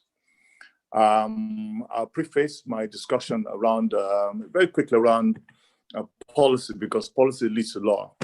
So basically, well, the commitment by the government, which you've seen, is to basically broaden the Nigerian economy away from oil towards gas-based, even oil-based industrialization. So basically use oil and gas, right, to pivot towards an industrial economy. Now, the question is this: how does the law help you achieve that? With respect to gas, it's clear that the current petroleum laws were written for oil, really, in the oil age. But we're now going into a gas future. So clearly, the time has come for us to have legislation that clearly speaks to our commitment for a strategic pivot as a country towards gas use. Then the question is this: what should we expect to see in this legislation? It's been delivered yesterday, and we're all desperate to see what it looks like. What I would like to see, given my understanding of gas, is a clear licensing framework for all activities relating to gas. That's one. Secondly, the law needs to speak clearly to the very important need for infrastructure development and investment. So, which is basically the midstream. If we go beyond that, then we have to talk about the commercial framework for gas. So issues around pricing of the commodity. I'm hoping that the law doesn't encase a problem around pricing, which is fixed prices. We need to transit into market-based commodity pricing. And that's a policy commitment. The law needs to mirror that very clearly so that the right signals can be sent to those, right, who are going to make the investment in the upstream. But as you do that, it's also important for there to be clear economic regulation by the new sector regulator, which allows a competitive, level playing framework for all players in supply, competitive supply of gas, which basically enables investments in the midstream and the downstream. Open access issues. This is good to know that we've now cleared the network, the gas network code issue, but we have to actually encase the gas network in legislation. Then, of course, from the final issue around economic regulation, tariffs, there should be a clear provision or clear provisions around how infrastructure investments going to be made, in the sense that there must be a tariff order or tariff model or requirement for a tariff model for infrastructure investments, so that whether you are a Niger Delta EMP that wants to go into midstream, or whether you are DNG and Sons wants to go midstream, you have clarity regarding how your investment is going to be made. Then a big issue. Now we've seen over the last few years how there's been indiscipline around the issue of payment for gas. I think for Nigeria being a specific problem, there should be something in the law regarding what happens when there's defaults for payment, because we need to make sure that this gas sector is fungible and bankable. And I think the law will be remiss if it doesn't address that issue. Then, because there's the issue of fiscal regime, the fiscal regime's got to be clear. It should stimulate investment. It should speak clearly, right, to Nigeria's appreciation of the moment, which is basically large and consistent investment in gas needs to be made. So don't try to put your hand in the throat of an investor and take too much of his return. What you want to do, you want to appreciate that gas is a scale game. So the more investment you have, the more even the sovereign will make from these investments over time. Then we should have the typical regulatory tools around your reporting obligations, metering code, distribution code. You know, distribution is key. And my partner, Jumoke Fajamuko, spoke earlier about distribution. It's very, very important. It is time that the regulator takes control over the licensing of activities in gas distribution. I think the legacy years for NNPC around this have actually, they've gone. The time is now right for us to resolve that issue permanently so that we have end-to-end licensing, right, in the whole chain for activities in gas. So that's largely what we should expect to see when we're basically marking our new rules around the gas sector. If we're able to achieve this, then we could then assure ourselves that there's a clear strategy in the document, in the bill or in the legislation around the delivery of the overall vision, which is set out in policy. Basically, the law must mirror the policy. That's really what. So in my conclusion, address Nigeria's strategic imperatives for the sector. The provisions around gas must be clear. It must enable gas-based industrialization as well as investment in the midstream. And finally, it must be a document that can stand the test of time. Because we're not going to review, it's taken us 20 years to come to this point. We're not going to be able to review that document again or repeal it. Found all the gas today just by accident of finding oil. So you can imagine what potentials there are if we actually go and look for more gas. And I hear people say the potentials for gas in Nigeria is beyond the 200 BCF plus, which Mr. Amandas just said is now 203 TCF. Maybe it's trending towards 600 TCF. So we will come to address some very specific questions, which you have actually touched on the sanctity of payments and defaults and all sorts of things that you would expect to see in the new PIB.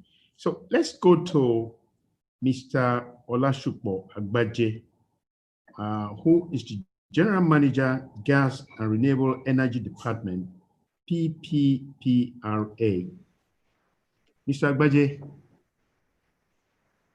let's hear your voice, please. Thank you. Thank you very much, sir. Good afternoon. I bring you greetings from the National Gas Expansion Program, which I actually represent on this panel today. Of course, I also bring you greetings from my organization, the Petroleum Products Pricing Regulatory Agency. I would just want to go straight. I want to thank Business Day for this opportunity. And let me just go straight to say that we've heard it from veterans around the table. The bottom line is that there is no better time than now to talk about gas. We've had it, and I just want to reiterate that. Yes, with COVID and all its impacts and the situation we have found ourselves, yes, we've always talked about gas, but I think there is no better time to talk about gas than now, because more than ever before, we need gas more than gas needs us in Nigeria. Over the years, we have had issues around domestic gas utilization, domestic gas production. We've had issues of competitiveness, pricing competitiveness. We've had issues around affordability, running along the entire value chain. We've had issues relating to comparative cost of alternatives. So when it's cheaper and more convenient for me to use PMS, why would I bother about gas with all the stress and all the challenges around it? And of course, that has resulted in a lot of low demand and the need to unlock domestic demand. We've had a lot of infrastructure issues affecting our connectivity as a nation. This has been a major issue affecting access. All of these have also stifled investments in the sector. One of the reasons being that we have dwelt too long in the transitional phase, especially when you start talking about natural gas. Sector categorization has been a major issue, and the categorization, those are areas that have really held our gas development down. Sustainability. Our end user tariffs, we all understand that the rate of increase over the last 10 years have not been at par with the rate of devaluation of the currency and the inflation rate and all of that. The problems are numerous. We all know most of these problems. And so basically, we are saying, the minister has said it, and he's been very loud and clear about it. We are in the year of gas, and I totally agree with the MD and LNG that we're not just in the year of gas now, in fact, we're in the decade of gas. And I know, of course, that's what the minister also implies. So a lot of reforms are taking place.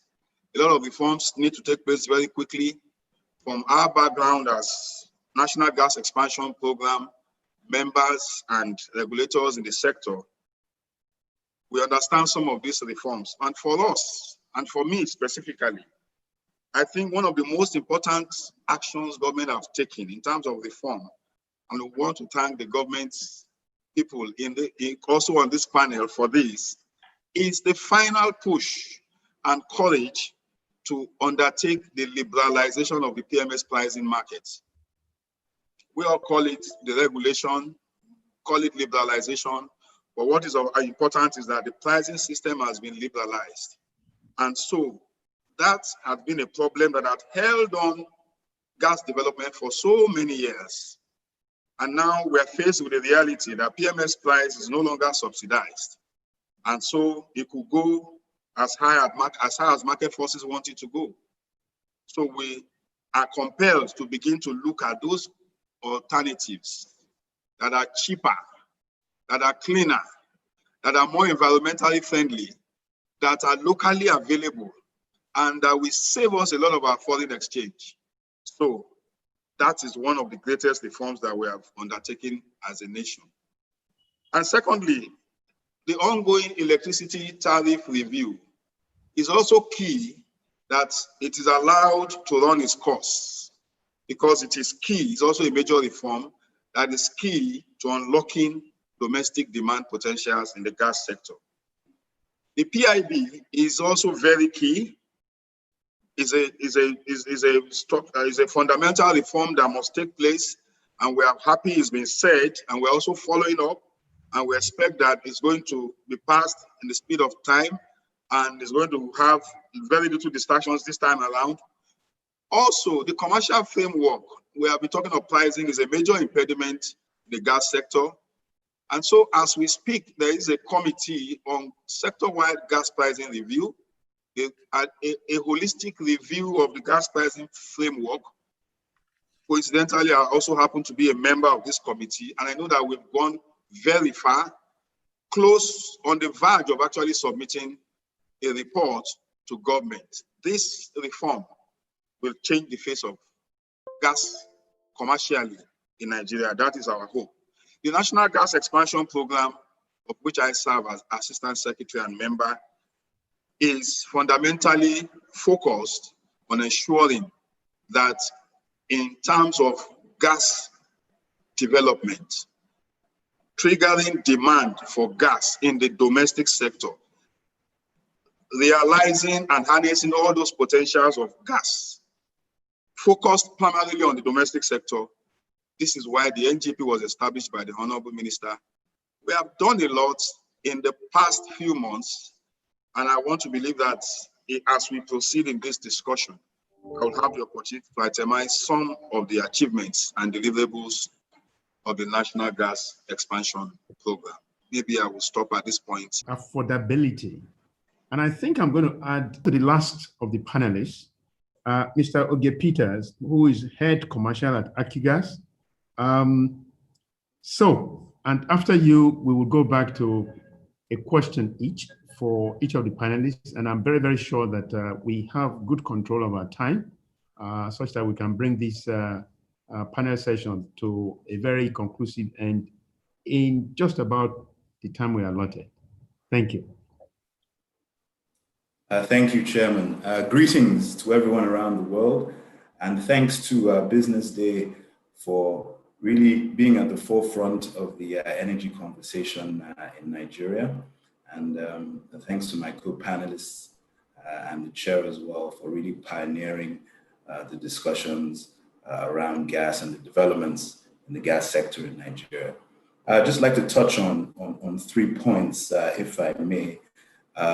Upstream and midstream development, incentives and environment, and competition and markets. So in terms of an investor's view into the gas markets, Savannah Energy, through its subsidiary, midstream subsidiary Akigas, has been in the gas sector for just over 10 years now. So I think from that viewpoint, I'd say the opportunity cost of crude oil is quite high, in the sense that from a revenue and capex perspective, there's the mismatch obviously in the currency, and also the payment assurance and security. So as the independent producers know, in assessing investments, you look at where you can either develop crude oil or gas. I think at the moment it's just so difficult to really focus on the gas development, just because of some of the challenges from a payment perspective. But of course, some of these things are changing. On the incentives and environment, I think that we talked about the NLNG Act earlier in the discussions, and that has a 10-year tax holiday.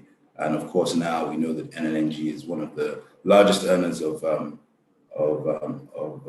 tax revenues for the government. So that has clearly been quite a success. And then in terms of competition and markets, I just start by saying, of course, in terms of reserves, so 200 TCF, that's trillion cubic feet of gas of reserves that we have at the moment. And then production at 4 billion cubic feet per day. Out of that, 20%, I'd say it's about 800 million standard cubic feet per day go into the domestic market.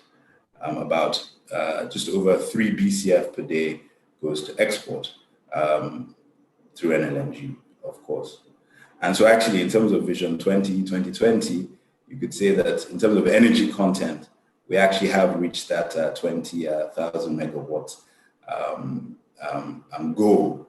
But of course, this is most of it is not used for power generation in country. So I say for power generation to really go from gas, for example, to really go from the 800 million standard cubic feet per day, which is about our 4,000 megawatts, to 20,000 megawatts, let's say in the next 5 years. That's 40% growth year on year. So I think what we really need to, and again, the likes of Peter and his work on the national gas policy, etc., all the government interventions, etc., to really incentivize development of the gas market, etc. We really need to work quite aggressively to ensure that there is assurance of that gas supply, because it is there. The taps, of course, need to be turned on, and what will turn on those taps is really the assurance, I think, of payments, a stable regulatory environment, because effectively infrastructure is a 20, 30-year investment time horizon. And as well, I think on a funding side, because of course, domestic use on the currency side is in Naira, and the payments are in Naira. But of course, these are large CapEx development projects, which are funded in dollars. So I think there's also a lot of work being done in terms of infrastructure financing in Naira, long-term, and at concessionary rates, so that this currency mismatch that has plagued the sector for all these years, and especially in light of devaluation, can be addressed. And so obviously 10 years into domestic gas development, we really look forward to the next 10 and the next 20 years, because we are sure that these issues, government is committed to addressing these issues. And we really believe that that the Nigerian gas sector is really on a super high growth trajectory. And we continue to look to see how we can invest and do our best to really develop and improve our current supplies in the Nigerian sector. Currently, we're putting in about 10% of the gas for power on the grid. And we hope to increase to 20% and even more. Thank you very much, Chairman. I'll stop at this point. Thank you very much. Okay, very, very precise. So let's just take some few minutes. That's all we have, because time is far gone. I will quickly go to Dr. Oduwole. There's a question here that says that as part of your roles and responsibilities for ensuring that there's an environment that is convenient and attractive for doing business, people have noticed that during the pandemic, the government had done quite a lot of effort and initiatives in organizing palliatives for all sorts of industries. But the oil and gas industry is completely missing. Nothing. Is this an oversight, or because I think it's not too late, but I think that's a very specific question for you that I would give you just half a minute to address. I think it's a valid point. And I think, like you said, you've given me the lifeline. Thank you very much. It's never too late. What it is the realities that we saw globally on the COVID-19 situation. There was an urgency to address the bottom of the pyramid. Of course, a lot of sectors have bled, apart from, of course, oil and gas. Even before COVID, we had some issues peculiar to the Nigerian economy in regards to this sector. But transportation, hospitality, education, name it. But when the government was looking at the demographic of the population, we have to look at the poorest of the poor. We tend to focus on the micro and the palliatives that will reach, first of all, the people that won't even have 10 naira to buy a meal. Now, this is not to say that companies in this sector would not be in need, but you would agree that a lot of companies in this sector and in other sectors like the financial sector. So if you look at COVID-19 palliatives, it's not only the oil and gas sector that perhaps may not have been front of the pick, but we're looking at situations where we need to address the micro, small, and medium-sized enterprises. Really, the demographic that I work on and we know why. They're 48% of GDP. They employ about 84% of jobs are from MSMEs across the country. So it's nothing personal. It's nothing there's no neglect intended. You are very close allies.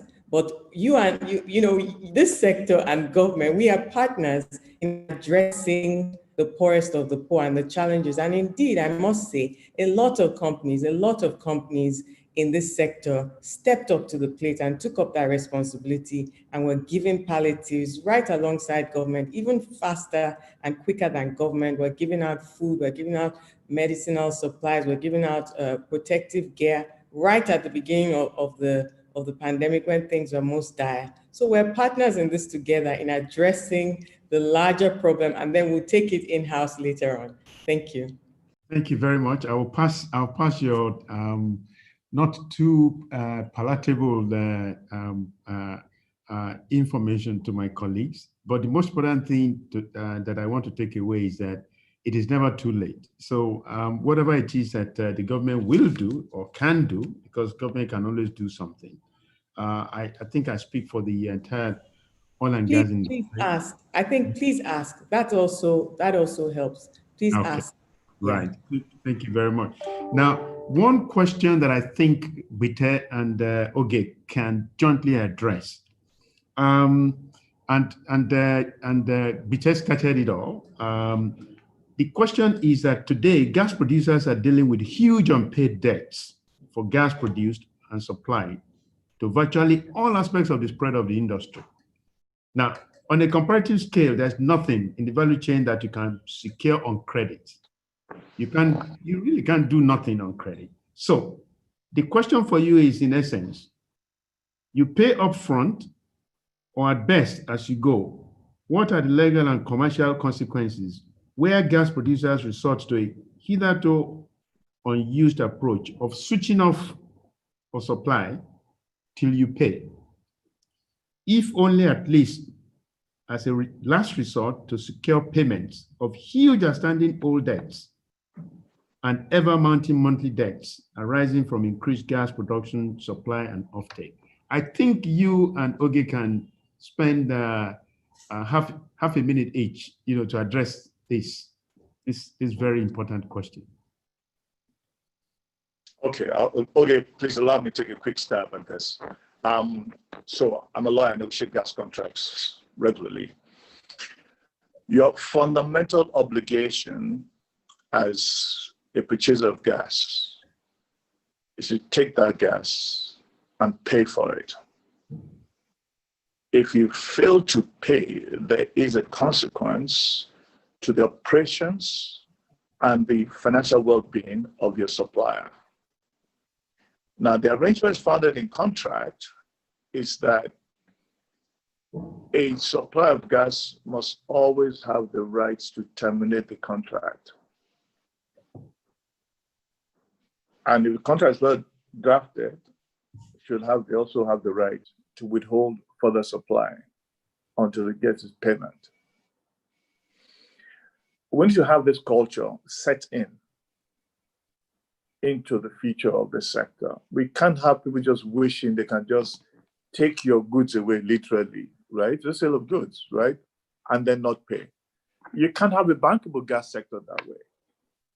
So I would stand, right, on the position that a supplier should have the right to shut off gas supply in order to enforce his rights for payment. Okay. Thank you very much.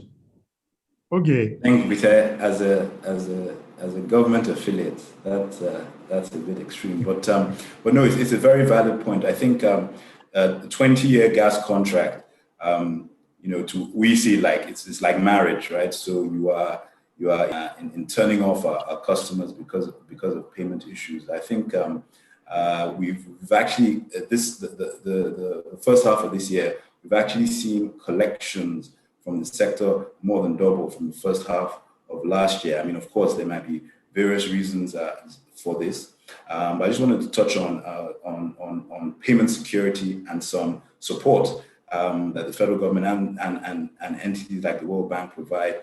We look at the partial risk guarantee provided by the World Bank. I think to ensure that a stable volume of gas is readily available whenever it is required to take, that investment is really backed up by those sort of intervention programs, partial risk guarantee. And then in terms of payments as well, to bridge the gap until, the collections and the liquidity in the value chain are addressed, you really need something from the federal government and other multilateral agencies that it works with to ensure that that payment is there. So, I mean, of course, we acknowledge the challenges in payments in the sector, but typically our approach is really not to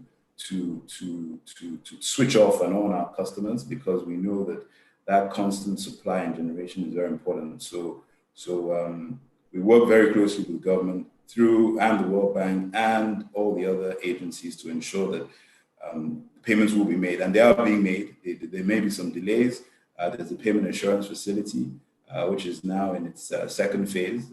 Tranche C has recently just been paid, and of course there's further tranches there.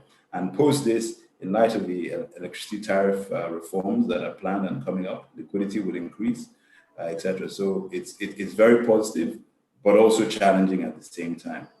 But in a marriage, you don't declare warfare. So we are not in the business of switching off our customers. Thanks. Thank you. And that's why companies fail.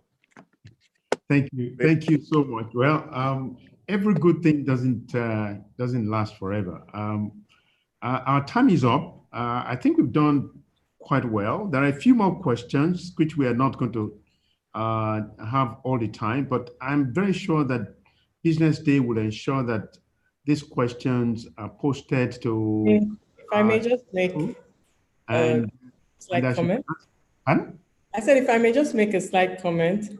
I think Rita had me salivating, just the lawyer and me salivating. I wouldn't like us to wrap up without coming to some agreement on way forward in terms of what the sector actually needs in terms of support from me as a business enabler, particularly in the regulatory and legislative space. So maybe if it can be communicated, but I think that would be a good takeaway for an hour well spent. Thank you.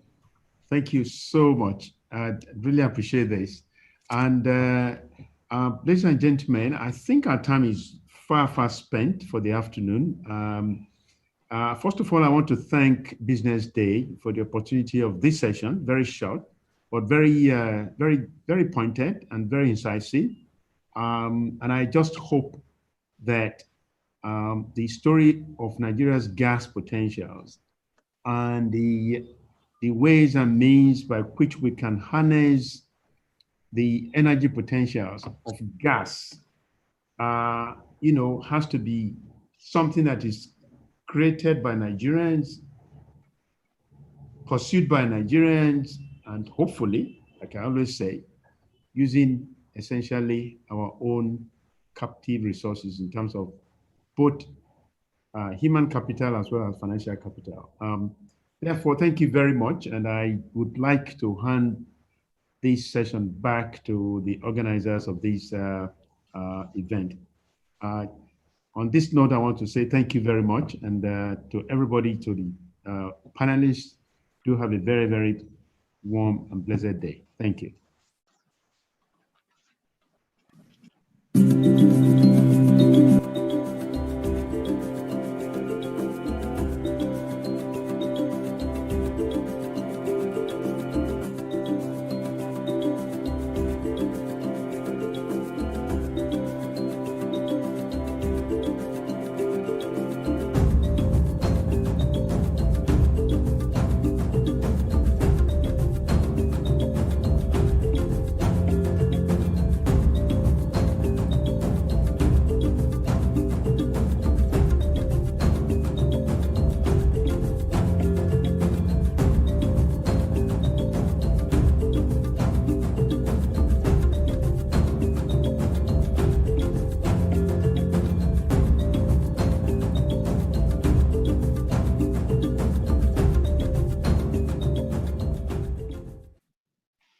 Fantastic. This has been an amazing session so far, and we've got one more panel for today. This panel is focused on a desirable commercial framework for gas. As we've heard in the conversations we've had earlier, there are a couple of challenges, and one of them is a commercial framework for investment. So we're now going to have that conversation. Beyond having investment-friendly and progressive regulations in place, the economics of investment in the required infrastructure have to present a viable business case. Stakeholders from the oil and gas and finance sectors will convene on this panel to deliberate on the following: gas pricing reform, fiscal reform, and financing structures. To lead this conversation is Dr. M.M. Ibrahim, the chairman of the National Gas Committee. Please, Mr. Ibrahim, please come on.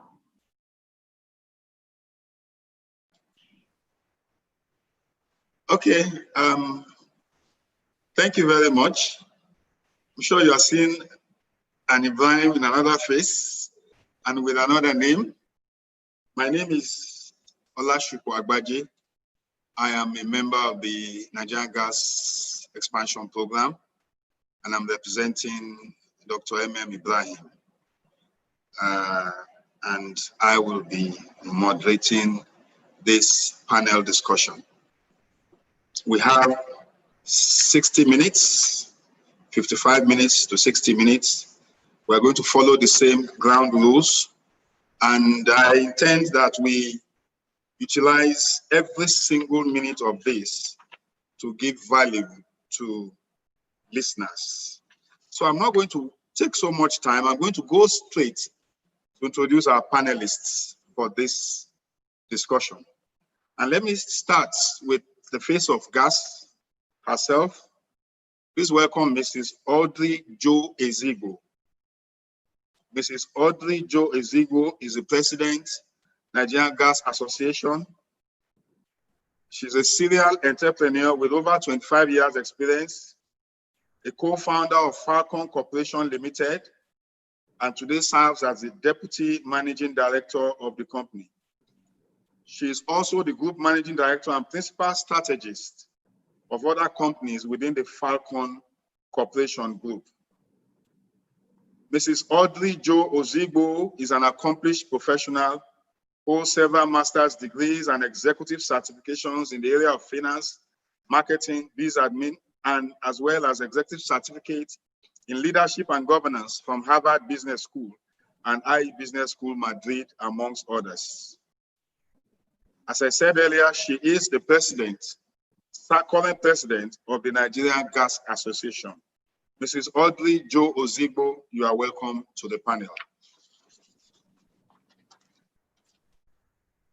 Thank you, sir. Thank you, you're welcome. Next on the panel, we have Mr. Effiong Okon. Effiong Okon is Executive Director Operations, Seplat Petroleum Development Company, PLC. He joined Seplat in February 2018 as the company's operations director.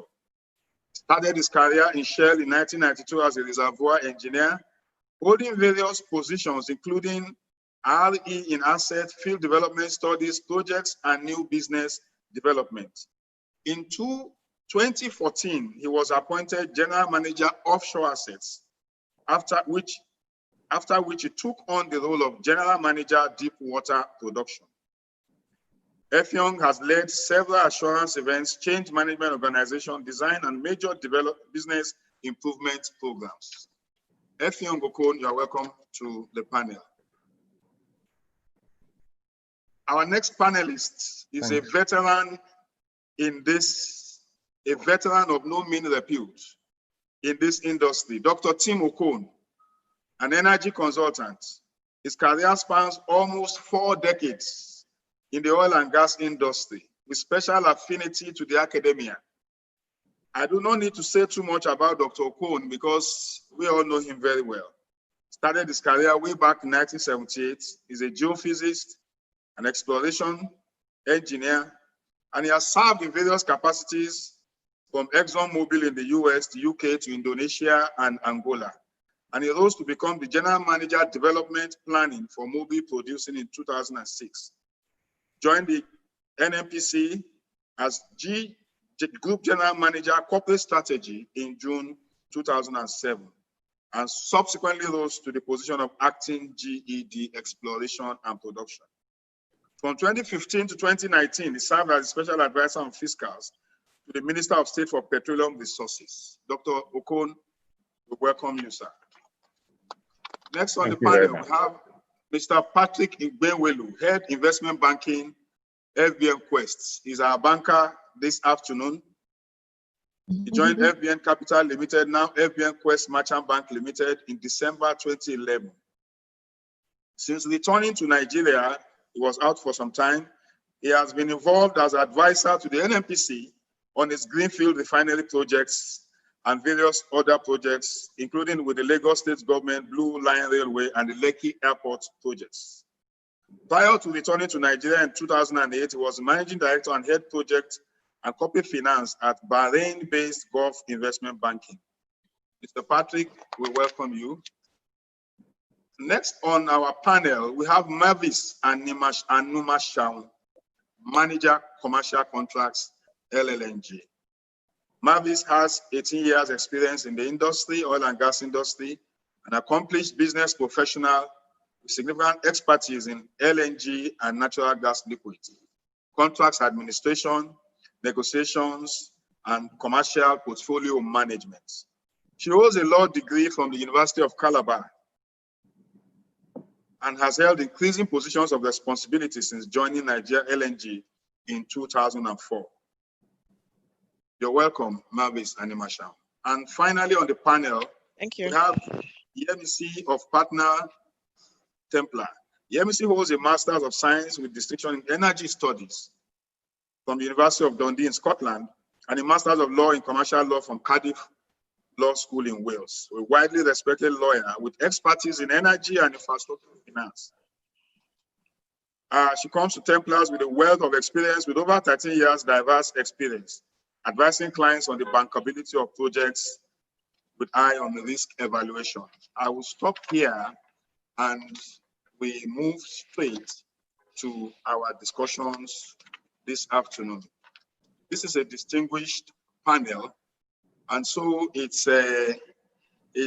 challenging where to start from. But let me just take off from our face of gas, Mrs. Audrey Jo Ezigbo, and ask her to give us 5 minutes introduction, covering as much areas as she can cover, madam, in view of the limitations of our time, given the fact that some of the questions may not be able to throw all the questions that we have lined up. So in your 5 minutes, please take care to address some of the concerns that have been raised and those concerns that you feel Nigerians want you to speak to. Thank you very much. All right, thank you very much, and a very good afternoon to each and every one of us. Right, so as has been rightly said time and again, we have literally moved beyond the declaration of 2020 as the year of gas and come to a more broader and obviously widely accepted agreement that we should be talking about a decade of gas. And this is quite understandable because literally there are no quick fixes when it comes to gas. Not only are the projects highly capital intensive, but in many cases there are long lead times to project development maturation before you even go into the construction and deployment. So where I wanted to start from in my comments is to say that as a nation, we are actually on the right track, in the sense that if we go back to the 2017 National Gas Policy itself, which is really the takeoff point for a lot of what we've been seeing more recently in the gas arena, that policy was very clear as to areas that needed to be addressed in terms of the industry structure, in terms of the development of gas resources, in terms of the infrastructural gas lapses in the gas space, in terms of being able to build resilient gas markets. That said, obviously there was some kind of a lacuna of sorts, because when you look at how much has been achieved in that time and up till now, we could have done a whole lot better. That said, it is really very encouraging to us as the Nigerian Gas Association and as industry players to see the traction that is coming out of the government, out of the authorities. So we're looking at issues around the AKK project, even the OB3 we've all been waiting for. That's been accelerated a bit and so on and so forth. But the issue is that when we look at the industry, we have to recognize there are three different things I want to bring to the table. So yes, there is a role for government. And when we're talking about government, we're talking in terms of regulation, in terms of policy direction, policy formulation, and all that. And being able to ensure that we come up with policies that are a win-win for both the government and the industry, so that you can then attract these private sector capital and investment that is required to broaden the industry. At the same time, there is the requirements of the investors themselves, and the investors are dealing and have continued to grapple with a multiplicity of challenges that we cannot but pay attention to.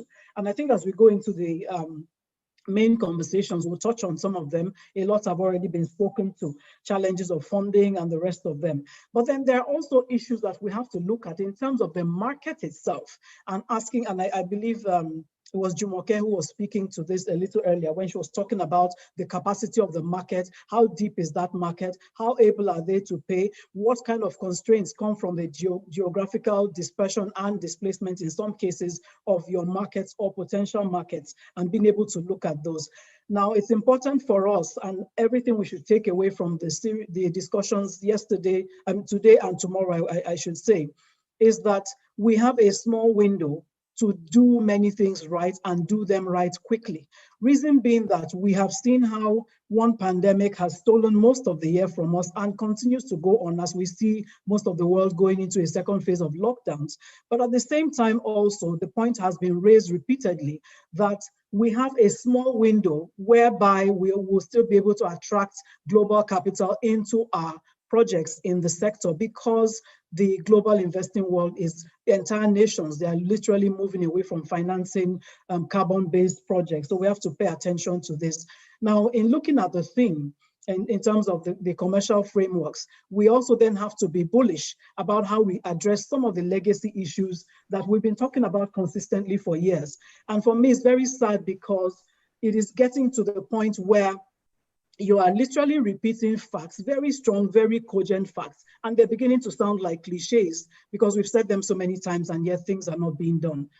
Anyway, to wrap it up at this point, I don't want to go into too much detail so that we can have enough room for a robust Q&A, is to say that we are in a good place to literally jumpstart a different kind of narrative around the Nigerian domestic gas sector. We have seen and learned by the lessons of the pandemic that it is up to us to build a resilient domestic gas market that helps to position us to better weather the vagaries of what's happening in the international space. So we need to see policy. We need to be able to attract the investments, the gas-based industries. I mean, these are the things that help us to deal with the socioeconomic challenges that we're facing as a nation. So I want to leave it at that and say I'm particularly impressed with the traction we've gained so far. But it's important that we stay consistently on this path. It's important that there is a high level of collaboration, a higher than before level of collaboration between government and the private sector, and that's the only way we can be sure that in the next 5 years, the next 10 years, we're not having these conversations and still referencing 2030 targets when we're barely 2-3 years to the expiration of those targets. So thanks, Doc. I'm going to leave it at that for now. Thank you. Excellent. Thank you very much. Exactly 5 minutes. The key words: consistency, collaboration, handshake between the private sector and government. That is the policy thrust of government right now. That is what the NGP stands for. That is what the ministry is pushing at the moment. Thank you very much, Madam. Straight away, we would like to call on Dr. Tim Okun, energy consultant. To be a privilege, sir, for you to share your views with us. 5 minutes, sir.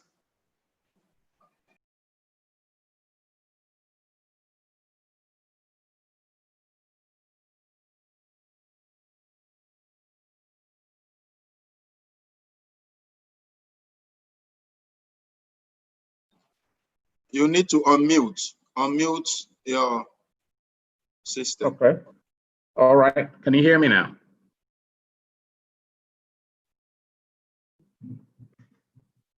Okay. Yeah. Can you hear me? Yeah, we can hear you loud and clear.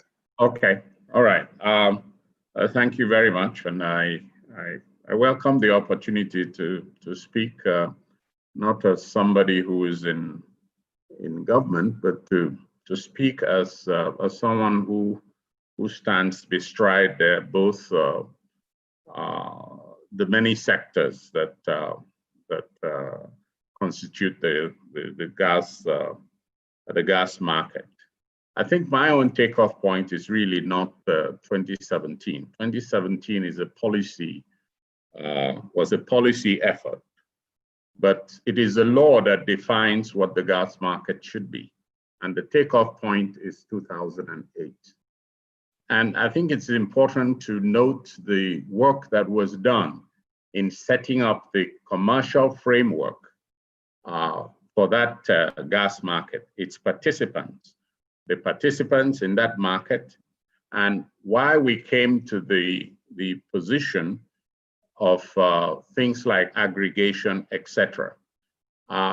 It's important to note that in times past, most of Nigeria's gas, and then it was around 180 TCF, but a significant amount of work was done to determine gas that was available, whether they were proved reserves or they were committed reserves, etc. And that work was actually not done by Tim Okon, although I had moved to NNPC, and we began to, but it was verified about first that there was available in Nigeria about 75 TCF of gas that could be produced at less than $1 per KCF.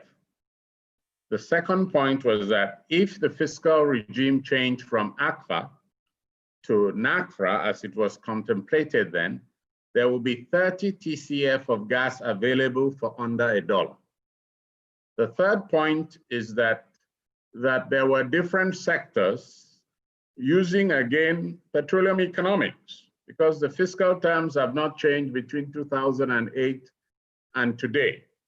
And therefore, those fiscal terms provide the upstream player with the incentive to produce gas. It's a wonderful thing, and it's called ACFA, which means that you recover your cost from oil, not from gas itself. And we need to understand that, because I'm a petroleum economist. And because of that, I do not wave my hands in the air. I run models. So in those models, and those models, I tested them when I was invited to this session. I did another run and another test.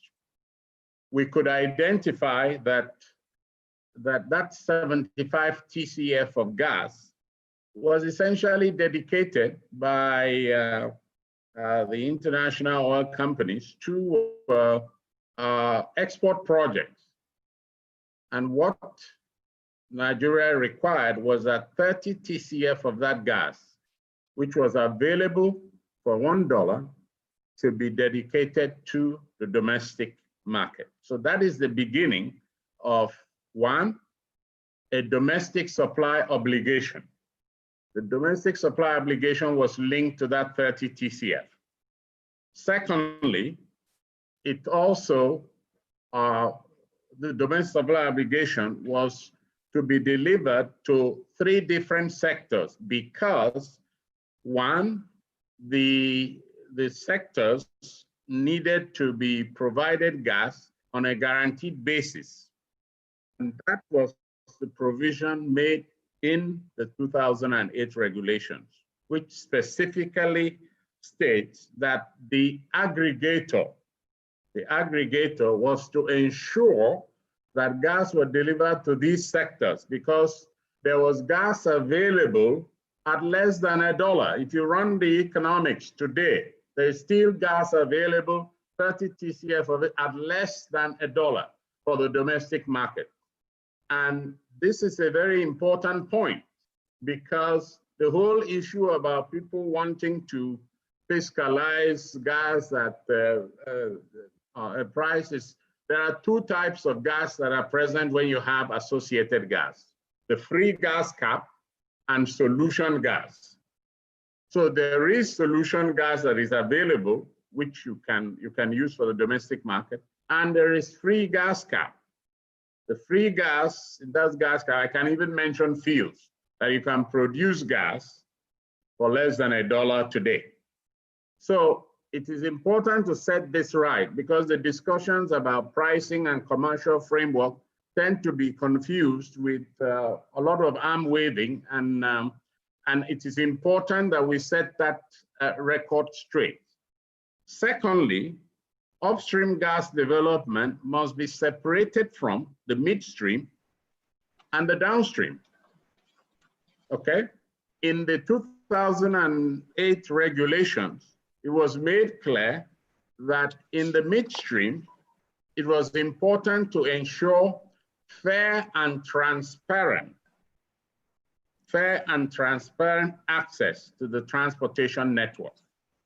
And most of the bottleneck we have now in the market has more to do with non-adherence to those economic principles. Okay? Now let me go to talking about the commercial framework for gas as defined by law, that is by regulation. There is the Department of Gas, which is a regulator. 2, there is the aggregator, which aggregates and is supposed to deliver a price to the upstream. And the upstream is supposed to be neutral to whichever sector is supplied. Simply because there is available in this country 30 TCF of gas that can be delivered for less than $1. So the upstream supplier is neutral to whether he's supplying to the gas-based industry, the strategic export sector, or is supplying to power, or is supplying to the other commercial sector. It should be neutral. That is the purpose of aggregation. We should look at the law.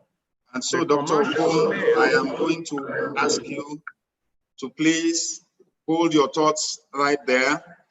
I will be taking the other presentations, and then this issue, you will expatiate further on it because there's a question specifically directed at you on that subject. So please hold your thoughts there, sir. Let me quickly call on. Thank you. Let me quickly call on the Executive Director of Operations, Seplat, Efiang Okon, for 5 minutes. Thank you very much, Mr. Badje, Chairman. I'd like to stand on the existing protocol and Nigeria, congratulations on our 60th anniversary. I'll just share a few thoughts based on the earlier comments made, and also I've listened to the GMD, to the Minister, also to Tony.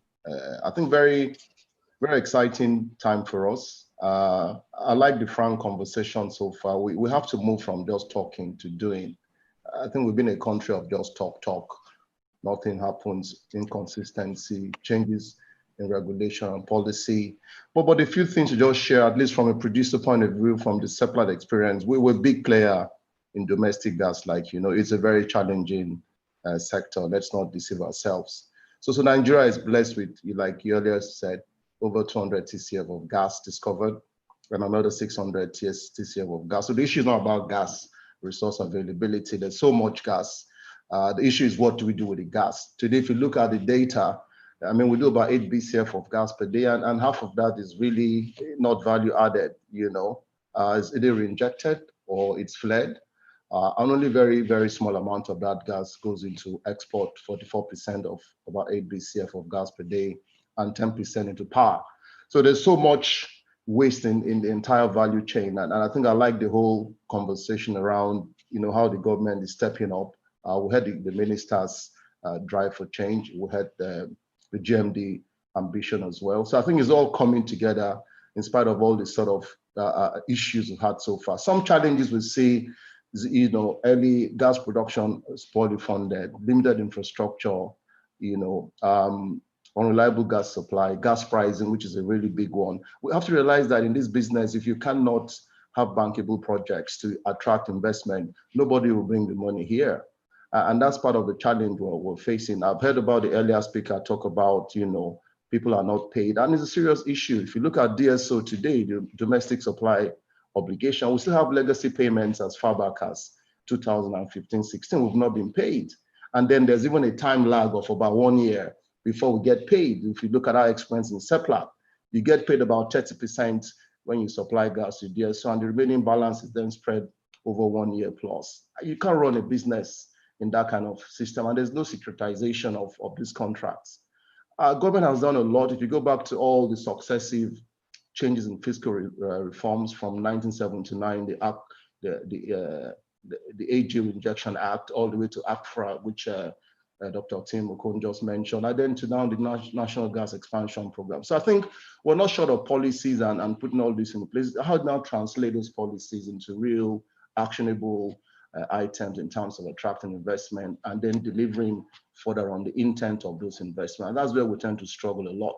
So in CEPLAC, we're proud today, we're putting in almost 30% of the gas into the domestic gas market that accounts for all the power you see today. So for that 4 gigawatts of power in the country, CEPLAC does provide 30% of the gas powering that power. So something we're really proud of, but it hasn't come without a lot of challenges in terms of being owed receivables and all that. But we're still we believe in this country. We believe we have to support the government ambition to transform the economy, and gas remains pivotal in that transformation journey. But we don't have too much time again, and every company's got to do its own part. So we're investing in ANO, which is a 300 million standard cubic feet of gas project in Owerri, Imo State, and that will add additional 1,200 megawatts power into the country. So that's quite material, and that's in line with our ambition to become a 1 BCF of gas per day processing company. So today, Oben does about 400 million scoff of gas. We're working on Sapele gas plant that comes on stream next year, and then ANO hopefully next year as well, tied to OB3 delivery. And that's all part of this producing gas into that overall infrastructure interconnect between West and East, and also the South and the North. So in terms of drivers we see going forward, there are lots of drivers. We'll see the bit about LPG, building capacity, fiscal legislation, Niger Delta security, private sector led. So lots of drivers will be what's going to be anchoring growth going forward for us in this sector. And finally, when it comes to pricing and fiscal reforms, the government has made a lot of progress, let's be fair, in terms of the current pricing framework being worked. But we'll have to move to a willing buyer, willing seller regime. Otherwise, it's not going to attract investment.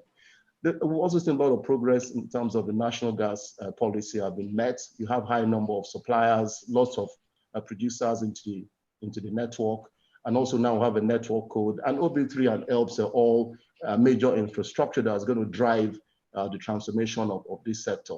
I think we have to move to a market-based regime, and don't think if you want to remain in the charitable sort of mode, nobody will invest. And Nigeria can learn from big countries like Egypt, Brazil, that have actually gone through this transition in the past. In the interim, the proposal of the use of export pricing for domestic gas will also really needs to be deliberated upon. And then finally, I think for fiscal reforms, given the criticality of the power sector, I think we need to really address the issue around liquidity and infrastructure challenges. And then implementing the ongoing positive policies is one step in the right direction. Government subsidies remains unsustainable. If you look at what we've been struggling with, I know it's a bit of a motive and very difficult issue. Over 80 million Nigerians still don't have access to power. It's difficult, and we've got to address it. But I strongly believe that with all these reforms and hopefully if we remain consistent in terms of following through and not changes all the time, inconsistency and changes in the framework, there may be the light is at the end of the tunnel. And let's not forget energy transition as well. Although we're putting a lot of emphasis on oil, but gas in itself, if you look at the latest BP report, gas is not also protected from energy transition.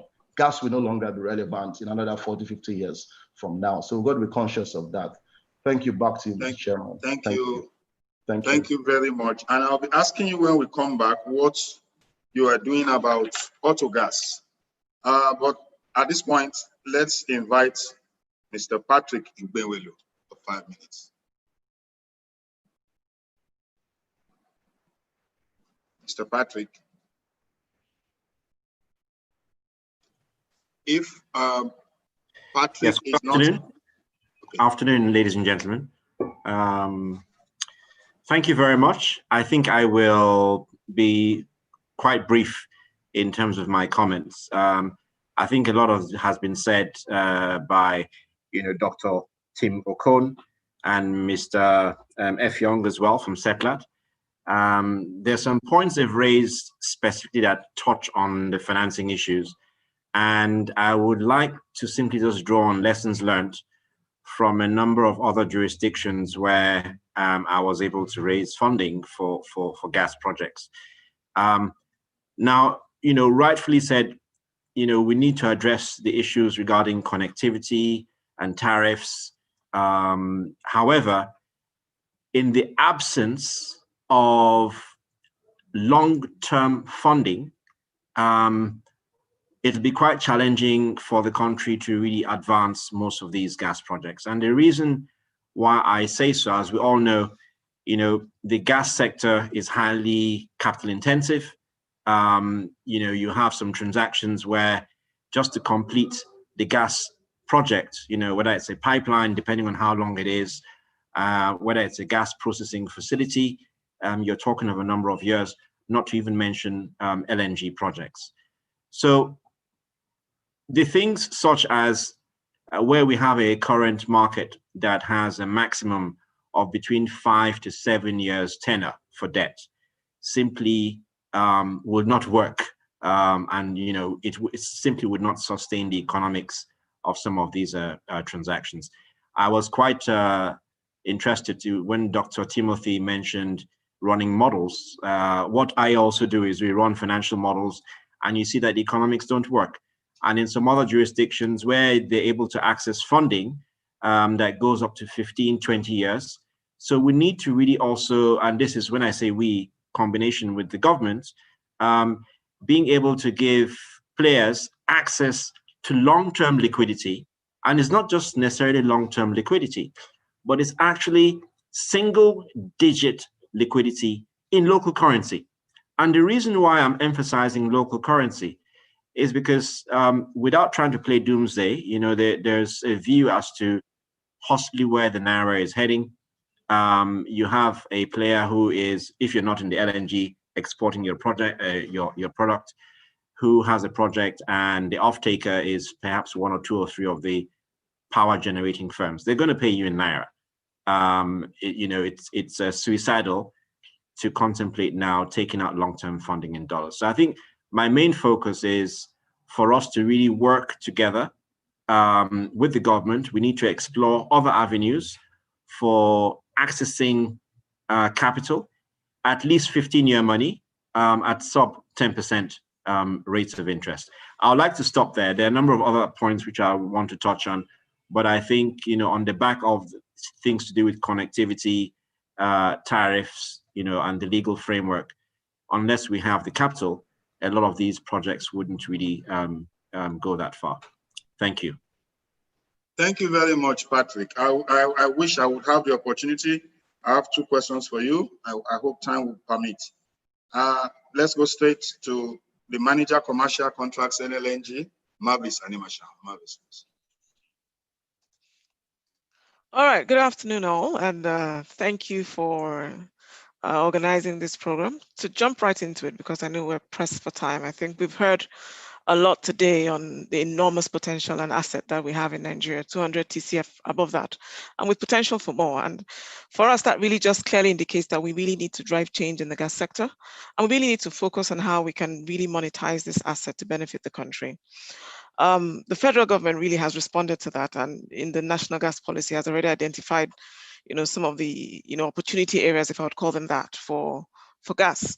And this range from the power sector to gas-based industrialization to the transportation sector, and it also includes, taking taken advantage of high value export opportunities. But it has spotlighted, gas supply to the power sector as a #1 priority, and we all understand why. I mean, a lot has been said already about, our huge population and the gross unavailability of power to most households. So that would be a huge boost to Nigeria. And indeed, if we talk about gas-based industrialization, I should mention that I think someone mentioned it earlier. Gas, can be a feedstock, or it can be an industrial power solution. Let's think about individual or cluster projects. Think petrochemical plants, fertilizer plants, gas to liquid projects, and so on. So, enough being said, we're really ripe for gas-based industrialization. In fact, I think in the morning, Mr. Edubong asked the question. He said, is there any part of the Nigerian economy that wouldn't benefit from gas? And if we look at it, the commercial framework for gas now is the bedrock on which, all the activities in the sector will be built. So in our view, ultimately, and I think someone has referred to this, what we should be eventually trying to arrive at is a deregulated, market-driven and unified gas market. And, being that this is fundamental, I think all critical considerations towards a pricing framework should be built on this. In terms of some of the critical considerations, a lot has been said about regulatory policy, but it needs to be said that regulatory policy does need to be an enabler of growth. There needs to be clarity. Investors do need clarity and confidence in the system. Market participants need to have a clear understanding of what the policies are, how they align with each other, how does the regulatory policy align with the legal policy, and how do all these policies, the gas policy, the master plan, where are the overlaps? Where are the possible, contradictions? We need to iron these kinds of things out, to avoid anything that would disrupt the smooth operation of the sector. Participants will also need clarity on, which authority is going to regulate what. A lot has been said about, the role of the regulator now, and, defining the role of the Nigerian government and all of that. And these are things that need to be clear to drive market participation. It goes without saying, physical infrastructure remains a bit of a challenge. We are seeing some improvements. We've seen OB3, AKK, and other, which are all a step in the right direction, I would say. But it's a key success factor to driving towards this market we're looking at. So in structuring, a pricing framework, I think the cost of financing these kinds of projects does need to be taken into consideration. But we also need to consider the impact of the transmission tariffs on the cost of gas, because what we're also trying to do is to ensure we drive sustainable demand growth. I know, speaking of demand growth, for an investor in the sector, I think guaranteed baseline demand is something that's quite critical. In NLNG's experience with the evolution of the domestic LPG market, we intervened in 2007. One thing we discovered was that, guaranteeing supply in and of itself is not really enough to stimulate the kind of, market growth, market expansion that we aspire to. So there have to be deliberate steps, and we have to make the effort to stimulate that demand. We need to incentivize, switching to gas across all the potential usage areas for gas. And so while it's quite clear, gas will play a key role in addressing our energy challenges, I think the key to achieving, a commercial framework would be to take an integrated approach. We need to look at all segments of the value chain. We need to give them the appropriate relevance. We need to make sure that, whatever we come up with allows all segments of that chain to grow. I think another speaker had, spoken about financing, and I think we must recognize that we're at a pivotal point in terms of funding and financing oil and gas investments. And this is against the, the backdrop of energy transition, the climate for climate change, and of course, even the, recent COVID-19, and we've seen the impact that has had. And if we layer that against, the particular or the peculiar foreign investment risks peculiar to Nigeria or to a developing economy, I think project financing will continue to be a bit difficult. Considering how, the infancy level of our gas sector at the moment, okay, there's still a bit of room for, strategic government support. But I'll say, let me just wrap up and say that ultimately, we desire a framework for the gas sector, which would lead to a deregulated gas market, where the market price will reflect the demand for gas, but will actually capture the cost of getting that gas to the market. And that will really signal, across the chain that, that this is an environment where we can grow for social and economic growth. Thank you.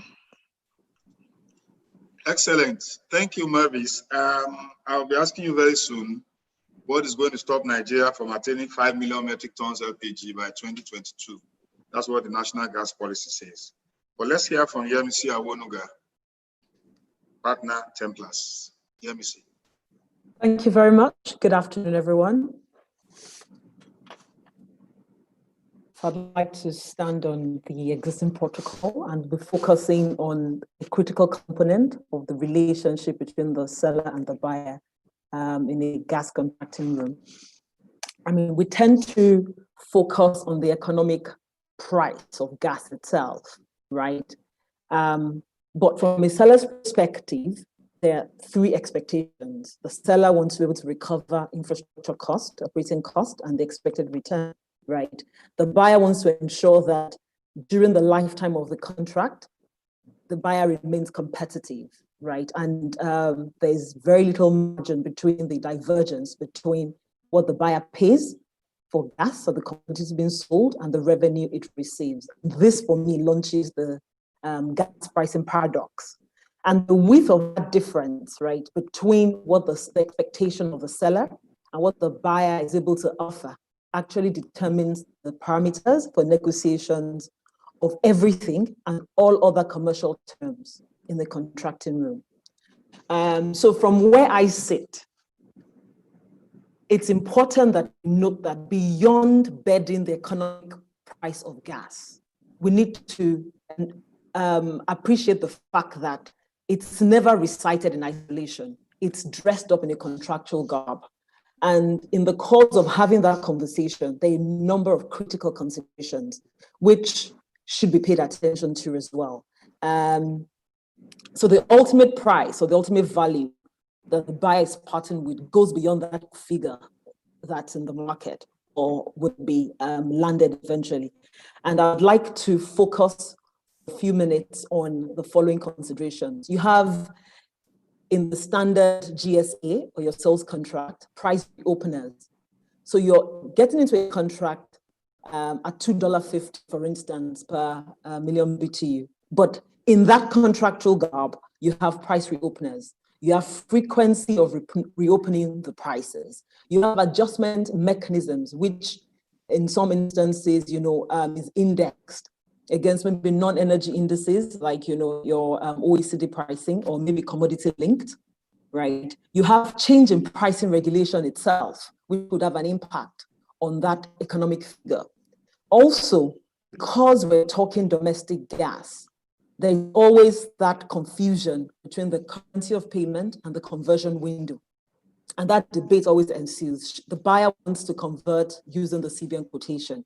The seller wants to convert using the IE window, and you have that that confusion, and it takes a while to actually resolve even such in the contracting room. If you then go further, you think about taxes.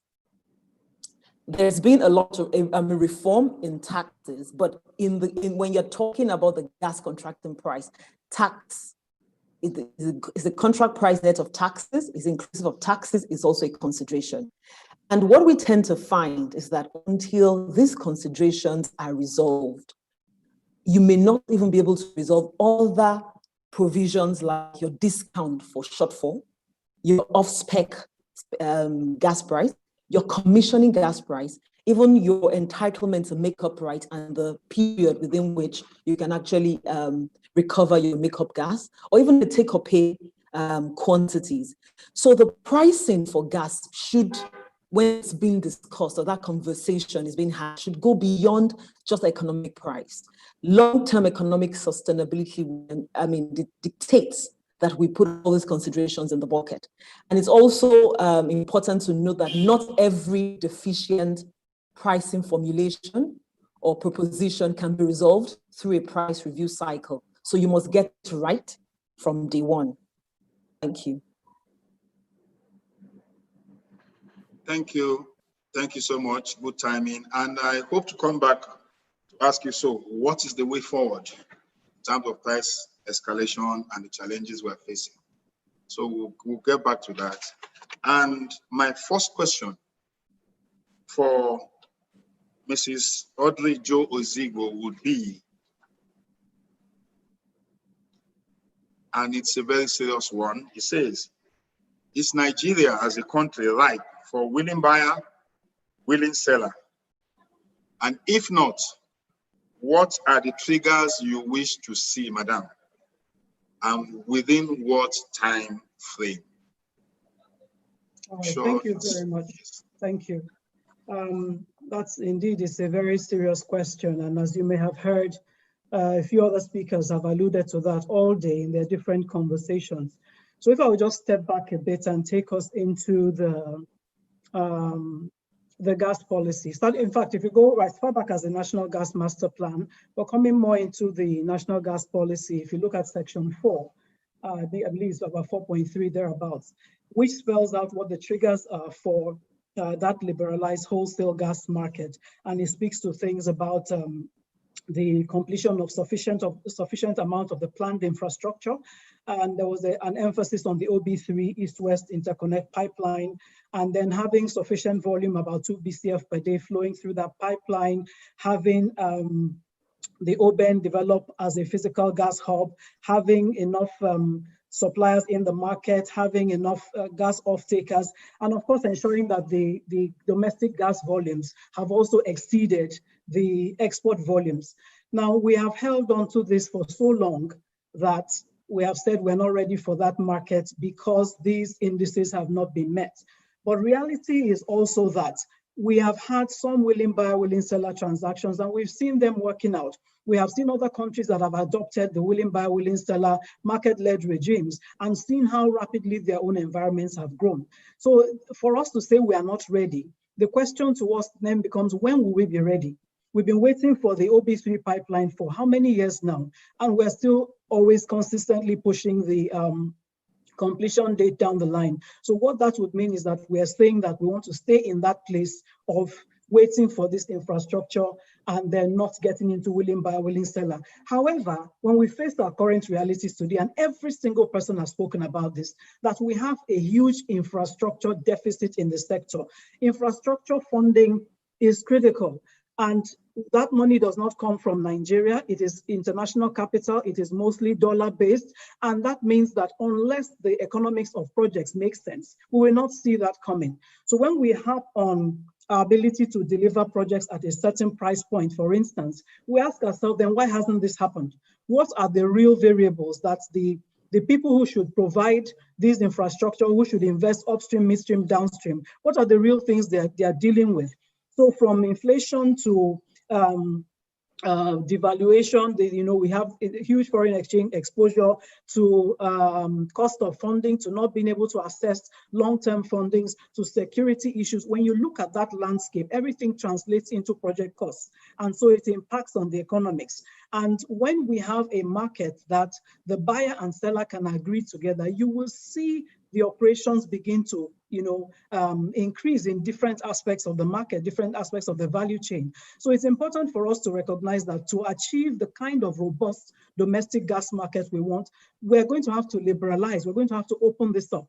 And yes, there's always the concern around whether this is going to lead to increased prices, whether the man at the end of the street, at the end of the pyramid will be able to still afford the products that come out of this. The only way it happens is that we go through a period of pain.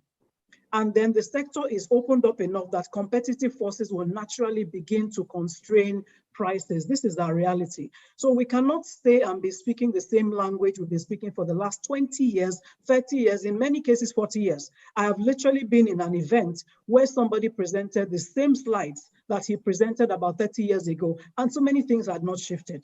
That does not augur well for the country. So I think it's important for us to allow for competition to drive the market rather than trying to use regulation to drive the market. That's not a sustainable model.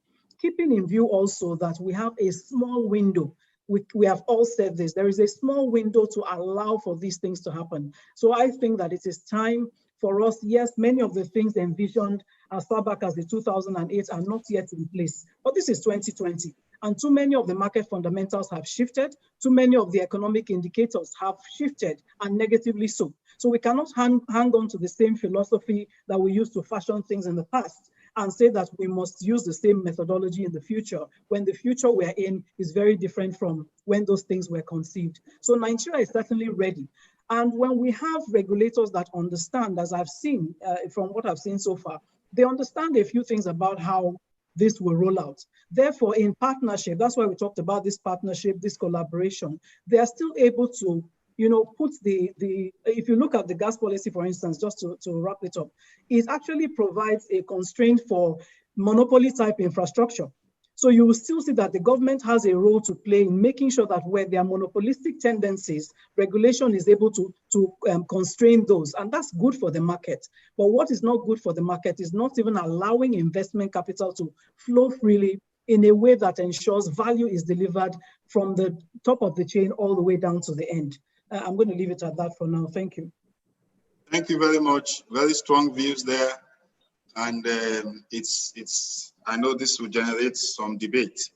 Thank you so much, madam. And Dr. Okon, please, we just want to hear this from you because we know you are an authority in this field. What we are hearing now from the PIB snippets indicate that we're probably going to have two regulators. Some have argued that we need one strong regulator for the industry, while there are those that feel that, in fact, we need a separate and distinct gas regulator. Where do you stand, sir? Okay, I can confirm that the proposed PIB will have two regulators, and let me explain why it is important to understand the imperative for that. I think if you look at the Nigerian state today as it is, and the reasons why we have some of the difficulties we have with respect to tariffing, pricing in the midstream and downstream distribution networks, it's exactly because you do not have effective regulation that does two things: checks market abuse, and secondly, allows for open participation. There are many parts of the world that you do not have. For example, the FERC in the United States regulates interstate pipelines. Okay, it doesn't regulate distribution pipelines if they are within their intrastate. So it's a specialized field, and this is why I made the comment about modeling and models. It is important to understand that that capability, okay, those things that need to be put in place. At the time the 2017 policy was actually made, the Federal Competition and Consumer Protection Act was not passed. Now it has been passed, and it would void, rightly so, any monopolistic or it would check market abuse and market power. So you need to have regulation so that you do not end up with the situation that we have today. And thirdly, the reason why we need to have two regulatory bodies, one for the upstream and the midstream, etc. Nigeria needs to have a viable midstream, and that viable midstream, a midstream by definition involves open carriage, transportation networks, etc., processing facilities that have to be used commonly. And if you want to increase participation and you want to liberalize, as everyone seems to be agreed upon doing, then you need to have somebody who is the referee. And the referee needs to be impartial, etc. You look at the structures that we have today, GSEN, which has become a producer's cartel. Those things would now be changed when you have a midstream and downstream regulation. So it's important to have that. It's very rare. We don't know of any jurisdiction actually where you have just one regulator, especially given that the skill sets required in tariffing, etc., are different from what you have in the upstream, especially because upstream is exclusive activity. So, but midstream and downstream are rarely exclusive activity. So the regulatory role in the upstream is different from that in the midstream. So yes, what is being proposed is consistent with best practice, and I've seen that in even in countries like Egypt, the United States, obviously, and the United Kingdom, where you have Ofgen and so on and so forth. So regulatory, separating these, having two regulators would serve Nigeria well to enable us develop the value added side of the industry, which is really what Nigeria needs to grow GDP. The extraction business is just delivers money, rent. It is the midstream and the downstream that will create the employment that is needed. So that's my answer to that. Yeah. Thank you very much. Thank you very much. Mr. Efiongokon, so Seplat, you've heard a lot about Nigeria's auto gas drive, but we don't seem to be getting the kind of excitement we're getting from marketers, we don't seem to get the same from producers. What's happening? I think what we're doing is, if you look at how we started, it was just around selling methane, which is C1. And a lot of our gas plants now will begin to retrofit LPG. So the gas that the old market was based on just selling C1. And if you then go to the LPG or auto gas space, or you're looking at what happens to your C2, C3 space, more or less. So what we're doing now is we're beginning to, like in Oben, where we have a major, probably our biggest gas plant for now, we are investing massively to retrofit an LPG extraction plant. And from there, we can then serve the market when it comes to either LPG or propane or ethane or propane, and how you combine that C2, C3. I think that's where a lot of operators are beginning to move into now, because the market is also developing. I did hear earlier presenters and earlier panelists spending a lot of time around, the multiplier effects of those derivative material. So it's not just focusing on C1 to either thermal plants or gas to chemicals or gas to whatever you're looking at. But how do you now use the derivatives to even drive the economy? And that's pretty much where all over the world, where every country is moving to, all investors are moving to. So that's going to come, Chairman. It takes time. We'll have to take baby steps. I always tell people that, gas was being sold for almost like 10 cents per MMBTU just about 10, 15 years ago, which is why nobody wanted to invest in gas. Today, we're talking about $2.5 to $3 per MMBTU gas, which has been the journey we've come. So auto gas will come with the demand, also come with the investment, which a lot of operators are doing, and we're also following suit.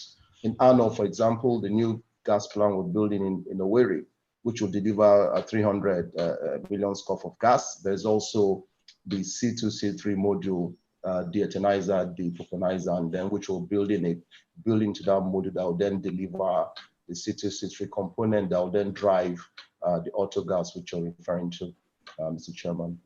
Excellent. Thank you very much. It will come. We want it to come as quickly as it can. Thank you so much. Patrick, you have just 2 minutes to answer this, please. We're running out of time. We just want you to mention to us, for the attention of government and the attention of industry, what are the two major bottlenecks hindering development of the gas sector in terms of infrastructure financing? Two major bottlenecks. 2 minutes.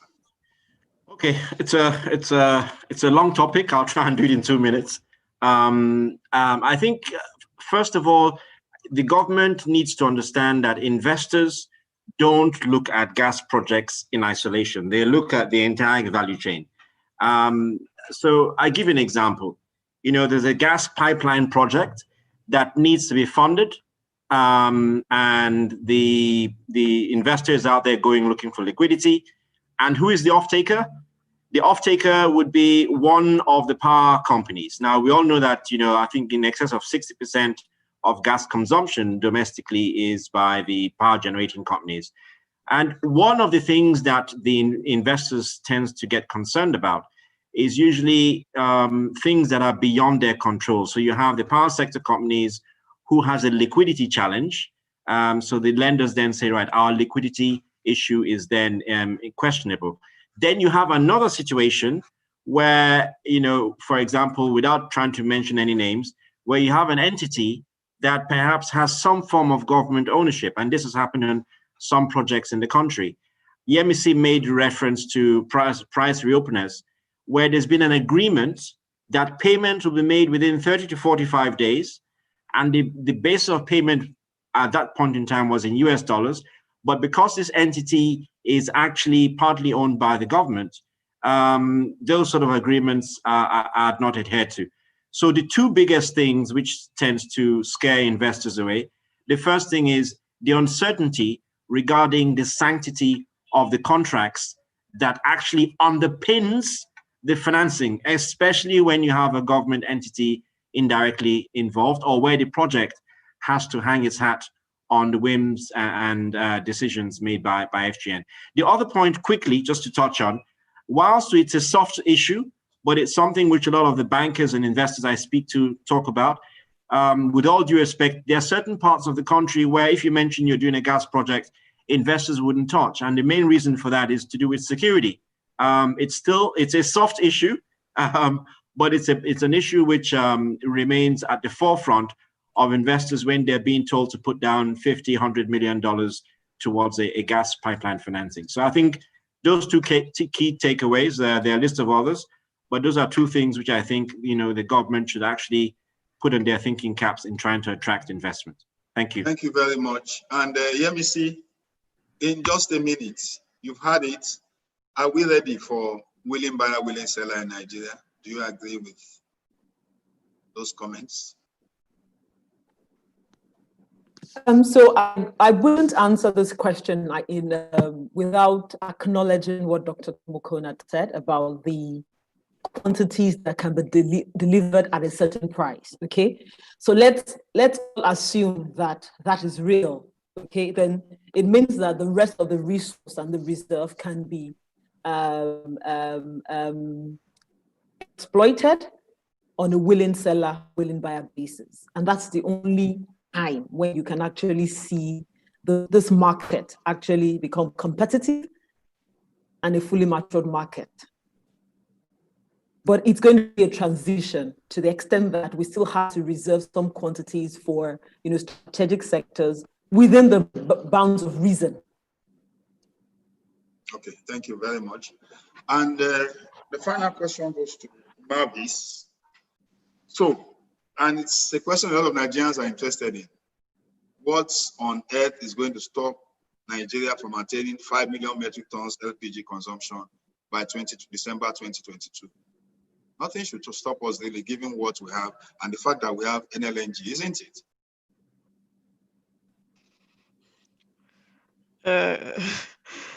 Indeed, we have a huge potential, and I think Tony, the MD of NLNG, did a lot of justice to this subject matter on when he took his fireside talk. And indeed, I think today we consume about 20% of our LPG production. So there's a huge potential to improve. And, you know, this, as a populace, we really need this improvement because we have over 50% of households still burning firewood as cooking gas. And that has its, you know, knock-on impacts on health, mortality rates, and of course, on the environment, deforestation and desertification.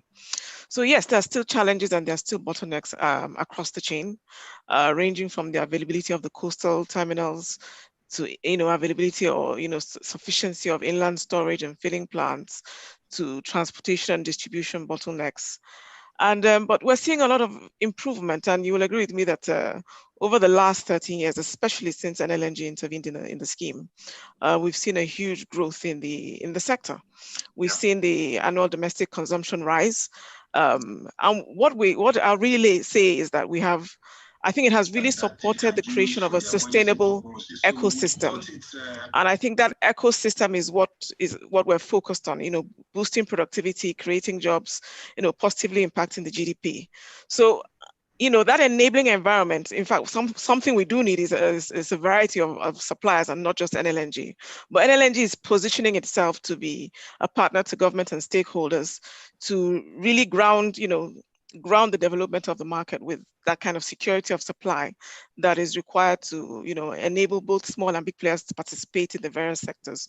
So really to support with other initiatives to create that enabling environment for us to, reach that target of 5 million tons per annum LPG of consumption as it has been projected. Yeah. Okay, thank you very much. We believe that with the cooperation of all parties, we'll get there. I wish I could give every participant 1 minute, but it's not possible. So I'm just going to ask Mrs. Audrey Jo Zigbo, President, Nigerian Gas Association, to do a closing remark of just 1 minute on behalf of all the panelists. All right, thank you. Yes, what I want to say is this has been a very robust discussion. We've brought a lot of core issues to the fore, but let's be reminded that, as I said earlier, these are not new issues. And so the imperative to make sure that we don't come back to repeat the narratives is on all of us as private sector and as government. I'm a player in the industry. I've been in the industry for over 26 years now, and it is exciting to see a lot of the moves that are being made, but we are still grappling with a whole lot of legacy issues that are constraining investments. And what is clear from what everyone has said is that we have to shift from the way it has been done into a new way of thinking, because there is a social and economic imperative to get our gas narrative right and translate that narrative into actual projects, into actual industries, into actual jobs, into actual revenues, so that as a country, we can see the level of industrialization, the level of socioeconomic transformation that we have the potential for, leveraging on our gas resources. So I want to use this opportunity on behalf of the panel to thank the entire management of Business Day for the opportunity to take part in the conversation of Nigeria at 60, harnessing our gas resources as a fuel for the future that is our very real reality today. Thank you very much.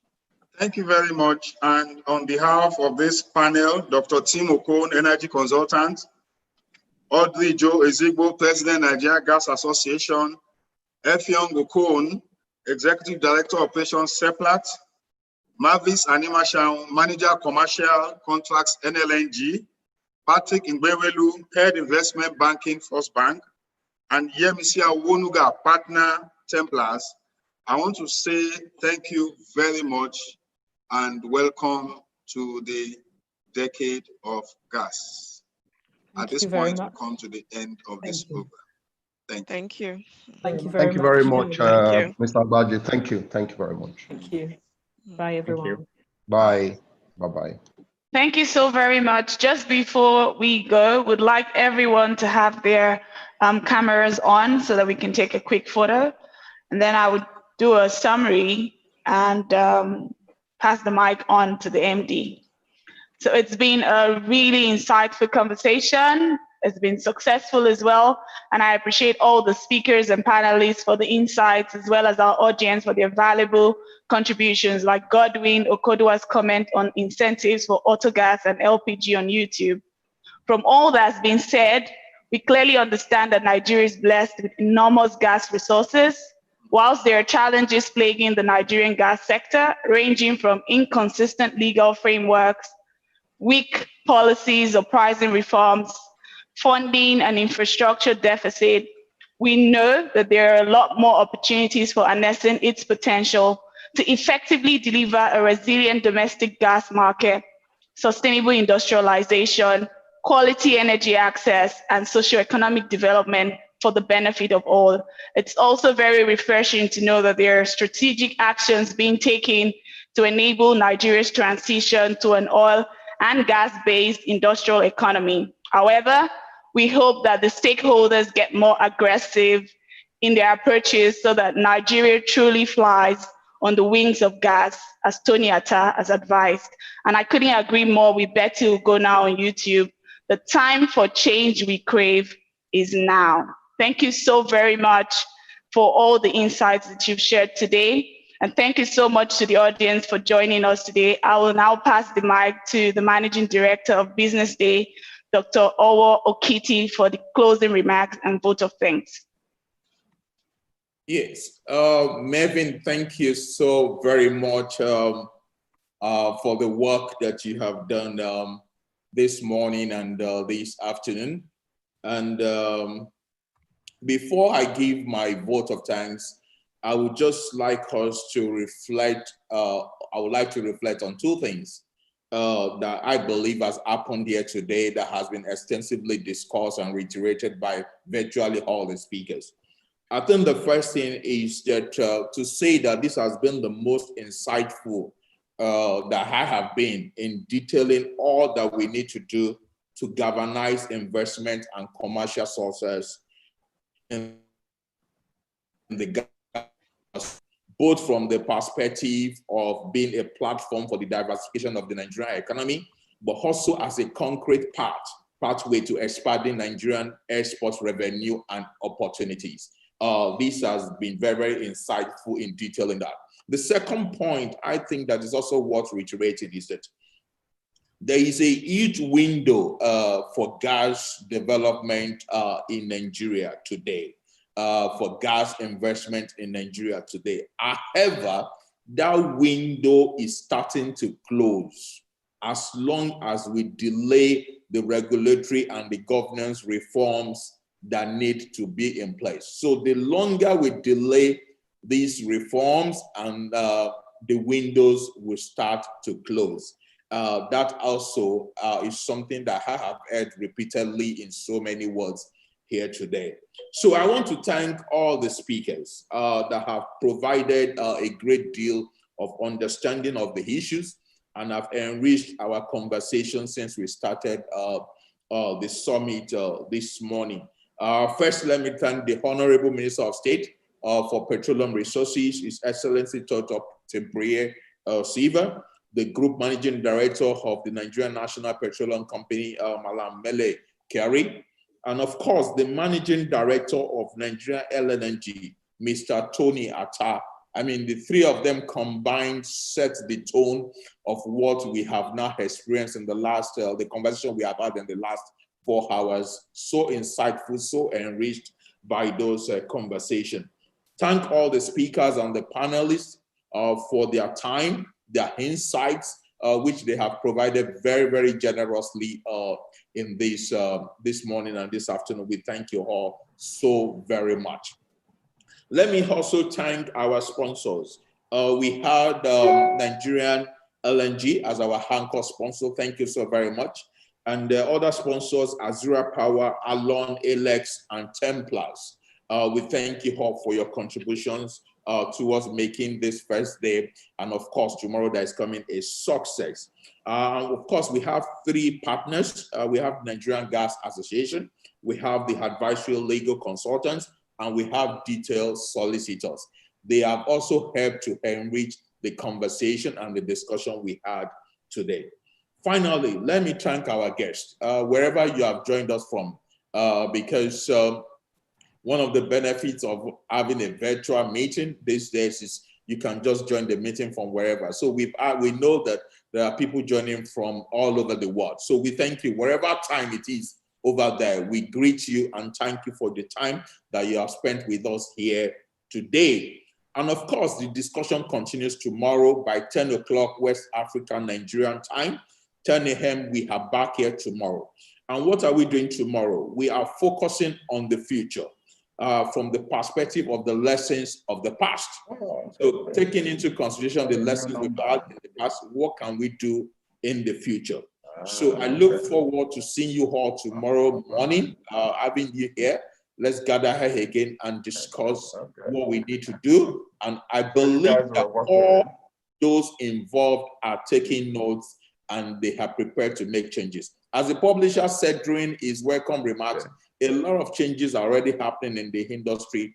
And our hope and expectation is that this reform we continue. So I thank you all, and I look forward to having you again tomorrow. For the rest of today, please enjoy the rest of your business day afternoon. Thank you all, and God bless you. Bye-bye. Thank you.